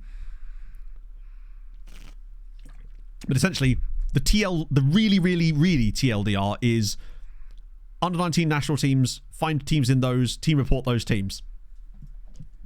That's the really condensed version. Sevilla lose again, brilliant. We've got a game in hand on them and a gap, lovely. Hey, the Mafia's back. And Girona lose again. Has Spalletti gone already? Wow, okay.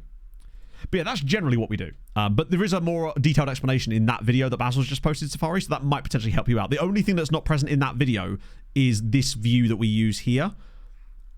Sorry, this filter which we use, which I believe is available in my scouting filters pack, though. The last time I used... Oh, my God. They just lost to the team directly below them. 5-1.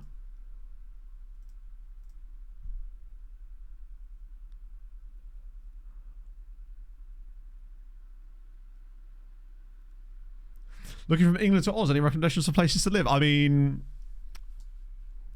Just one recommendation, really, Spearsy. But I might be slightly biased. So, yeah. They're getting relegated. Wait, did our player get man of the match? What?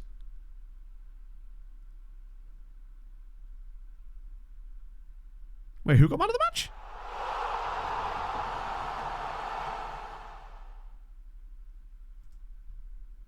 Oh, phew. Mini Marcus, thank you for the 16 months. Ink dump. I quite like where I live, but each to their own. Move somewhere better. Yeah, I like it here.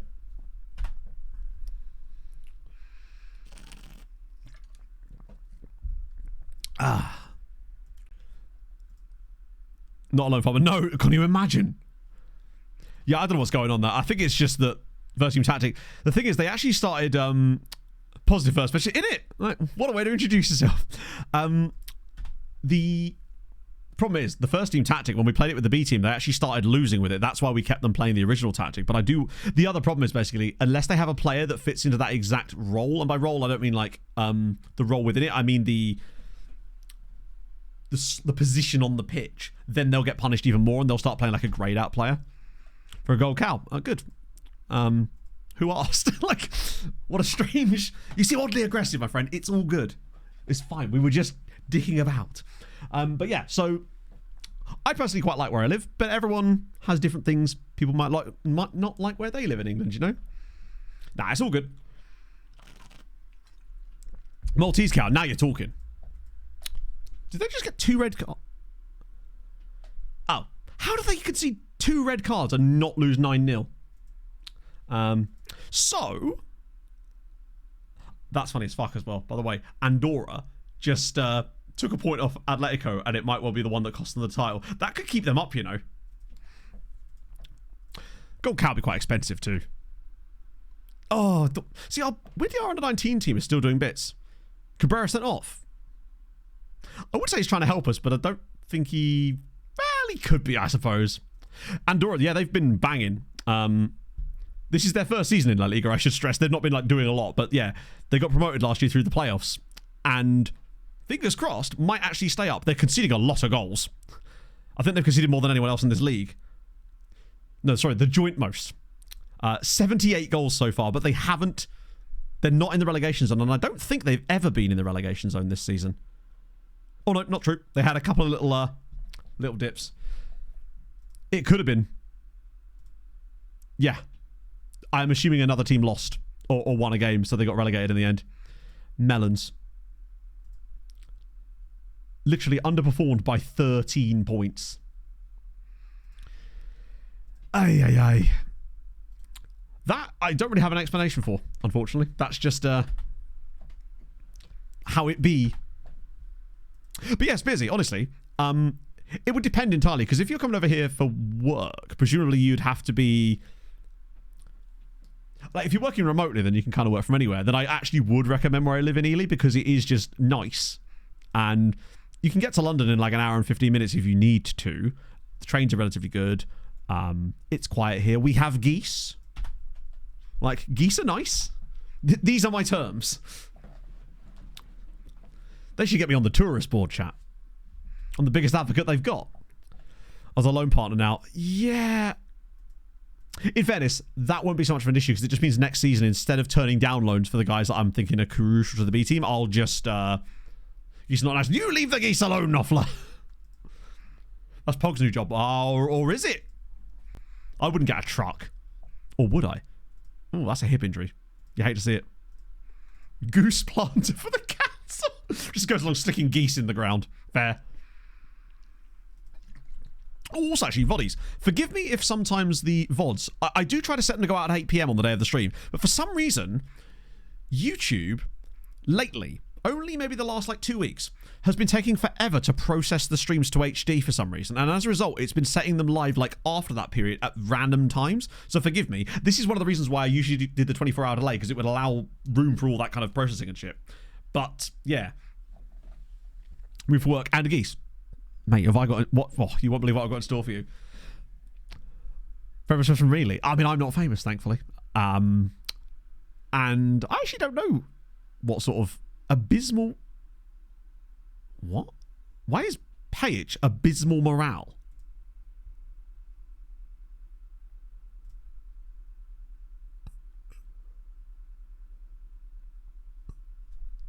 Am I missing something? He has 0 negatives. He's not a B team player. He's getting the exact amount of playing time he's supposed to be. And he's got abysmal morale. I'm so confused by that. Yeah, man needs to... I mean, mate, we've been there, you know? How strange. Has there been a... Broke up with the missus? I guess so. Mrs. Payich. Hey, and a bit more value's coming to him now. Oh, that lack of PA, though. He's just had the B team got relegated. I guess he must be, yeah. Let's see if we can cheer a man up a little bit. Watch him be training appallingly. Where the hell do I even see his... Oh, I just have to go on here, won't I?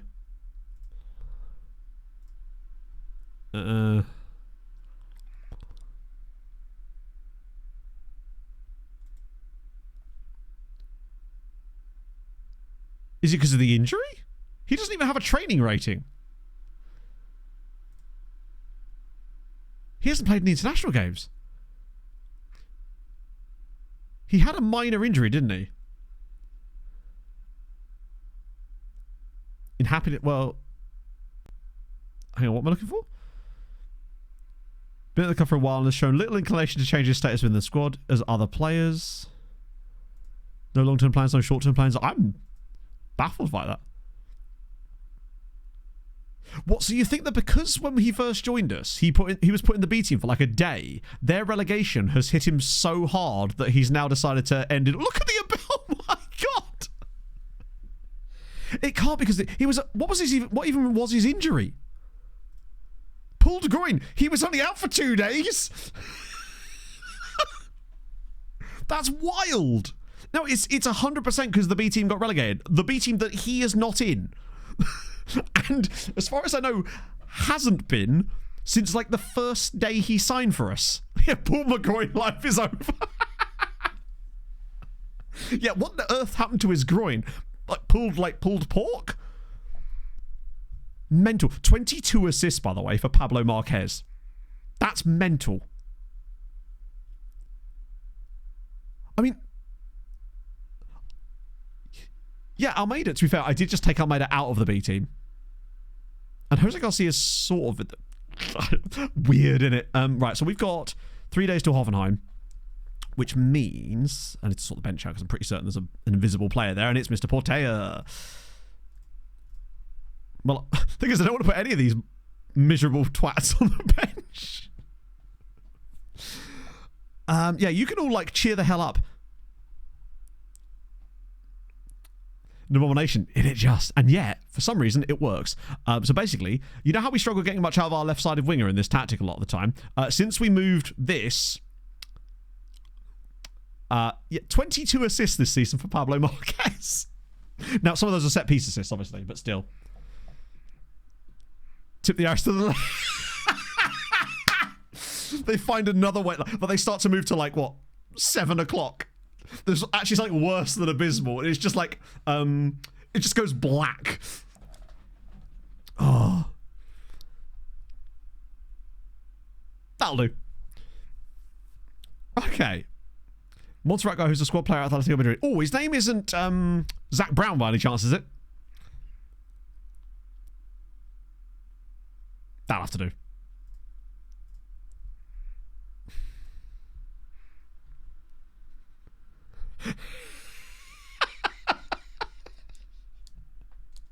Simpsons memes just make everything better. Right, so we can buy a vape to cheer him up. Oh. Is he facing the game? Yes, he is. Ironically, Val, someone in chat has him in their save and he's really good, and then showed me a link to him earlier, and I think he was in my save as well, which is why we knew about him. The moment you said Montserrat, I was like, yep, that sounds like him. There is a Simpsons meme for any occasion, 100%. Right. Oh, nearly a full regen team for them. I like the fact that there was a guy that played for Andorra yesterday and his name was Moi. I'm sure it's pronounced Moy, but I just saw it and I was just like, having Moi on the back of his shirt is proper big time and I respect it. Wait, did I just start Page even though he's injured? That seems like a poor choice. Particularly as... I do worry that he'll end up missing the bloody Hoffenheim game now. Which is less than ideal. Particularly as we don't really have an obvious... Maybe that's why he's... After all that, oh, for God's sake, now we're losing inside 30 seconds to Espanyol. Oh, this team are doing everything they can. Do you know what would be funny as fuck is if we somehow missed out on Europe via the league and then lost the Conference League final or something as well. They just completely lose their mind at the end of the season. Out of nowhere. This team is literally bottom of the league nearly. We can't afford anything but a win here. Did I not start Raul? I also forgot to put Raul back in the starting 11. That was really silly of me. Oh, it's a good save again. That was an oversight not starting Raul for this game. At least he'll be nice and fresh for Hoffenheim. You're right, that'll be the next manager's problem. That'll be Nimrod's problem. Wait, is Bilal also sad? I think Bilal was sad because I wasn't playing him enough. Oh, go on. Right, come on. Why was he heading that? I'm not trying to get sacked, I promise. That would be really bad.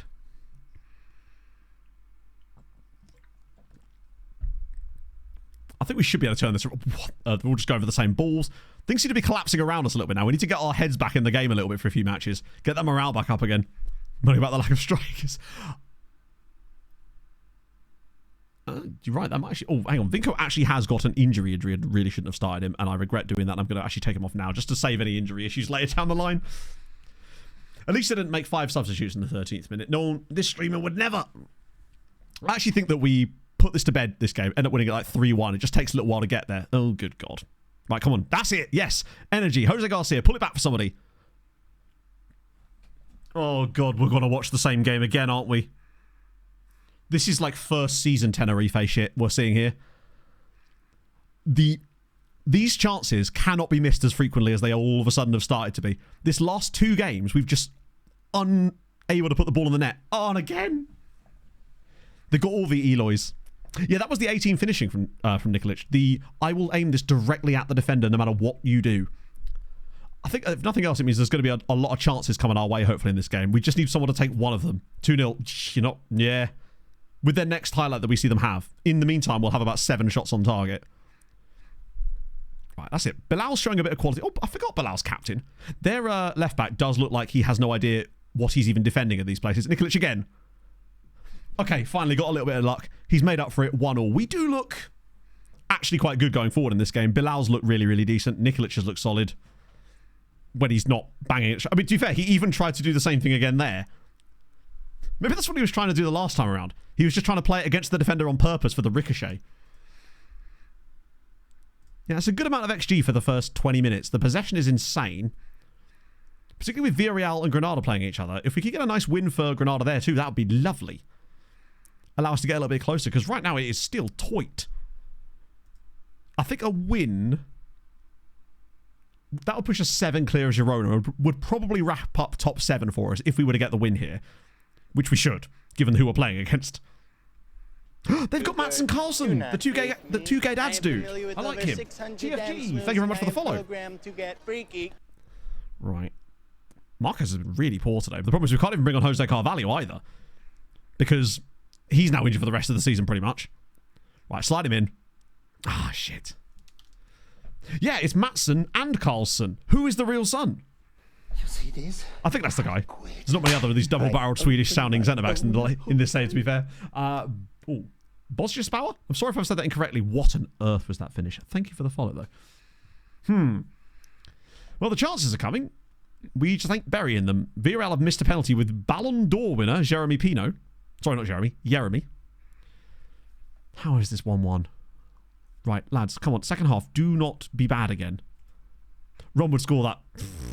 Ron wouldn't have even been on the pitch. I'm just saying. Ron Jeremy Pino, that's the one. Right, okay. Second half. Just go out there, play the same way again.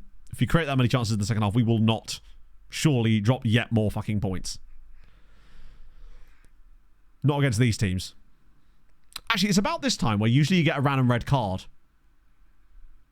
It's been a while since we've had a random red card. In fact, we haven't at all this season. I guess Almada on his day.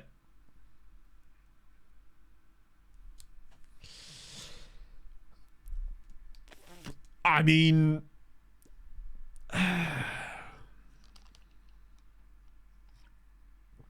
wow. I mean, sure. That makes sense.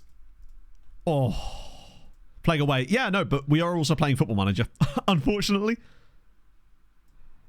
Oh, that's unfortunate. And we're also just playing football. Socorro's had a poor day. It's always the shit teams, isn't it? I'll get Carapchair on for Mekawar. We'll get Raul on. We'll get Pueo on. I'm just going to roll the dice a little bit here and just go for it. We've had a few of these games where we've managed to turn them into 3-2 victories in the end, but I, for some reason, just do not feel like this is going to happen today. Like, the problem with these last 2 games as well is it's not even like we've played badly against these teams. We've done exactly what you'd expect from these positions. Play well, create chances, and just randomly not be able to score. Particularly the Granada one, where they had 10 men, and we still lost to them. That's a great pass. Raul's through, and he buries it. Oh, he's beautiful. That's the difference, I think. 18th goal of the season from Raul. That little, and really unnecessary, I must point out, scooped finish from Raul there. Off the bench. That's my mistake for not starting him, honestly. But he starts the play off, finds Pueo, makes the return run. Pueo holds the ball up. It's a lovely little first-time pass with his second touch. Like, why is he dicking that over the goalkeeper there? He has got balls bigger than anybody. Oh.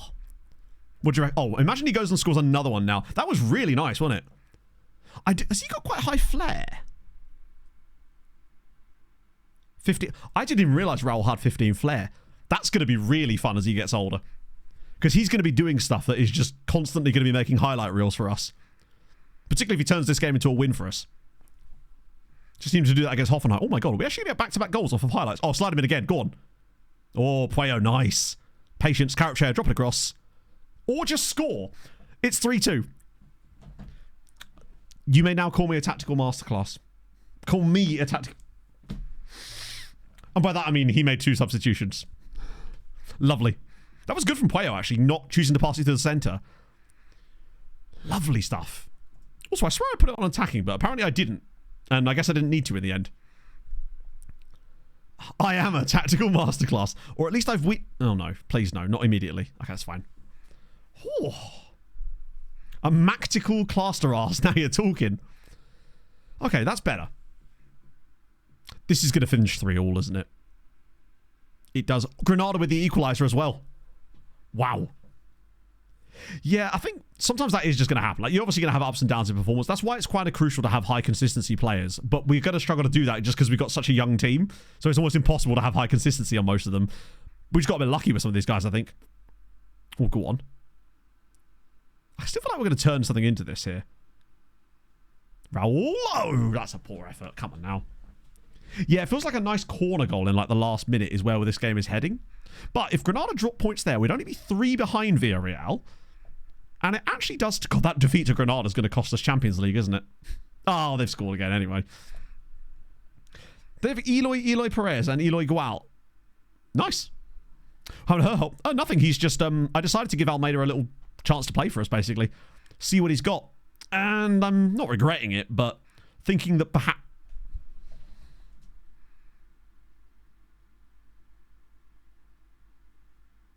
Wow, he missed. I was just prepared for the inevitable there. It's just because Herhot, I like Herhot as a player, but I don't think he has the ceiling to get any better than he currently is. Whereas I feel like Almeida has big moon potential. And unless we get him game time, he's not going to reach it. But I think Herhot probably should play a few more games. I might start him against Hoffenheim. Nah, I think Almeida's earned the right to play that because he's played quite a lot lately. Maybe I'll start Herhot in the league game in between the 2 Hoffenheim matches. It's the Catalan Ayoze, yeah. Okay, so we got the dub in the end. That's fine. So did they. That's unlikely to happen. Yeah, 7 points clear as you're right. I think the top 7 is now pretty much nailed on. Barring an absolutely... I love that we've all got plus 20 goal difference too. And then it's just all negatives after that. The league is very much a top 8 than everybody else at the moment. Well, except for these mugs down here. Christ. Andorra somehow still not in the relegation zone, but Osasuna now are. The Mafia can't save them now. He's always tired. He'll definitely... Oh, shit. Can't really afford to rest him. Yeah, screw Big 6. We've got the Big 8. And, I mean, I'm not a mathematician, but that sounds bigger to me. Right, so La Liga 2, which should already be getting pretty close to... Betis look like they might come back up again. But also, they still might not. Because there's like another 5 games in this league, right? God, the teams surrounding the top of this league, Leganes and Betis and Cadiz and Oviedo and... There's some good sides. There's a lot of just very good sides in this league, except for these guys here. But no one's perfect. Spen, thank you very much for the 6 months. How are you, friend? I would love it if Andorra stayed up. And the B team got relegated, bearded child. unfortunately. And as a result, half of the game, for some reason, one of our first team players now has abysmal morale because the B team got relegated, even though he's not in the B team. What do you get the most random buy message? I guess it depends on what you mean by buy. There was that one guy that insisted on, it wasn't like a in-stream very long, probably for this exact reason. But he would always say, I say he, I'm assuming here, that, oh yeah, I'm going now because this streamer, come watch. I'm just like, that seems like a bit of a strange thing to say, if you recall, chat. An Andorra job, nah. We wouldn't want to go back to the same country again, basically. He just feels real connected for it. I think we actually outlined it earlier in stream. The clubs that we would be looking at going to potentially were things to go wrong. For this save, yeah, they absolutely are. There's one coming this week. On either Tuesday or Thursday. Depending on whether I can get it finished tomorrow or not. And then after that, we should be back to normal. What you could consider normal anyway. As in, not waiting 3 months in between. Good point well made, Tabika. But you know what I mean. It's not in the spirit of what I meant. Or something. Wow. Oh, that's all the Patreon regions. It's fine. I accidentally confused you with good players. I'm so sorry, friends. Let's just send these guys round. Great name. What's the full name? Michel Ecoule Manga. Good stuff. Love to see it. How the YouTube video? Oh, you know the weirdest comment. It's the one I bring up every time someone asks me this. It's the you look like you would survive a car crash one. It's my favourite comment of all time. It's too funny to be offended by. Wow. Wait, is there anyone good in this youth intake at all? Or are they all just like really average players? There we go. Nice to see. Cooper, do not hate me. And Eduardo, thank you for the follow. 600 dance moves and I am programmed to get freaky. Most of these guys are... Oh, this is the next gen guys, isn't it? Drop on Hinge. Hey, how's that going for you, actually? Am I capable? Jesus, there's so many players here. I think, honestly, in the interest of time, we might just send all of those guys around again so we don't forget about them. Basically, I realise that every time I bring up someone... This comment is an answer. Like, I have to then explain what this person meant. Basically, a performance artist or like an artist made a sculpture of a human body that was statistically the most likely to survive a human car crash from an anatomical level. That's basically, they were calling me fat and ugly. Essentially, is what was happening. But it was too funny to be mad at.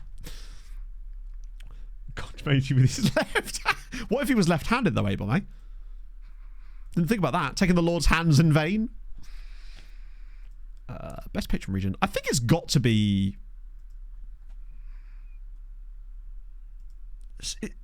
Minassian... Wow, Minassian's actually quite good. But obviously, that's excluding these other guys. I think it's got to be the Spurs guy. Barry Garlow. I would say... In fact, that's not even close, is it? Barry Garlow's clearly the best by an absolute mile. 28 years old, 86 England caps. He's worth £200 million, and they paid $3 million from Manchester City for him. Biggest fumble City have made in this save. This guy's part of the reason Spurs have won so many Champions Leagues. Insane. Oh. Yeah, that was it. That was the anatomical car crash person, basically. Oh.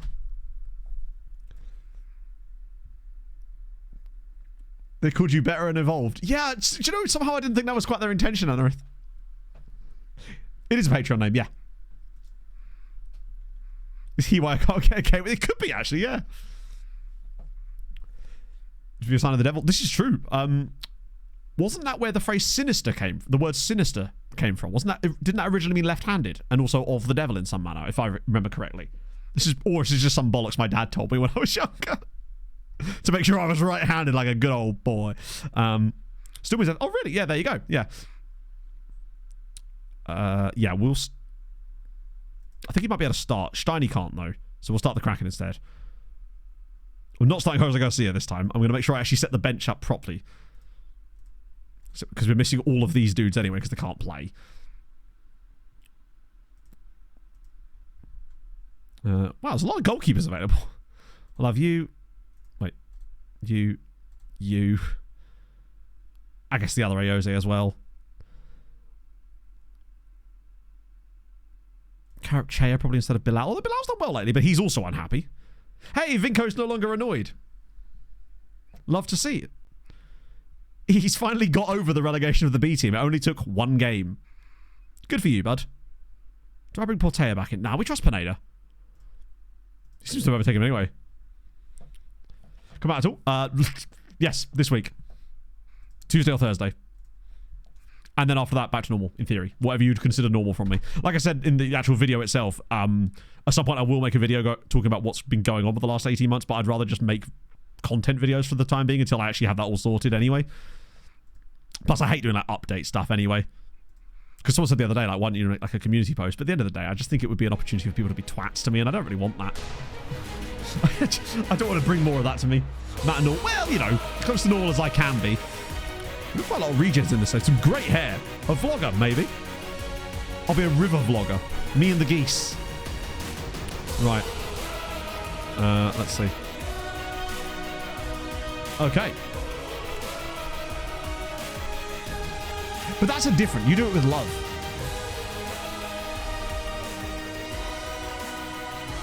Vinco found his pills. Okay. Basically, it was just a bit of a rough time for a couple of months, Burke. I sort of completely burned myself into a hole and then couldn't really get out of it. But things are improving slowly but surely, even if the medical stuff is still there. But the progress is... I've done all I can for now with that, so we just have to wait and see what happens, basically. But at the very least, that should be sorted out before the start of the new game cycle, by a comfortable distance, basically. That's looking like that'll be end of August kind of time. Maybe even sooner than that, depending on how things work with the doctors, so that'd be cool. Right. Hoffenheim have started this... Oh, dear. They are looking... Oh, God. Oh, God. I get the feeling that Hoffenheim might actually be quite good. Right. Do you notice how bad all of our touches have been in the first 15 minutes of this game? And Sekido has just walked right through our defenders and then slapped that one through the middle of Socorro's legs, which is honestly questionable. I'm getting there, supervillain, slowly but surely. The exercise and stuff has helped.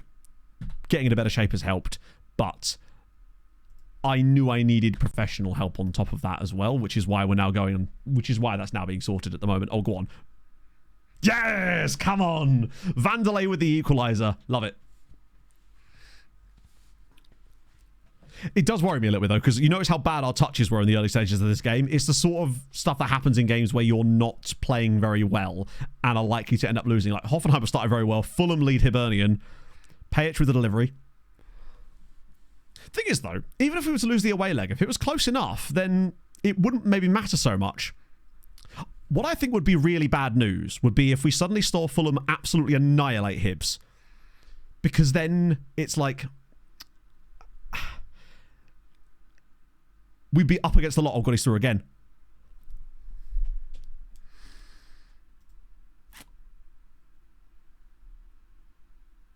I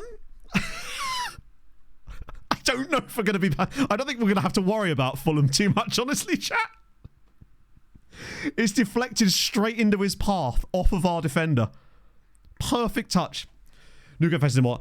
No, I decided to give them a break for this save, Bert, because I found that they were noticing... I was finding that every face just kind of looked the same after a while, whereas at least these regen faces, while gopping, for sure... What is this game? Are at least more personality-based and flavourful. Offside. What?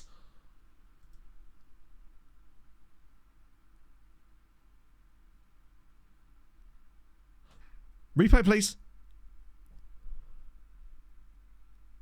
Fair. You know what? Actually, in fairness, fair enough. Although that defender's leg looked like it was oddly keeping on. He is directly in front of their goalkeeper. I mean, he's not saving it either way. Let's be honest. There is no way in a billion years he's saving that. But to be fair, he is directly in front of the keeper.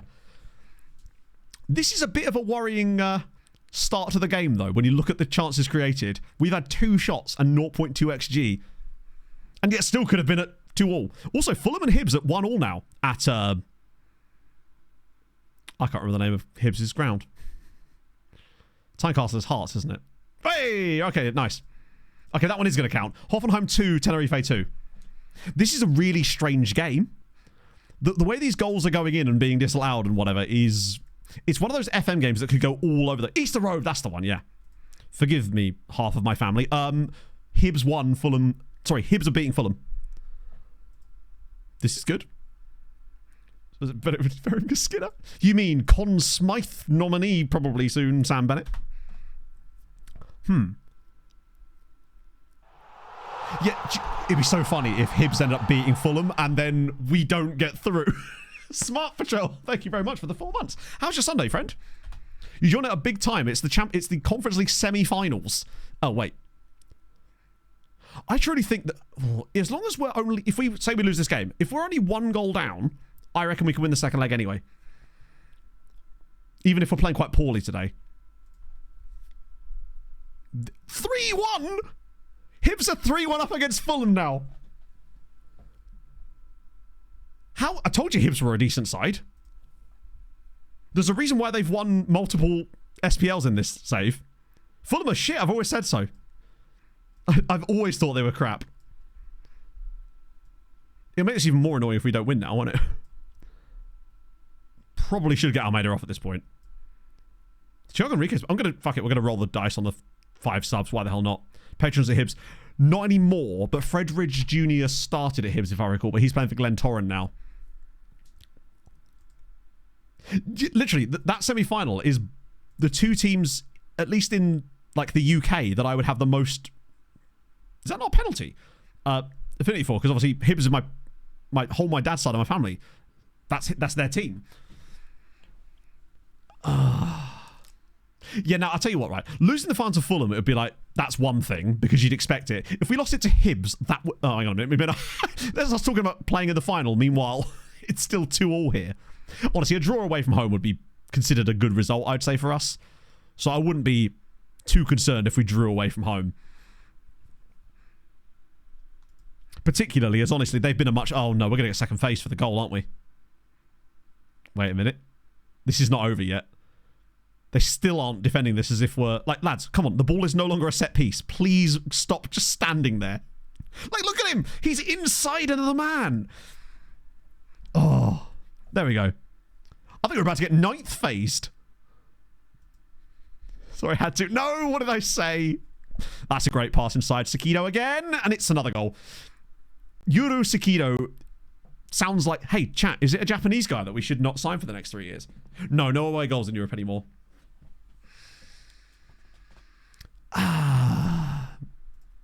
They deserve the lead. Like, let's not pretend they don't.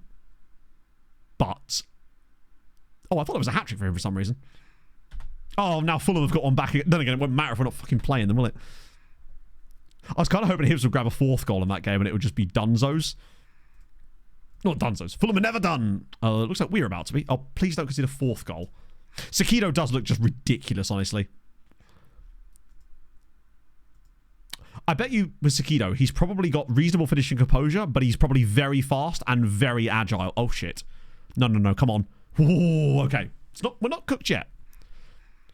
Besides, if we did go out of the semi-finals, I wouldn't be upset. Like, it would be a pretty good season for us. Conference League semi. We can then focus on getting into the Europa League via the league. I would consider that a really good season. Although, if it is to be Hibs, that would be, I think, still a bit of a missed opportunity. And you keep your job, which is always nice. Fast with bad finishing. Oh, maybe. Wait a minute. Oh, no. There's definitely a goal coming here, isn't there? There has to be. Yeah. The moment that 2 of our players tackled the same ball. It's Hoffenheim 4, Tenerife 2. Video soon. Yes, this is the 3rd person that's asked me this in the last 5 minutes, but yes. This week. And after that, more. That's a nice finish from Sakito, to be fair. I can't even really complain. They've just been better than us. Let's have a look at this guy then. Oh. Yeah, no, to be honest, how are we going to stop him? He shouldn't be playing for Hoffenheim. He's very good. 16 composure, 15 finishing, 16 dribbling, high-ish agility. He's fast. He's got natural fitness. He's strong. He's got good... He's not that strong. Stamina's good. He's basically exactly the kind of player that you'd want up front for you, basically. I'd love a player like that, but yeah. Damn, I didn't realise they had game. Sorry, I hope they came across the wrong way, Oxide. But yes, there is a video coming out. Fuck. That face when you win too often.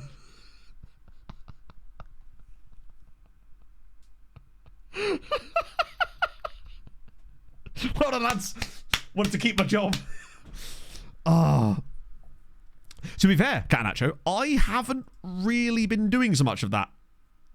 This is most of the time I still want to sign the bigger player, but like in this save at this club, we've just had so many good youth players come through, either us and other young Spanish sides that we've been able to pluck out, that I've almost been forced into this style of play, and I'm actually really enjoying it. Now they're as happy as the B team. Exactly. Well done, lads. You lost 4-2. Coming up 2.5k wages. This is where Ron ends up finding a way to win a trophy this season instead of me. If that was... we could still turn this around. We do have Atletico in the middle of the week, though, which is less than ideal. Because that means the morale is going to be hampered when they hump us. Bit of team meeting, bit of mentoring. Sell the tactic, buy the goalkeeper. Save the cheerleader, save the world. Someone we could buy? No. He's £70 million. And again, what would be the point? Who's this? Oh, it's our physio. Big one. Naturally, I'm not super upset because it was... But still, I'll refund your points for that. I just realised 2 of you looked up the same player. Buy equals available. Isn't that the one that we can buy, though? Yeah. That's just for payage. Raul showing pleasing progress. Like, I think I'd rather just persist with Raul. Let him develop. We'll hold in Tenerife next month. Nice! Go visit. I know that the stadium's like not particularly near all the other bits, but like, hey, if you get a chance to head over to the stadium, then do. Wow. Once those physicals start to improve, and he's only 17, he's played 52 games this season. That actually might be the most I've ever had a player play in a single season. 52 games for Luis Socorro at 17 in a single season. Yeah, he's up 5 in positioning. He's just insane, isn't he? Communication up 5. Throwing up 3. Jesus Christ. Captain material... Yeah, potentially. Having high communication? I guess so. I never really thought about it like that, but yeah, I suppose you're right. Yeah, he's throwing up. Oh, he's a wonder kid now. Nice. Then again, a load of players are considered wonder kids. It's not even that much of a useful moniker anymore, but either way. 52 games. Wait a second. 1, 2, 3, 4, 5. He's going to play a minimum of 57. He might even play 58 games this season if we somehow turn this around. 58 games in goal. I think he's played every single minute of every single match this whole season at the age of 17. I mean, hey, we said we were going to give him some football so we could play loads and get his attributes up. Well, I'm starting to think you might be more right, Fran. When Chat asked me this a couple of streams ago, like the start of the season when we were debating him being our starting goalkeeper this year, I was saying that I thought that maybe he could be a guy that gets a couple of caps, but there will likely be a guy at like Real Madrid, Barca, Atletico, or someone like that will come through and be like the guy. But now I wonder. He's the sort of guy that could get them into the team. He could get into it soon because he's going to be more well developed than other goalkeepers will be at his age because he's getting so exposed to first team football that the others aren't, potentially. Who do they have now? So, the actual full... Oh, brilliant news. Sevilla lose again, which means we're now 4 points clear, game in hand. Tremendous. How many youth apps? I don't know, actually. Let's have a little gander. Pepperetta type career. I think he definitely gets in some squads. It just depends on what his ceiling is, right? The thing that worries me about Socorro is the fact that our assessment of him has him no longer having 5-star PA. That's what worries me a little bit. But he's got 8 under 21 caps, and he was getting under 21 caps when he was 16 years old. In fact, I might have even got one he was 15, which is really rare. You don't normally see 15-year-olds get put into that kind of squad. Like, as far as under 21s, we actually have a few guys in it. Raul, Carvalho, Socorro, and Martinez are all in the under 21 squad. Under 20s is a bit of a weird one. No one in the under 19s, actually, weirdly. And then no one... Wow, it's just the only Tenerife players that are allowed to be called up have to go in the under-23s. Their actual goalkeepers, we've got Bruno Martin of Schalke, who's 27, but has no caps. And I'll be honest with you, I think Socorro is going to be better than him. In fact, he might already be better than him in some areas, frankly. So that's good news. Lucas Rudisch, 28 years old. He's at Real Madrid. He's the problem because he's 28. So he's got a good few years left in him yet. That's an issue. And then obviously Marcos Cruz, who's also 28, plays for Lazio, who are a tycoon club. So there's a lot of competition, but it's not... There isn't like Rudisch looks good, but he's not like world class. Like you see some goalkeepers and you're just like, yeah, I can see why you're who you are. Like for example, the England keeper. The England keeper is ridiculous. He's the guy that used to be at Fulham and is now at Tottenham, if he's still the same guy. Nana Yor Somalia or Somala. He's not like this kind of good. Look at those technical ability. Low eccentricity as well. He's the perfect goalkeeper. Lowish rushing out tendency. Reflexes are solid. Throwing is godlike. Communication is like... The man speaks every language in the world. He's literally a human babblefish. Then this guy... They've actually got an Al Hilal dude in there too. He's the perfect goalkeeper. Yeah, when I saw that guy at Fulham, I knew he wasn't going to be at Fulham for long. But he's another one of Spurs' absolute goated players. The reason Spurs have won 3 Champions Leagues in the last 6 years. Him, Barry Garlow, those 3 forwards that Spurs have got as well are absolutely ridiculous as well. A whole team meeting? What? No. 5'11". Yeah, but didn't he have the... 5'11" is one thing, but it's does he have the attributes that would be associated with the 5'11", or has he still got decent attributes anyway? Because for me, as long as he has good aerial reach, it doesn't matter how high he is. How high he is, you know what I mean? Let me just check. His aerial reach actually only is 13 in fairness, which is somewhat sub-elite. But he makes up with it with everything else. So yeah, if I was to criticise one thing about him, form dynamics page. Ooh. Win-win, loss, win-loss. Everything's relatively solid there. It's his only minor flaw, exactly. Like, we're criticising Miss World here, basically. On beauty standards. Oh yeah, I'm not team meeting. I never do that team meeting. The only team meetings I'll ever do is the bad form one. That was just being triggered because I think we could qualify for some kind of... I think this one is the one that allows us to qualify for the Europa League or something, maybe? Technically. Villarreal win again. I think that's probably paid to any chance we had of qualifying there. Yeah, Valencia, God, they're still right there. And they've got a game in hand on us, still. Probably. I just don't want to risk it. Not at this part of the season with a team meeting. Then again, what's the worst that can happen, I suppose, is the players get upset at me after I already praised them for losing a game. I let my true colours fly there. Ballo set for pay increase. Who are you? Wait.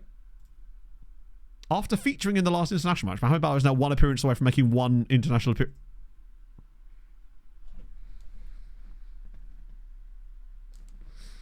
Something ain't adding up. He's 1 appearance away from making 1 appearance.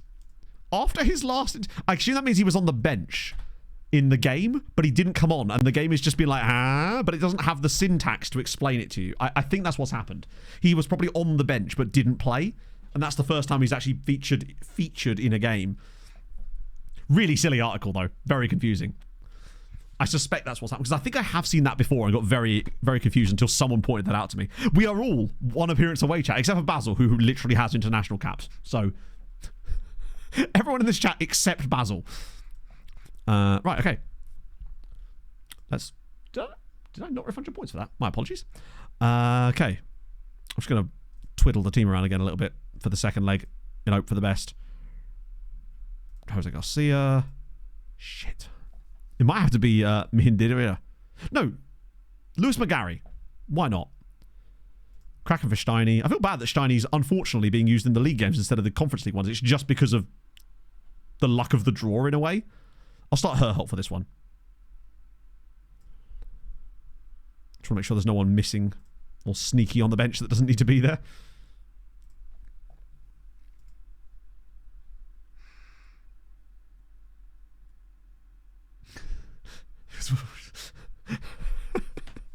Your wage rise after you catch. Do you know what I didn't, Viva? No wage rise. absolute shambles, the lot of them. I might actually need another pee. I'm drinking a lot of liquids today, chat. I'll be as quick as I can, and then we'll come back and do Atletico, and then Hoffenheim, and then we'll either have a set up for a Conference League final on Tuesday or not. Anyway, back in a sec, friends. It'll be the same whiz quiz, just in case you're wondering. No cheating or something.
We're in extra time. We are on a Sunday, no less. It's rare that we do an elongated stream on a Sunday, just because usually there's like F1 or football. I know there is technically a football match that started at 2 o'clock, but wasn't it like the Nations League 3rd, 4th place playoff? The biggest game of all. Oh, did I miss a player? For Haitian. Haiti. Do you know what? You actually be surprised at how many good Haitian players I see. It's a bad weekend. It really is. Luckily, you've got me, chat. Which I realise is not much of a consolation. If anything, it probably made your weekend worse. Right. Oh, shit. Wait. Oh, I just realised we're playing. I clicked the wrong one. Have I done this again?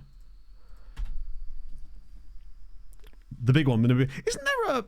in Africa qualifying, there's a team that you wouldn't expect to be at the top of a group that's like doing really, really well, and also a team that you would expect to be really good that's doing really poorly in qualification in Africa. It's like Nigeria or someone like that.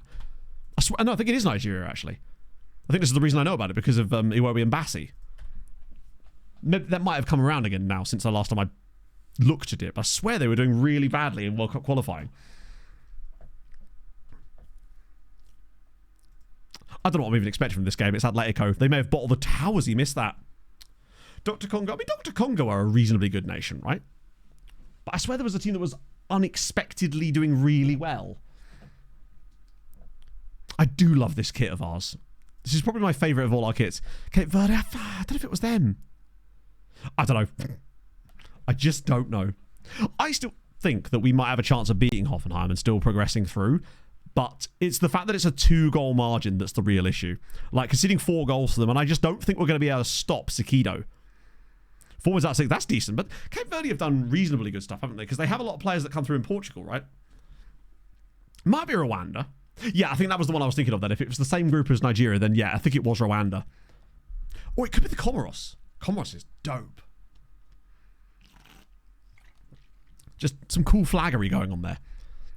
This is really not going to help them. I don't think that playing Atletico midweek in between these two games was really that useful for us either. But like, if we lose to Hoffenheim at the semi-final stage, we're well ahead of where I would expect us to be. It would be nice if we'd had a shot in this game, though, I must say. It doesn't help that I think that some of the depth in certain parts of this team, we've had a couple of injuries that have just cost us ever so slightly, that we've had to go to sort of players that I wouldn't entirely... Not even that, actually. Like, Marquez... not being able to play every game, obviously, but it's the fact that we haven't been able to bring in Carvalho to replace him because of the injury. And now I'm having to play Luis Magari in La Liga. Although I must admit, other than Socorro, he has been our best player on the pitch right now. So there's that. Oh, go on. Bang one, Pineda. What are you doing? He's luring them in. I reckon an equaliser's on the cards here. Still can't work out if he's actually better or worse than Pineda. Porteo in that role. Nikolic equalises. There we go. 9 goals this season from Damian Nikolic. Something I would like to do in the summer is do a little comparison between Nikolic and our boy. Also, it's probably worth thinking about this. Chat, this is our thoughts for you type of option here. If we lose to Hoffenheim and go out of the Conference League, I think I might just finish the season today, because otherwise we then have to do like 3 random league games next stream at the start of it instead of transfer stuff. Like, obviously, if we were to... oh, shit. Okay, that didn't last long. Actually, fair, either way, we'd kind of have to do something similar, I suspect. Expansion 48 teams. I, don't hate it. I like seeing more teams, but I feel like at a certain point, there is, a cut-off. What you don't want to see is too many absolute blowouts in the group stages. Because that sort of starts to devalue the point of it being a World Cup where it's the top teams. Because if you introduce all teams, the more teams you introduce, the more you dilute the quality of the teams that are in the tournament. And it kind of just... it becomes less competitive and less fun for me. You don't want to see teams being battered 7-8-0 in group stage games. More, which I think is the sort of thing that's more likely to happen the more teams you introduce, because the quality differences are vast. I think it's bringing in someone like... did he just backheel that? Someone like, say, Uzbekistan. I don't think they're going to be good, but I don't think they're going to get humped, right? Yeah, we'll full match the final. Not today, obviously. If we somehow do get to the final, then that won't be today anyway. Jordan, I can't think of a single Jordanian player, nor can I think of a single Jordanian player ever. It's not even just wow, look at the speed from Garcia. God, he really is a nippy young fella, isn't he? Really bad teams. Yes. Could have qualified. I feel like that's what we were actually discussing the Uzbekistan thing earlier, where they're one of those teams that feel like they're always on the cusp, but never quite good enough to get there with the old format. But what an effort. Jordan Henderson. I'll tell you what. Watching the England game yesterday, I'd forgotten how often Jordan Henderson does what I just call Henderson crosses. Those ones that are basically deep, so deep that they're basically passes, but they look like crosses. He's the only player I see do that on such a regular basis. And I realise how very useless it mostly is, because it's not got enough, angle on it. But I feel like we are going to see some, particularly, if anything, more with the CONCACAF ones. Because aren't we in a situation where Haiti could, and who's the team above Haiti? There's a team that's never been... Curacao. Curacao are in a very strong position to potentially qualify themselves, are they not? They could get annihilated. Some of those Asian nations, they may not be, amazing from a football basis, but they generally have rather large populations and a decent catchment size to the point where their squads aren't that bad. Whereas Curacao, obviously a lot of them will be players that play in the Netherlands, I assume. But even so, they could get very, very beaten. Be cool to see them there, though. I suppose you might get a lot of Dutch guys going, I fancy it. It could happen. Get Suriname in there, too. Looks like I picked the wrong of the two North American nations to do that video with, as it happens. I think what's happened with this one is because of the fact that we've got the 3 host nations all being CONCACAF as well, hasn't that kind of basically opened up CONCACAF qualifying a lot more, because there's just so limited teams left in there that are capable of qualifying to fill those slots. Not capable, Less than 3. Thank you, sir. 2. Also, thank you for the 2 months. I see what you did there. Also, GMX, thank you for the Prime. Wasn't even a prime. I'm an idiot. Forgive me. I'm tired. Thank you, though, for the 2 months. I hope you have a lovely Sunday. No longer auto-qualify. Is that a new thing? I actually didn't know that. But maybe. Particularly, I think one of the things is when you're having a single host, you can kind of get away with a host auto-qualifies, right? But if you're having 3 hosts, it's like... How long until nations are just clubbing together as like a group of 8 of them saying, hey, we're going to joint host it between 8 of us. All 8 of us now qualify. Because if so, Andorra, get on that. Costa Rica, you'd think they would be. Costa Rica, Jamaica, you'd think they would. Wow, we're getting absolutely clarted here. Speaking of Jamaica. This is a really bad performance for us. Euro 2020. Yeah, that was a bit mad, wasn't it? Starts with the UK's Euros. Yeah, again, that makes sense, right? Because that'd be 4 nations right there. Wait. Yeah. I was thinking Gibraltar. Do they count? Sorcerer, to be fair, we might have conceded 4 goals, but he has made 7 saves. So he does still deserve that. All teams qualified. Why not? Just have a World Cup of 250 odd teams. That way, save a lot of issues with qualifying.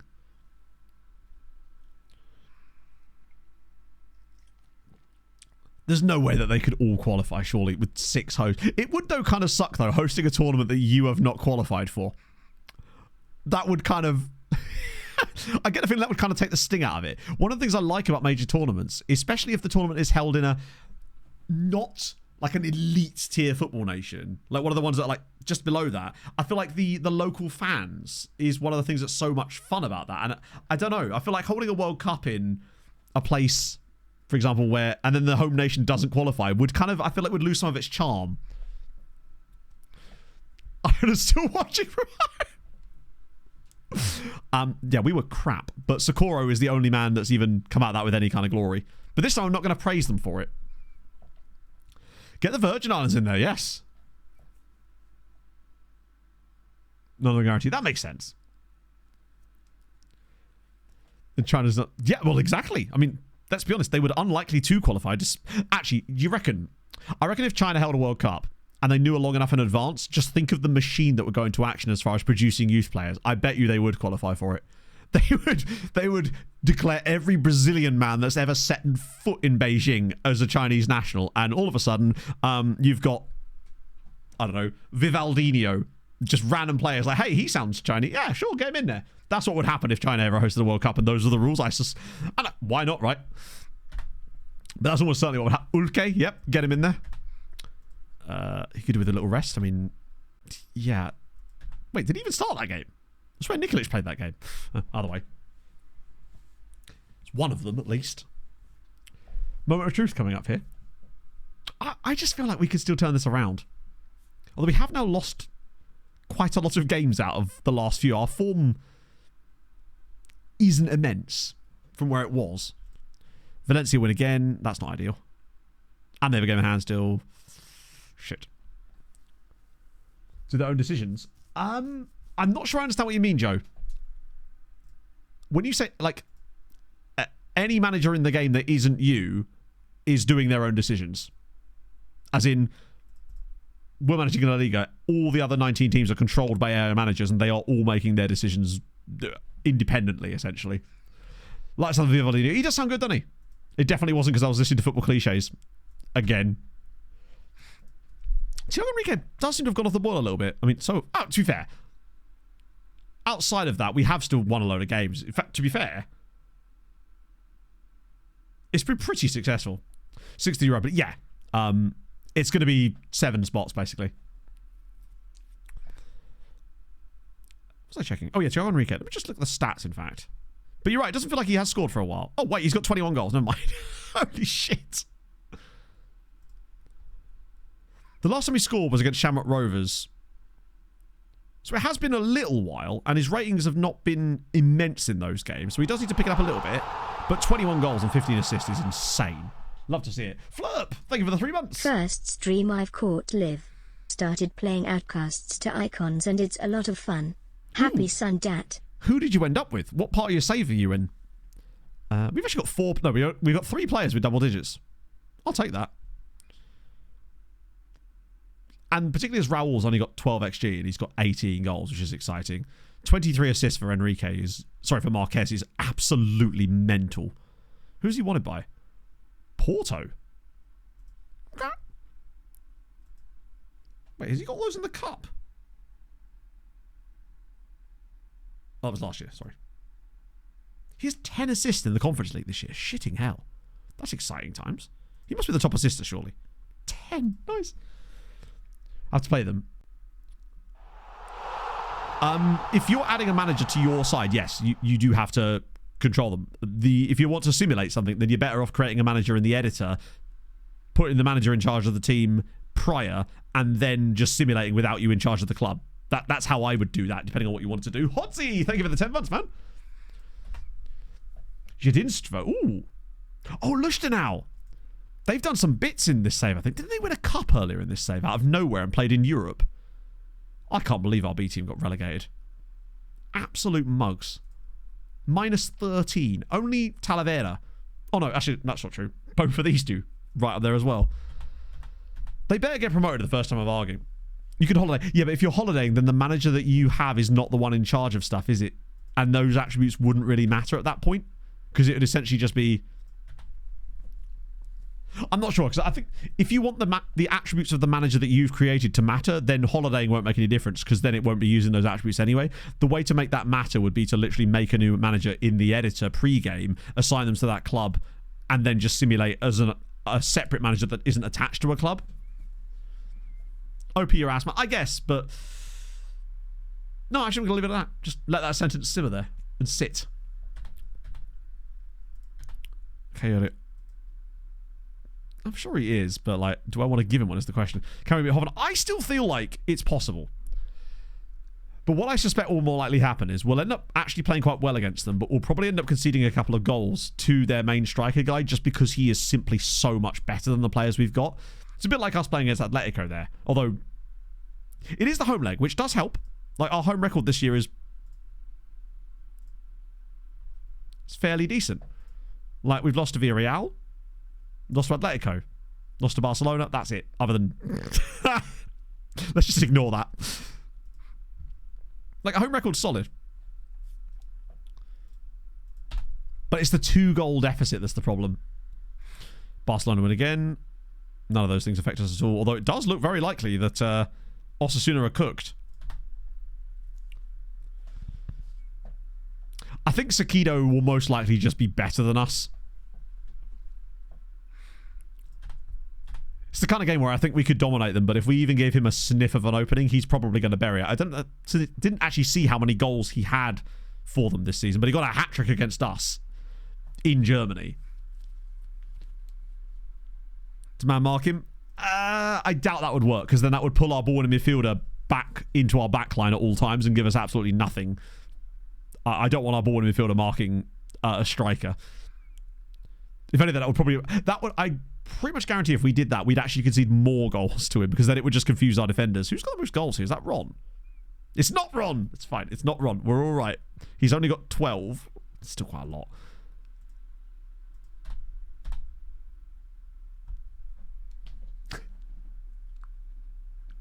Just play Ian. It'll be good.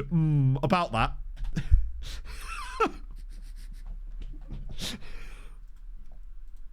About playing Ian. I think he'll be fine for the game, but he is going to be of lower match readiness as a result of that injury. But there's still another day left for us to get an injury before this game. What do you reckon? Socorro, perhaps? Binned out for the rest of the year? Manny Whitby? In he goes?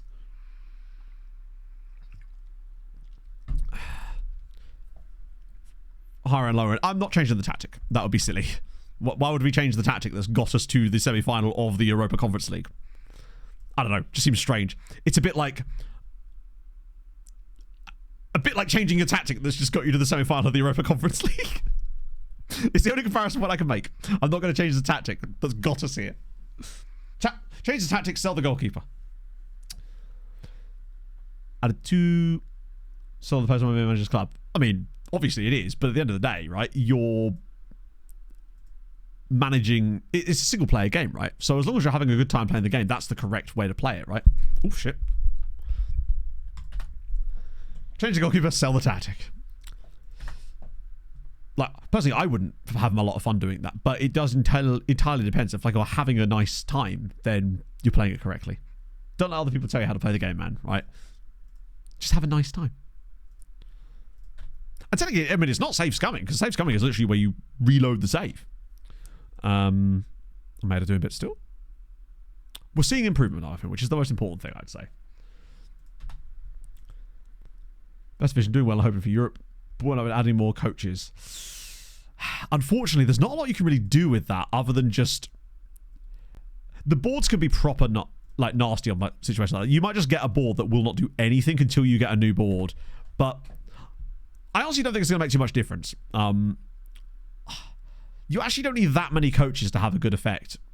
I don't believe they're as impactful as maybe you think. As long as you max out the positions you've got with good coaches with the right personalities, then I think you'll be okay. I might just do a quick pick here just to reset this team because it's a little bit messy as of late. Marquez Pineda. Okay, so my assistant now prefers Pineda. He also wants me to drop a Jose Martinez, and I don't want to do that because I think he's better than Vanderlei at the moment. I know the ratings are not the best, but Jose Martinez is my man. And I also want to start Carapcher. Why is he not... Oh, it's because he's tired. Do you know what? Carapcher off the bench could still be impactful for us. Patera's not playing right wing, though. That is very much Vinco's purview. And half the disappointed players on the bench. What we got? Oh, wow. The bench is actually full of correct players for once. Except for Manny Whitby. It's been going okay, Brazilian Fury, although it does look like we're about to get knocked out of the Conference League, which isn't the worst thing in the world. Carapcher in, like I said, he's not particularly fit. At this stage, Bilal is completely 100% fresh. So at this stage, it makes more sense for me to bring Carapcher off the bench if need be.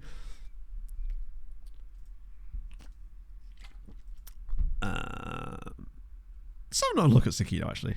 Kraken, what about him? This is just a name now.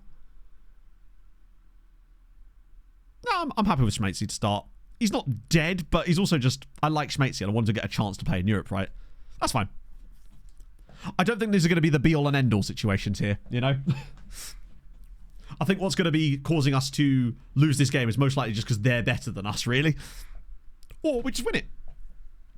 Also, remember, I'm not exactly bothered if we do go out of this stage, but I'm not going to, like, actively try and make it happen at the same time, you know?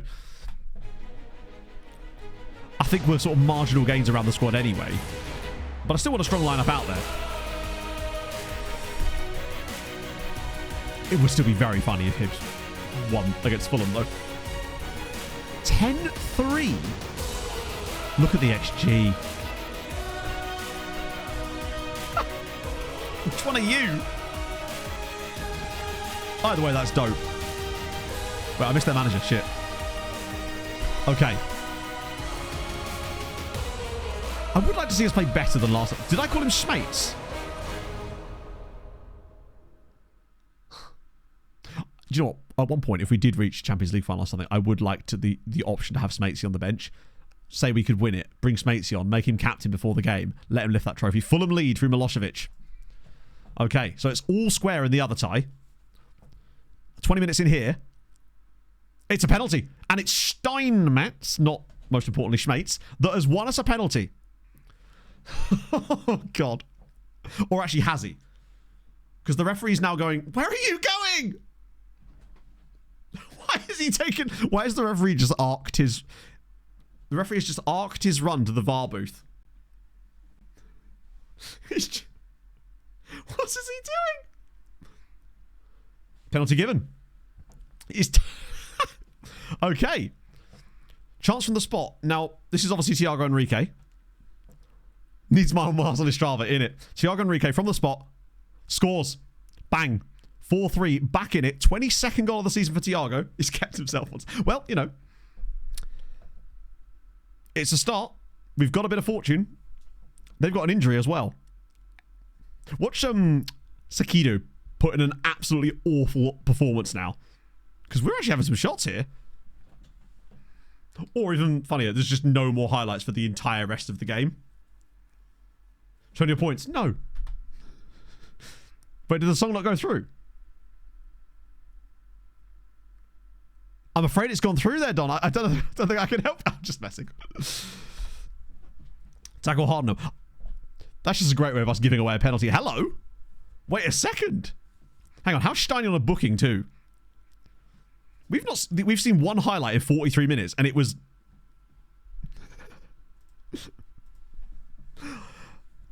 and it was our penalty. And now we're playing some good stuff.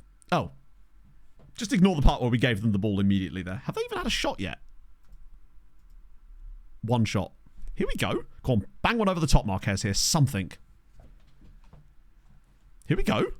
There we go. Thiago Enrique again. We said we needed a big performance out of Thiago Enrique, and we've got it. It's 2. Thiago Enrique with a brace in the first half. It's 4-all. Tenerife, baby. Oh, God. Sakido who? This is where Thiago Enrique scores a hat-trick. Look at this little lofted one over the goalkeeper. Oh, it's a good comeback. It's just worrying. He doesn't know that it might cost us our job. Then again, the other tie is still like 0-0. It's going to be so painful when we lose the final.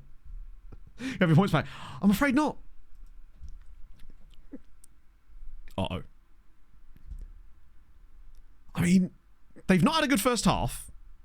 We're a little lucky to be 2 goals up, I'd say, but... Right. Wait, is it offside? No.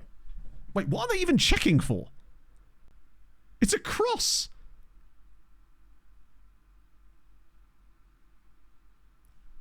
I don't even know what that... It wasn't even a very deep cross, was it? Actually, no, seriously. What were they checking for? I'm so confused. Oh, here we go.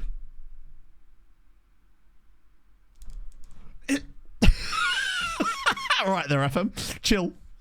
Cool your jets. Oh, it's a red card for Hibs. Hibs have got a red as well. Well, I can't even yell at them because we're fucking winning the game.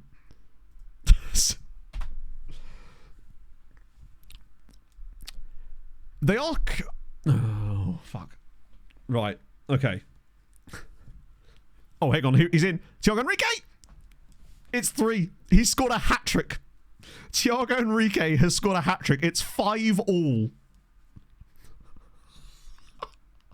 This man's going to cost me my job, I swear to God. Particularly as Hibs have now got a red card in the Fulham game, which means Fulham are 100% going to win that tie now. Oh. 2-0 to Fulham. Milosevic. This tie is now all square at 5. He must have big games, surely. Yes, he doesn't, but he doesn't not have it either. So, like, he's kind of just straight down the middle. 3-0 Fulham. So Fulham are going to the Conference League final, regardless. The only question is who's joining them. Thiago and Fulham are going to cost me my job. It's 4-0 to Fulham now. They were just lulling us in. They were like, you might fancy turning this one around, bruh. Right. Yeah, Slagger's been bad. Although, what's to admit, Raul's been kind of bad today as well, actually. Oh, no, I know they are. Now might be a time for the Kraken, actually. I could totally see him scoring the winner. I've got to think about extra time being a possibility here. So maybe I'll just hold off on a few subs just yet. I've got to listen to this clip. What did I actually say? Shit, I've always said so. I've always thought they were crap. Fulham are shit, I've always... You heard nothing. You heard absolutely nothing. The plus side for us is that we are actually playing really well here. And Hoffenheim are not a muggy side by any means. I do just worry about our one-off ability to beat a team like Fulham. Even if they are doing crap in the league. Sakido's done nothing. Yet. If that had gone through him. I might honestly just save the rest of these subs for the start of extra time. That way we can freshen up a lot more than what we're doing right now. Because this is looking like this has got extra time and penalties written all over it. With that kind of finishing, it certainly does. We look stable, though. Because something tells me Hibs are not coming back against Fulham. Given that it's now 4-0. And they would need 3 goals just to take it to extra time. This is where we score the winner now. It'll be Jose Garcia or something. Then if we're capable of beating Hoffenheim 4-1. This is where they just score an own goal. Right. God. Okay. Clapping it long. God, they're giving Page a lot of space here. He's going to go inside and use his left foot and bend it bottom corner, isn't he? Finko. I'd feel a lot more comfortable if we hadn't have got thumped in the first leg of this. If we just battered them in both games, I'd have been like, yeah, fair enough. Like, we could take them on. Now I'm concerned. They've actually had the same number of shots and shots on target in this game as us, despite that. Late Ian calling up, maybe, yeah, or slide him in. It's Jose Garcia for the winner. 90th minute.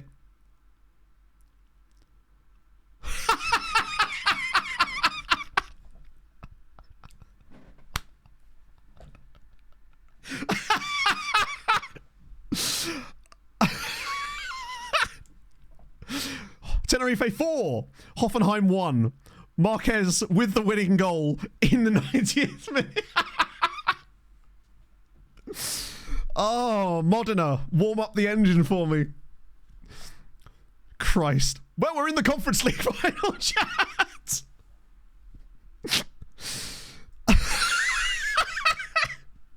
When they scored that fourth goal in stoppage time last game, I thought to myself, you know what, right?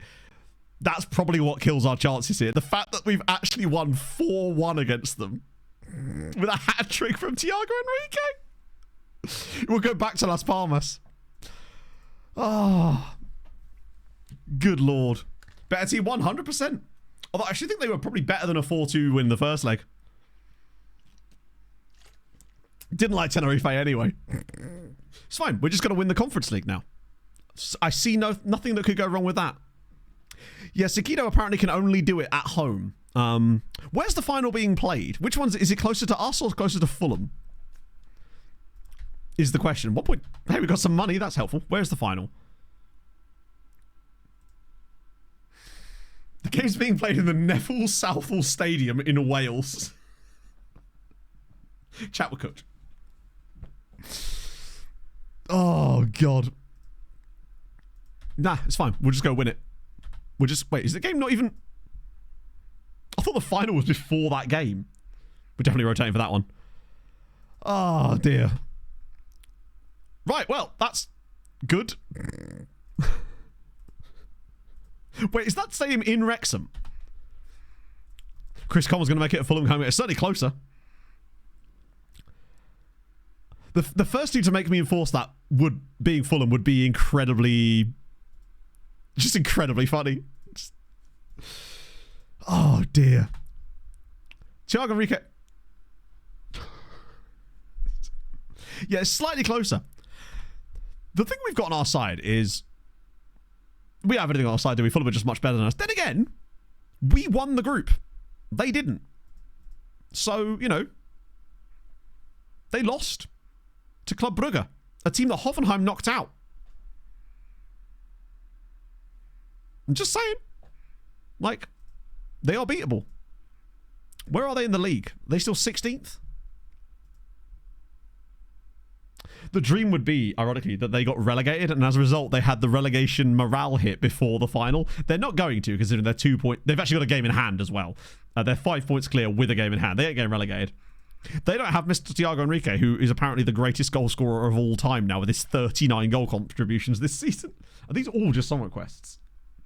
They're just different variations of the same song. Wasp Bremer definitely gone. God, that takes me back. Adriano days. Nico Gonzalez. Of Barca. They paid nothing. Not a penny to Man United.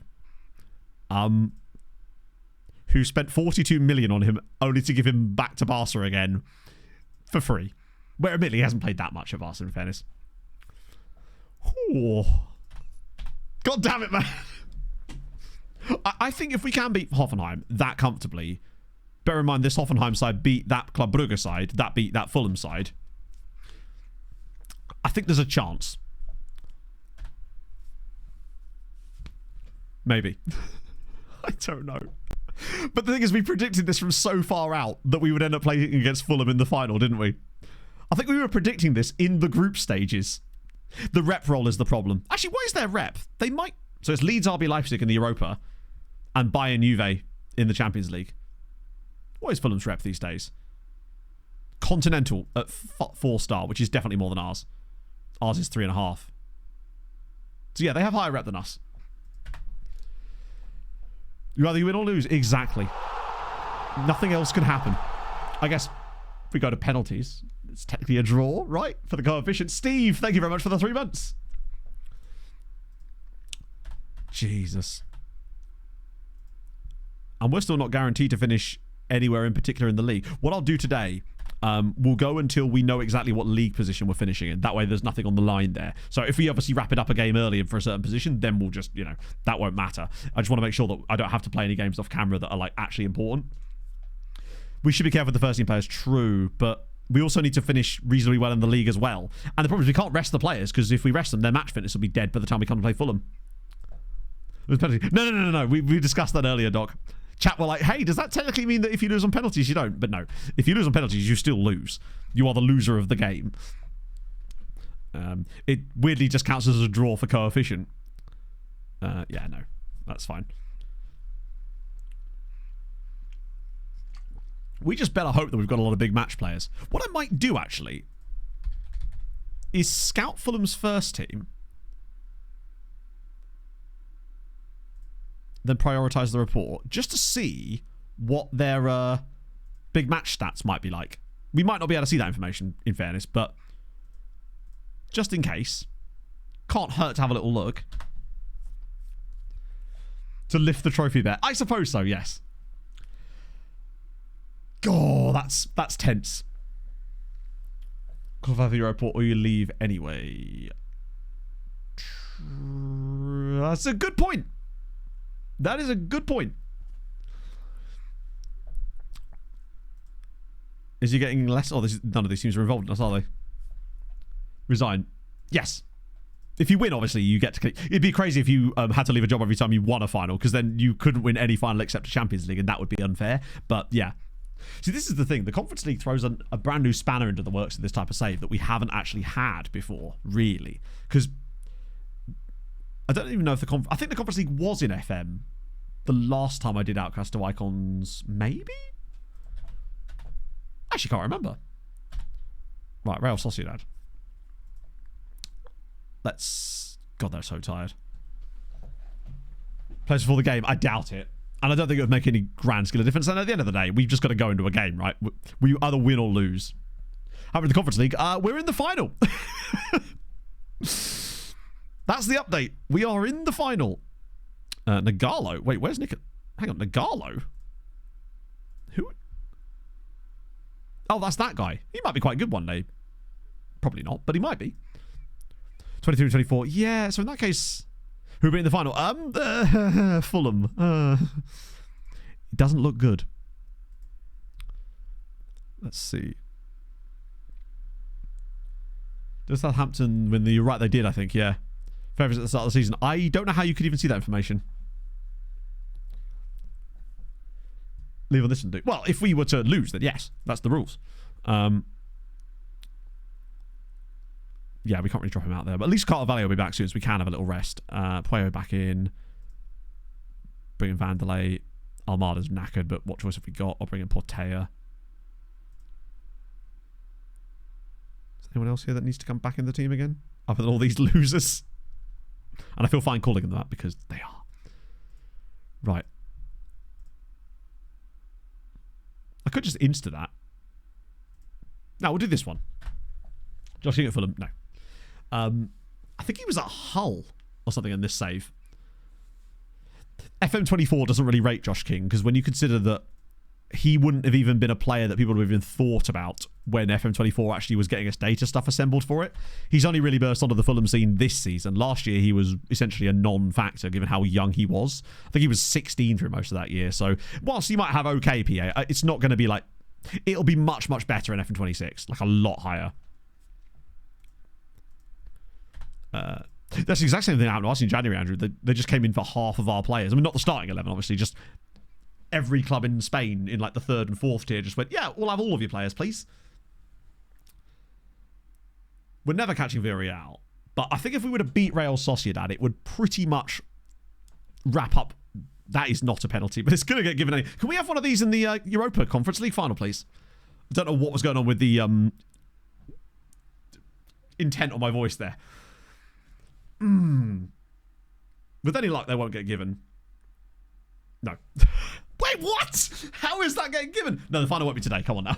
We've already gone an hour and 15 minutes over. We're going to do the final on Tuesday with like full match and suit and everything. Nikolic from the spot, 1-0. How is that being given? 10 goals this season for Damian Nikolic, a man that doesn't even start most matches. Like, Pajic is a good player, but there's something about Nikolic. I mean, no, this is a penalty, but I think that's his first penalty. That's surprising, because that would push us onto 68 points. Valencia still have those 2 games in hand, but both 5th and 6th are both Europa League spots. So as long as we're not... If we can get clear of 7th, then that'll be fine. Oh, he's gone deep. Good save, Socorro. We're going to need him to be big in the final. What I would say, though, is when it was all on the line, in quite literally the biggest match we've played this season against Hoffenheim, they turned up, which is an interesting indicator of perhaps having some good big matches on some of these guys whose big match stat we don't know. It's just interesting that they were able to do that in that game. No chance of Spain getting a 5th one. They're so far behind Italy because Italy had 3 teams in the Champions League quarterfinals, and then 2 of them were playing each other. So Italy were just stacking it out with points. Avon, thank you for the 42. Good luck for final on Tuesday. Might be able to catch end of stream after work. Smile. You'd love to see it. God, it would suck to leave, but hey, them's the rules, right? Be a bit pointless if I then just went, I like it here. That's no fun, is it? It'd still be gutting. But I made the rules for a reason, so that there's jeopardy in situations like that, right? So you can't just go to a big side and grind your way... Or so you can't just go to a team and grind your way there slowly. You have to take some risks sometimes. Wasn't expecting it to be in our first season in Europe, I must admit. Didn't quite think we'd get this far.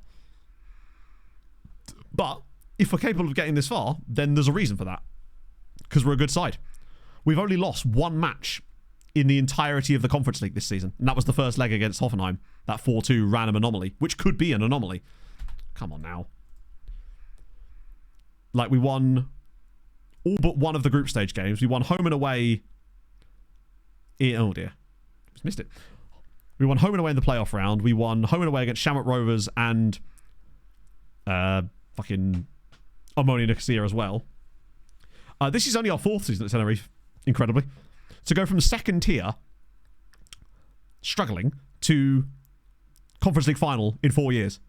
Not bad, as Raul bangs in his 19th of the season. Lovely. That's good. That's good as well. Showing Raul getting a few goals here is good. Is a stay out of jail card. Nope. That would be a good little trick for maybe a future Outcast of Icons, whereby if you win a European final that isn't a Champions League, you get like a stay out of jail free card for a later final that you wouldn't have to leave, potentially. I wouldn't implement it in this save because it's obviously mid-save, but that might be a fun idea for the future. So say you won a Conference League, that would allow you to stay at a club in the future if you lost a final, but you'd only get 1 or something. Spanish holiday dreams are about to die. Maybe. Wonder what Moderners like this time of year. Problem with Italy is we'd have all sorts of heinous issues with the foreign player rules. I think I'd be more likely to go to France. Particularly as we've already been in Italy once in this save, right? Job search stream, exactly. And we get to rebuild stuff again. I know I'd hate to do that, but luckily we've got... The one thing, chat, is we have no danger of the game cycle ending anytime soon. We're certainly not pushed for time. Like, do you know what I mean? Yeah, that's a better idea, Savikin, because otherwise a Conference League win could get you a Champions League bye, right? Yeah, I like that idea, actually. Hello, Michael. I did see your message. Forgot. I've needed to reply to some messages, so forgive me for that. And, oh, by the way, Mike, Pog has very likely, like 95%, I would say, got the job. Which is tremendous. Which is good news. FC Champions trim. Oh, maybe. You know. Tenerife. That's true, actually. I think, say it did go tits up, I think I'd be more likely to go to France, to Brest or Paris FC. I think those would be 2 that I would be very interested. Paris FC I'd be very intrigued by. Even if we had to wait ages for the jobs to come up and stuff. Like, the thing is with those kind of job hunt streams, there'd be a lot less jobs that we're actually interested in because of the situation of the save. So it wouldn't be quite so random as normal. Oh, God, that's a good pass. I think he's miles offside, but... Yeah, we're good. Go to Mets. I don't know. Mets just doesn't actually intrigue me. Brest I earmarked from the beginning as being an option for us, and Paris FC, since they've actually kind of become a yo-yo club between the top 2 5. No, oh no, sorry, no. Germany, Mainz is the one that intrigues me in Germany. They've like been second tier, they've been in Europe as well. They're kind of a bit all over the place, so they kind of seem like a fun one. And also Elversberg, maybe, but they're a lot further down. They'd need to get promoted to really make that happen. 1860 music, yeah. No one's ever suggested that before. Netherlands, I'd maybe, I don't know, because at that point you're starting to get too far away from clubs that can challenge, even if we would, it would take a long time to rebuild them. Brentford, never heard of them. Strasbourg, I don't know. It's, end of the day, it'll be a club I'm interested in some way. Something about them interests me, and I don't know why. Like, for example, the thing about Tenerife that interested me is that they were the biggest rivals of Las Palmas. They became the story. Nuremberg, I think they're second tier. But nothing about them intrigues me enough to... Like, there's nothing that says, hey, that's the team you need to manage in this save. That's a big win. That is a huge win. Also available. Well, available is a transient term, right? Technically, Tenerife wasn't available until it was. Thanks to the lads over at Sestao River. They made it available. I could totally see us joining another club if we were to somehow lose the Tenerife situation. Getting to a like Europa League final later in the save and then losing to Tenerife. Oh, God. Because I think this team is so prepared. This team is ready to explode and be great. We're in a pretty good spot here, I would say. Because we're now 7 points clear of Sevilla. If they don't win their game in hand, that's it. We're guaranteed Europa League. Until we're not.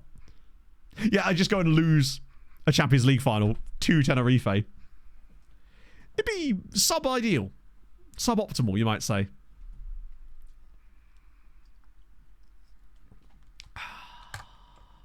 The one thing we've got to make sure we do on Tuesday's stream with the final is basically just don't touch the tactic. Just not even a little bit. Sevilla draw. Which means we are officially, not officially, but we are very close to being officially in that spot now because... Actually, the game might tell us. We can still finish 8th. Oh yeah, there's Girona as well. What's our head-to-head against these guys?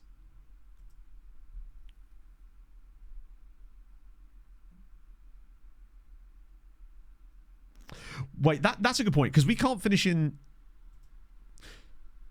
If we win the Conference League, we'd qualify for the... Oh, Europa League got a new job. It's not. We can still get in the Champions League. That's the last thing that's available. It's the Villarreal game. It's that. Because if we came 4th, we'd be in the Champions League instead. It's unlikely, but that is the other scenario. If we came 4th and won the Conference League, we'd be in the Champions League next season.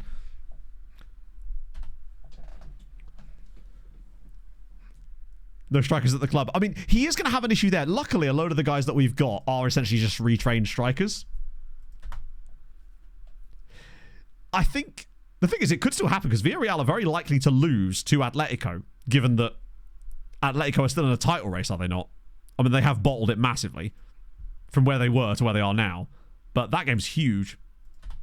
Still think we're winning. I have to believe. Oh, God. Oh, great. Yeah, great news. Really, really nice. Nice to see my players developing super well. Can't wait for them to score an impossible amount of goals against me for various clubs throughout Europe. Oh... Tell you what, right? I'm more nervous and excited about this Conference League final than I have been about any Champions League final in any save. Because there's more on the line. Like, we lose a Champions League final in a Building a Nation save. Oh, well, you know? You come back next year.